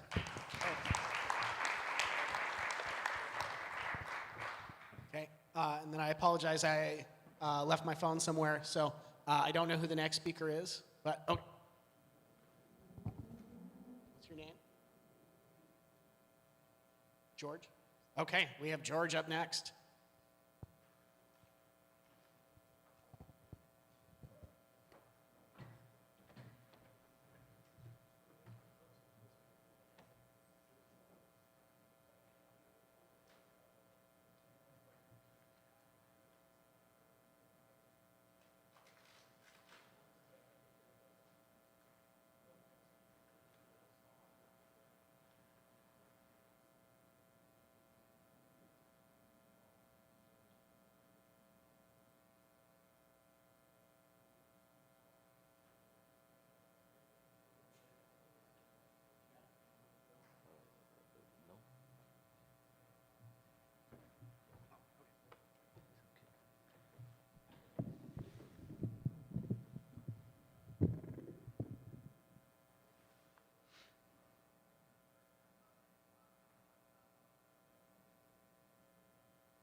Hello, good afternoon, everyone. Great to see you guys. I'm Jianming Chen.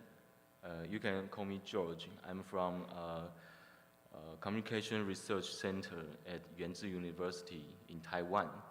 And today I'm excited to share our work, design and prototyping of a multi-channel wideband SDR-based VSG VSA for standard compliant signal testing.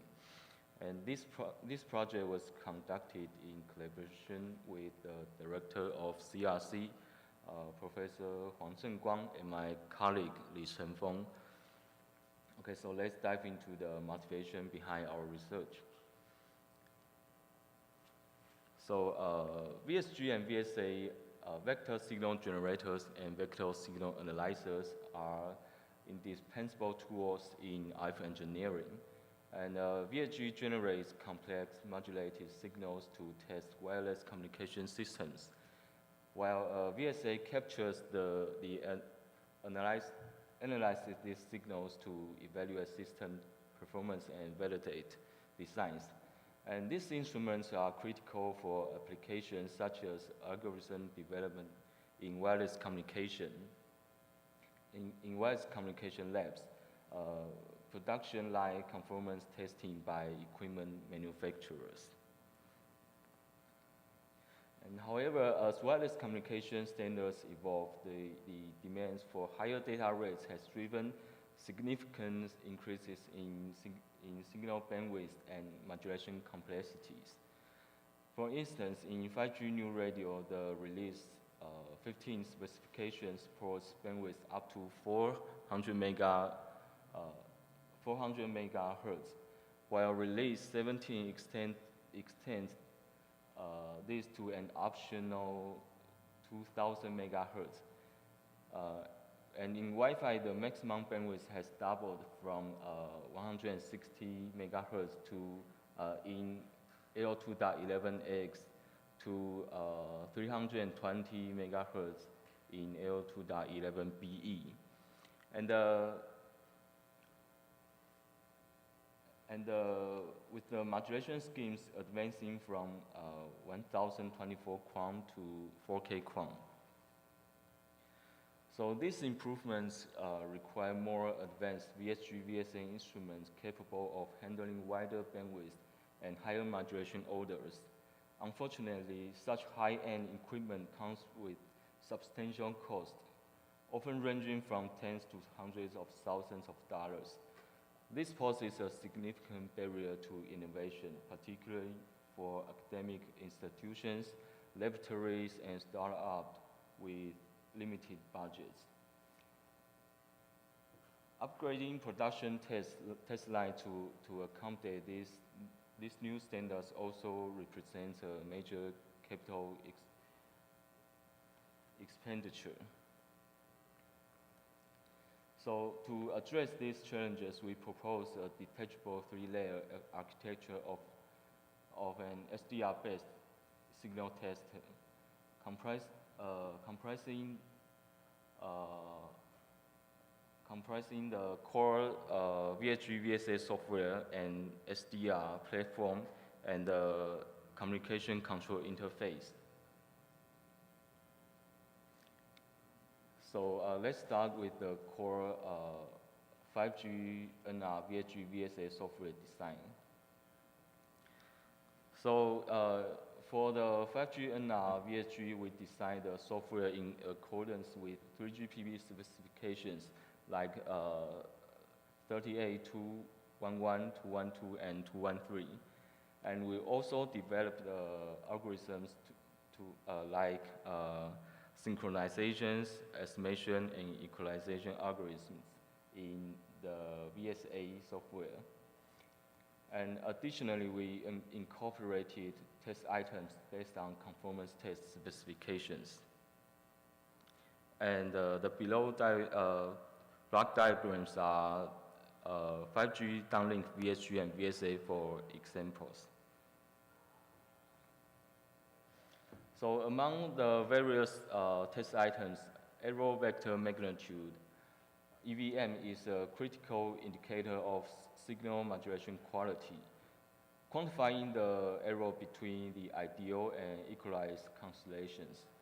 So EVM will serve as a primary evaluation metric in our comparisons. And after completing the core software design, we developed a GUI to facilitate operation and visualization of measurement results. And with the same approach, we also implemented VSG VSA software for L2.11ax.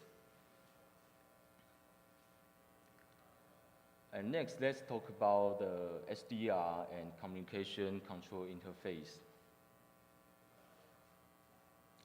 So to support wideband multi-channel testing for standards like 5G GNURadio, L2.11ax, and potentially L2.11be, we selected USRP X410 as our SDR platform.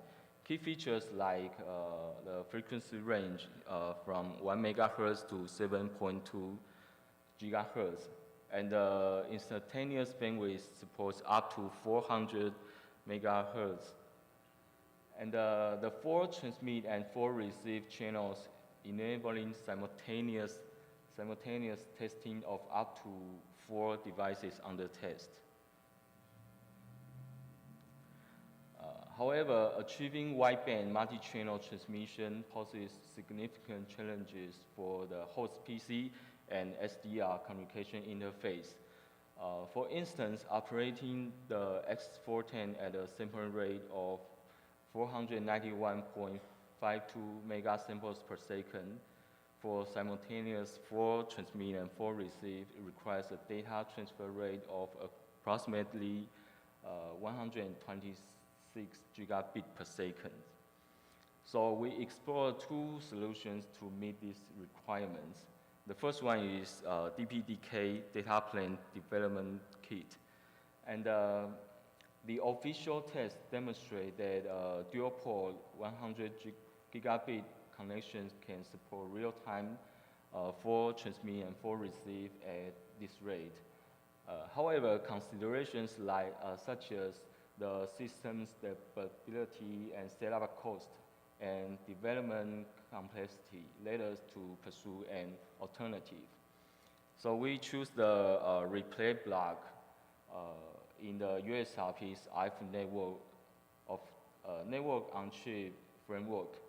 And this allows recording and playback of arbitrary data using the USRP's onboard DRAM as a buffer. So specifically, we use the X400 FPGA images, which supports a maximum sampling rate and includes 2 replay blocks, each with two channels.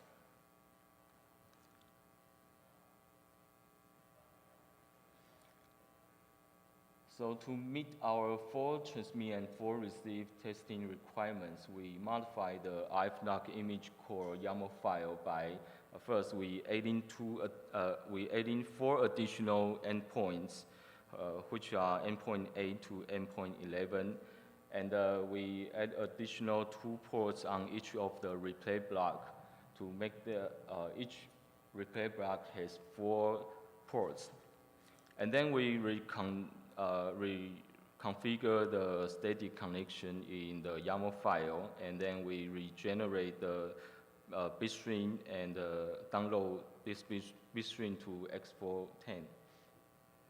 So by the results of UHD USRP probe application, you can see the static connections there. So we will use the replay block 0 for 4-channel transmission and replay block 1 for 4-channel reception. So for transmission, the IQ samples generated by the VSG software are sent to replay block 0 and recorded in DRAM 0 and continuously played back as an IF waveform by X410.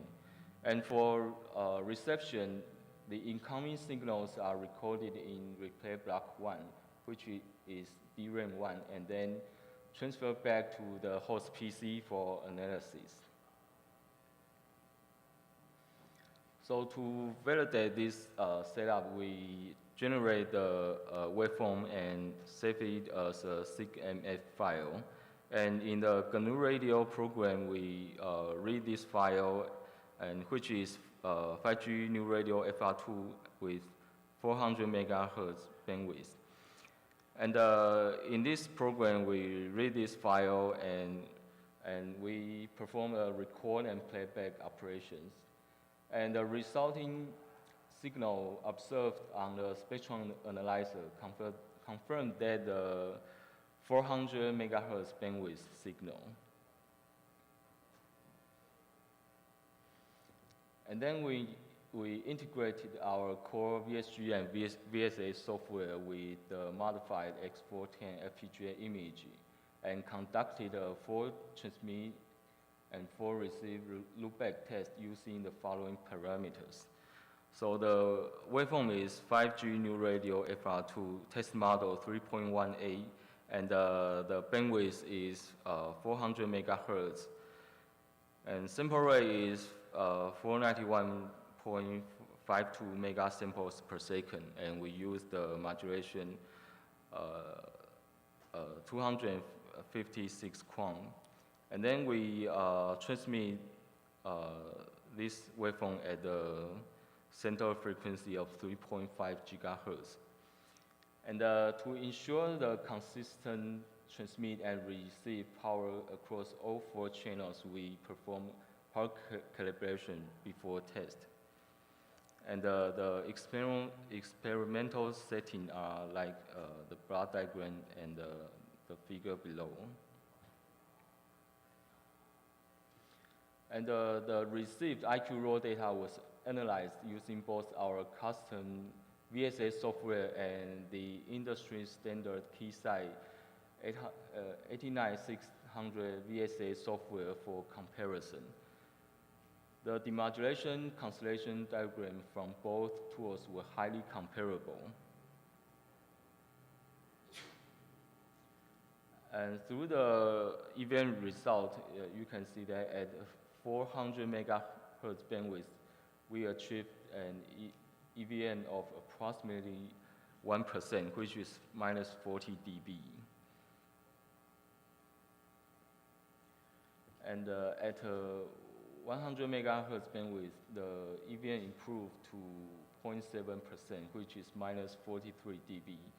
So this result demonstrates that our SDR-based VSA performs comparably to commercial software, validating the effectiveness of our proposed architecture for wideband signal testing. And beyond laboratory loopback tests, we conducted over-the-air testing with the 5G FR2 millimeter wave cell phone. In this setup, the dot was set to engineering mode to transmit tested signals.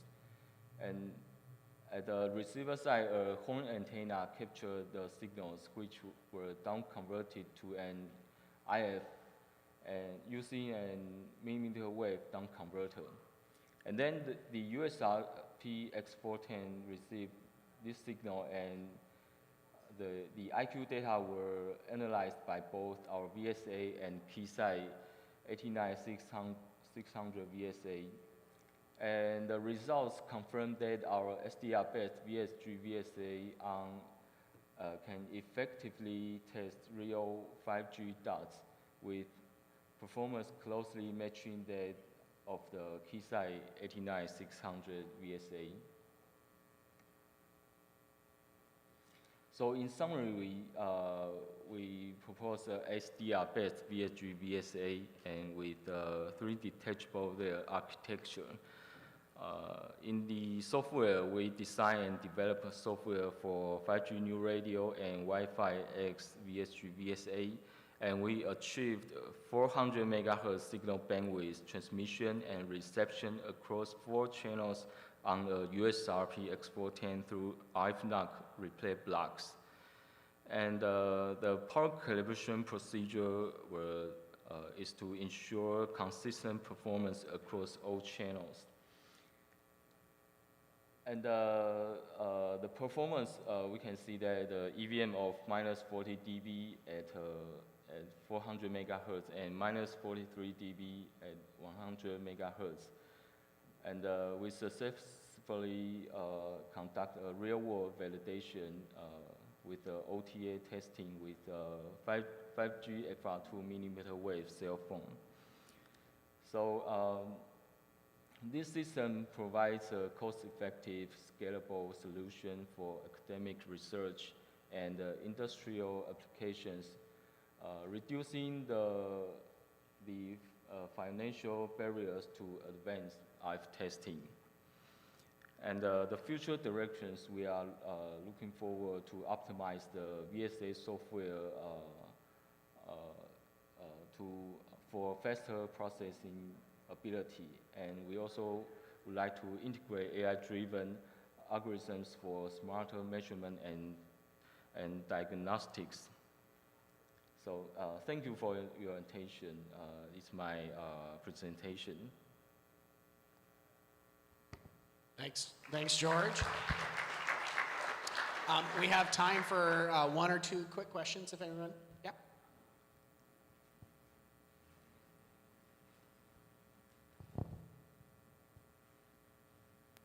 Trying to make sure you get in your 10,000 steps. First of all, really cool what you built. I'm very happy to see that you were able to, build like a test system like this out of an USRP X410. Can you say something about this 3 detachable layer software? Like, is this like real-time compatible, like capable? Like how did you write? Did you use GNU Radio for that? Can you just say something about that software, like the actual like demodulation software?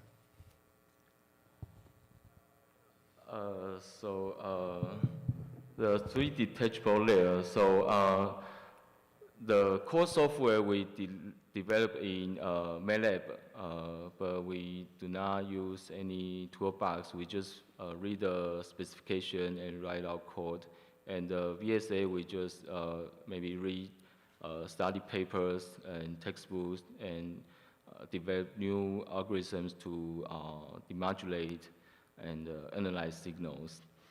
And the SDR platform is that we need to do some calibration. So we invent some calibration procedure like power calibration, and in some application like phase coherent application. And the communication control interface is one difficult task for us to handle with, because it is we use like not only software but also FPGA like IFNAC features to help us to make this VSG and VSA to transmit and receive with a high bandwidth at multi-channel. So I'm not sure if I answer your problem correctly. Yes. All right. Thank you for the talk, George. Let's give him one more round of applause. Okay. And next up, we have Felipe Sanchez.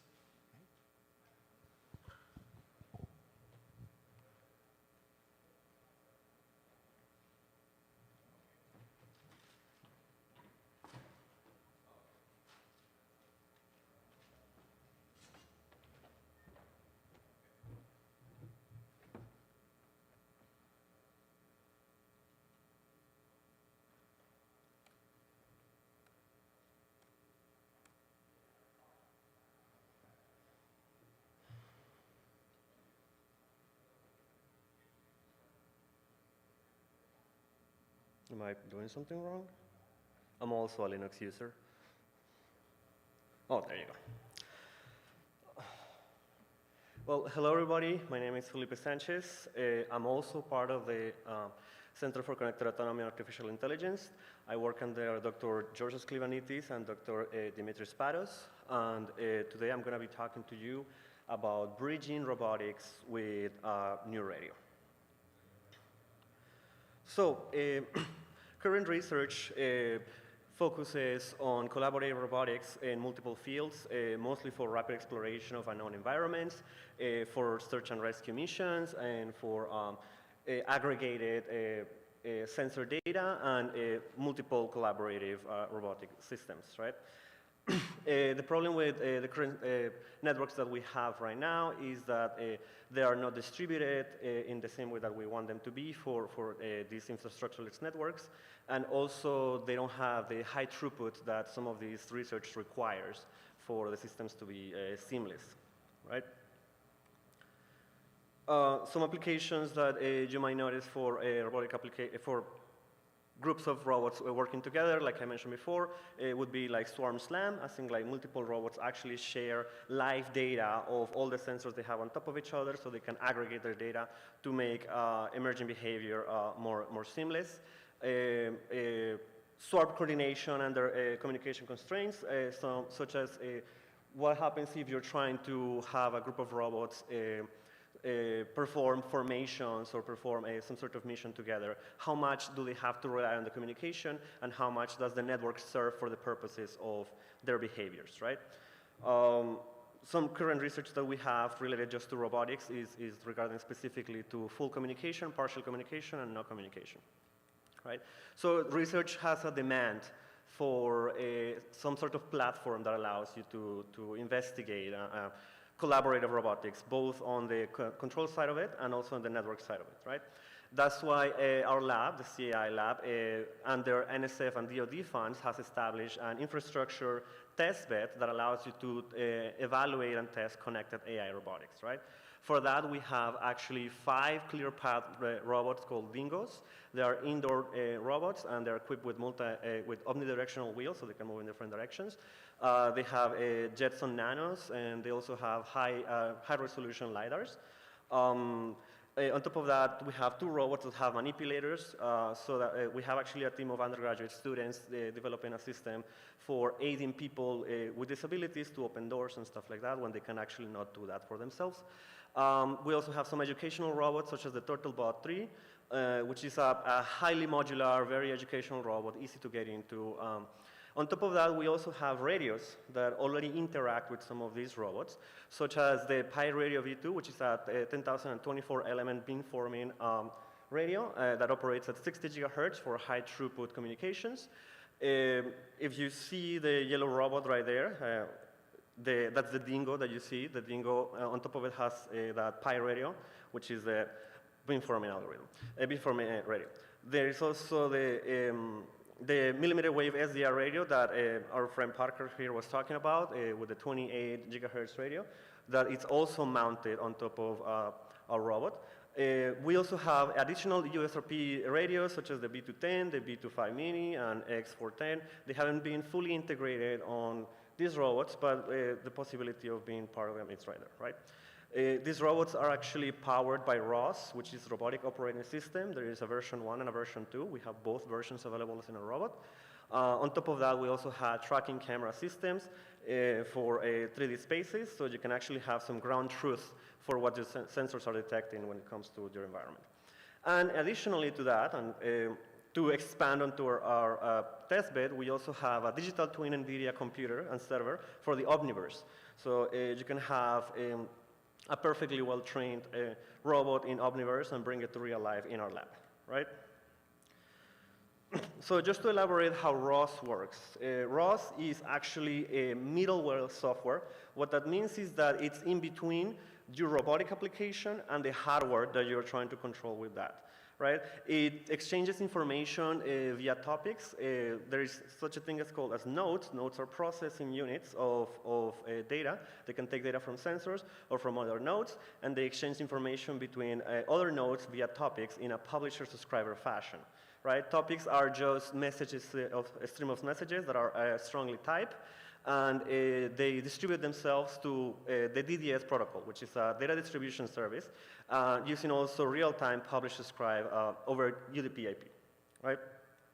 The format of the messages is actually in CRD. It's like a data structure that has different labels to the different parts of what a message is supposed to contain, such as a timestamp, the type of information that is contained within that message. If it's a laser, for example, it would tell you exactly how many lasers it's supposed to contain, what's the resolution of that, metadata regarding the actual data that is inside that robot. Now, the situation with ROS is that it's very strict with the data types that you have inside of it, right? So if you're sending information about a laser, all that message can contain is laser information, and it's very strict on how that is structured, right? In addition to this, ROS also enables multi-agent systems by naming namespaces for different robots to actually publish sensor data that would look redundant if we didn't have a namespace, right? So if you can see in the image on the side, you have robot number 1 that is sending some velocity commands, it's also sending some odometry, but robot number 2 is sending the exact same things, but thanks to namespacing, you can actually have multiple robots at the same time, right? Now you may be wondering, this is not a robotics conference, what are you doing here, right? Well, the thing is that the problem that we're having right now is interfacing ROS with software-defined radios and with non-IP stacks, right? In our lab, we do a lot of research regarding the communications, and a lot of the times we don't have any sort of IP support. So how do you send information from ROS to your experimental layers without actually having to implement IP?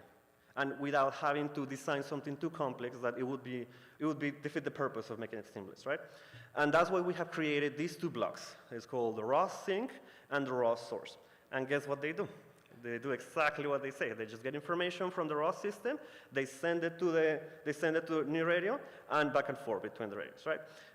For that, we have actually packetized our data using PDUs and PMT messages, and we have designed our own scheme for serializing and deserializing information coming from ROS.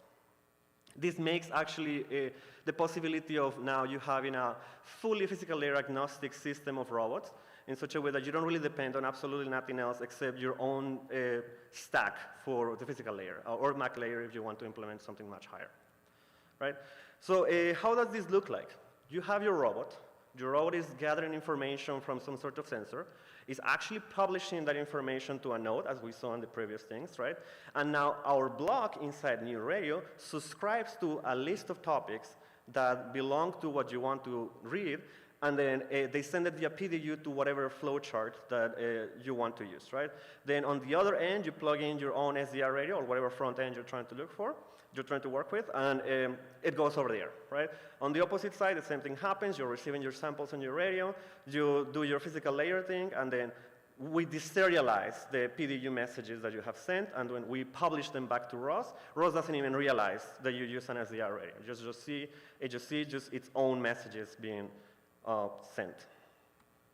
Now, how did we do this? We actually decided to take in messages, the messages that come from the different sensors, we serialize them, we fragment them, and then we put headers on top of them to allow for reconstruction on the other side, right?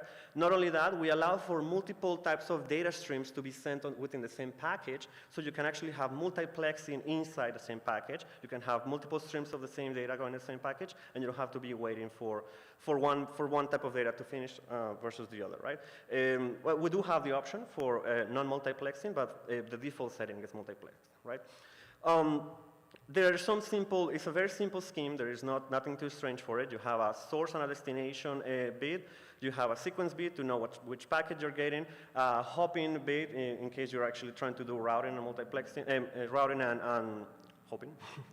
And we also have some other bits regarding to how many entries you're putting inside this packet, right? An entry is just a fragment of a piece of message. It's a fragment of a message that is also sequential, and it has its own ID on the other side, so they don't break through the process. At the end of all of this, we also have a CRC just to check integrity of the packet, so you don't receive garbage and you think it's a normal package. All right. So this is what the blocks look like, and if I'm going too fast, let me know. I go fast when I'm nervous. This is what it looks like from the source one, from the source block. It has a registry of topics, which means that you have a list of topics of type of messages that you're trying to read from the robot, right? And the reason why you have a registry is because we're labeling each one of these topics with a specific number that will represent that topic, right?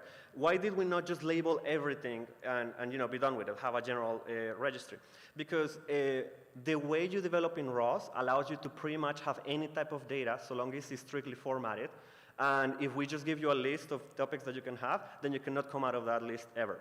Right? So you're actually allowed to have your own registry, and not only that, you're, within the registry, you don't have to read every single type of data, you can just read the data that you're looking for, right? In this one example, we have a registry of a lot of topics, like, such as clock, initial pulse, command velocity, odometry, and others, and we're only subscribing to odometry, right? On top of that, you have the namespace description. If your system has more than one robot that has a specific name, you can specify what that name is. You can either establish your own source bit, or you can actually just have the algorithm detect what your source bit is for the ID side of it. And you also have multiple modes, such as broadcasting. Right now, we only support broadcasting, but in future versions, we're going to have unicasting. You can just broadcast whatever messages you're having. Right? On the sync side, you have to have the same registry so that your IDs match for the different types of data that you're receiving. And the deserialization is happening internally. That's not something that you're too concerned about when you look just this block. All right, so we did some testings. Right now we have some testings on OFDM loopback. What we did is that we just had the raw sync subscribing to odometry from a robot, a simulated robot. This odometry data contains X, Y, and Z of where the robot is positioned within that simulation. We send it through the loopback, and then on the other side, we retrieve that message, and then we plotted it into a Cartesian plane for us to see how well messages were being received, right? We did two tests. The first one was like a no physical layer loop in which we're just having a sink and a source connected together, sending messages through it. It's supposed to be super fast, just defined by your CPU speed. And then, through this OFDM plus channel model. And if I can play, so tiny.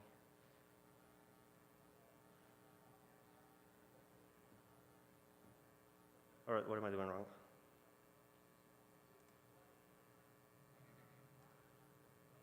All right, it was a video. A video of, wait, am I? It was a video of robot number 1 just plotting its path through a space and how that it's moving through that space, just like a random line of whatever the robot was following. And then another line on top of it was being drawn from the packages being received on the other side, right? Because OFDM has such a low payload on our simulation, the channel model was introducing some noise. Not all the messages were getting across, so the reconstruction of the path on the other side wasn't like the most ideal, but it's just to demonstrate that our block works, right? I really wish the video could play. It's actually very awesome. You're missing out.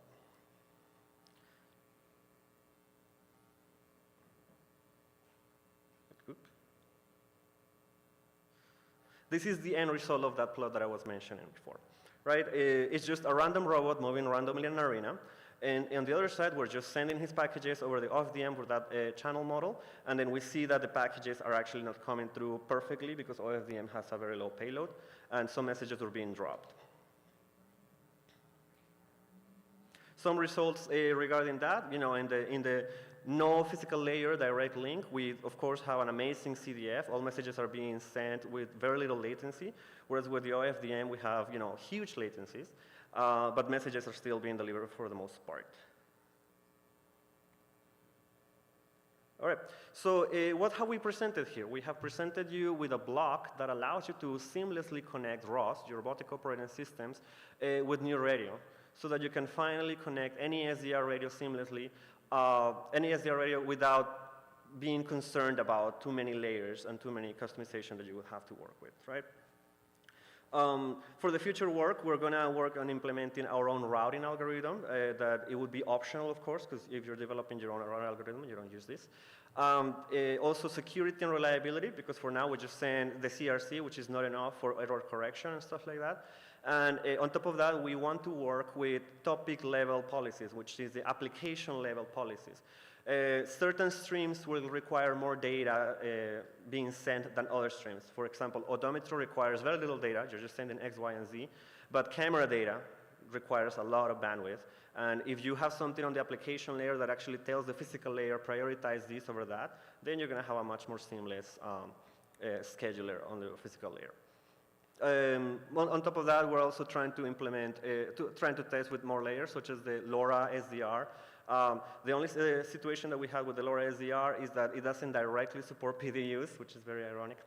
But we're implementing our own PDU handler for LoRa SDR, so we can keep testing our box. All right, thank you. Any questions? Right. Thank you. Yeah. What questions do we have for Felipe?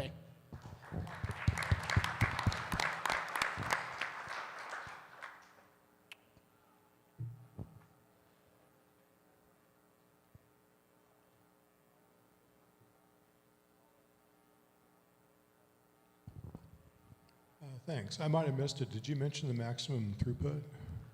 I'm sorry, could you say that? Did you mention the maximum data throughput? Well, that's dependent on your MTU. So your MTU is the one that defines how much of your payload can go through, right? We don't really limit that within our packetization ourselves. So like if the MTU say 2K, how many packets per second can you send? Yeah, you could send them. There is no limitation on that. The only limitation that you do have right now, and it's only because of header, is that you cannot send more than 15 topics at a time. But the next version is just going to expand that header to have more available topics. Mm-hmm. Well, so I think the question was, if you have, for a given MTU, how many packets per second can you send? Oh, as many as you can fit in the entry. We have a small fragmenter algorithm that it just says that try to split the budget as evenly as possible while staying above a minimum, right? It's a minimum that also you establish yourself, and I think I skipped through that right here. If you see right here, right there, don't move. If you see right there, there is a minimum fragment size, which says that what's the minimum you can fit in, and then the fragmenter is going to split it as many, as much as it can without, going below that, right? So if you were to have, like 2 megabytes of data going in a single packet, so long your entries are, above that minimum, then you can fit as many entries as you want. Okay. Do we have any other questions?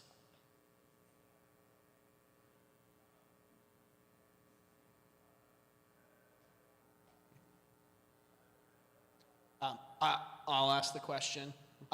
So it sounds like this was your first time using GNU Radio, is that correct? Well, I have not been used to it in this depth. It's the first time I built an OOT. For the most part, I have only used it as an analyzer rather than anything else.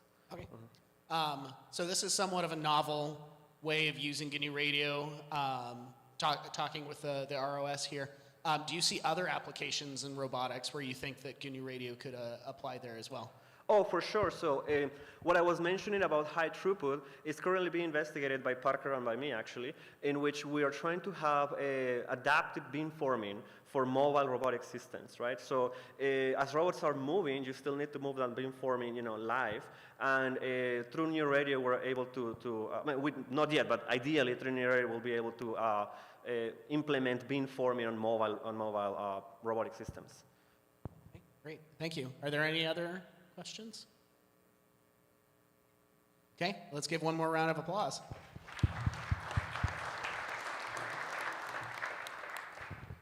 All right, we are almost done for the day. So we're going to have Neil Rogers come up and give us an update on CTF.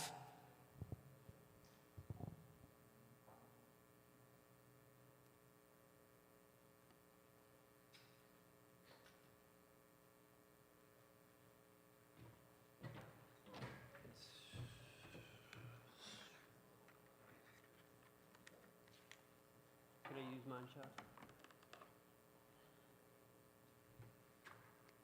Oh, look at that, we've got.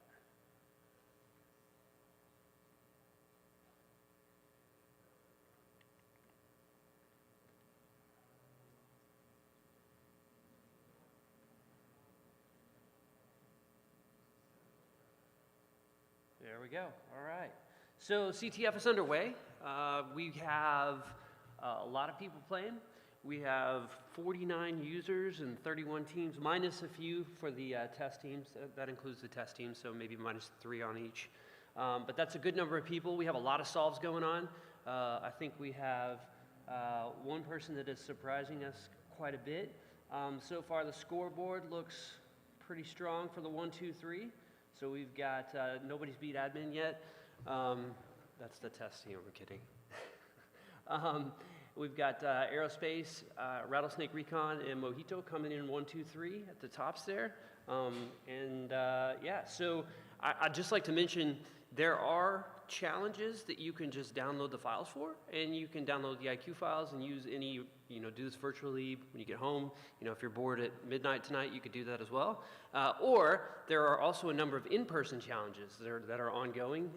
So there's some emitters hidden around the facility for you to go find and decode, and there's all kinds of other flags to find. So recommend that. There's a couple specific to the CTF room, so you can head in there, and I'm sitting in there quite a bit, so you can ask questions if you want. But I would encourage you to get engaged with those, and again, collaborate and have some fun and learn something new. And I'm looking forward to someone turning the light on at some point this week. So yeah, again, if you have any questions, reach out on the Element chat, and yeah, have a great evening. Is that it for us, John? Yeah, so this is the end of the main track for today. So there is on the first floor from 5 to 5:30, but probably starting now, there is a Women Plus conversation that Sam is going to be hosting. And she wanted me to introduce that this is not just for women, it's a networking opportunity. It's time to talk. And if you have questions or concerns, sometimes it can be lonely. I guess I do not speak from experience here, but I hear that sometimes it can be lonely being a woman in engineering. So it's an opportunity, and everyone is welcome to attend. And it's just networking and a time to converse with everyone there. So that's the end of the main track for today. And we'll start up again at 9 a.m. tomorrow morning. So thanks, guys.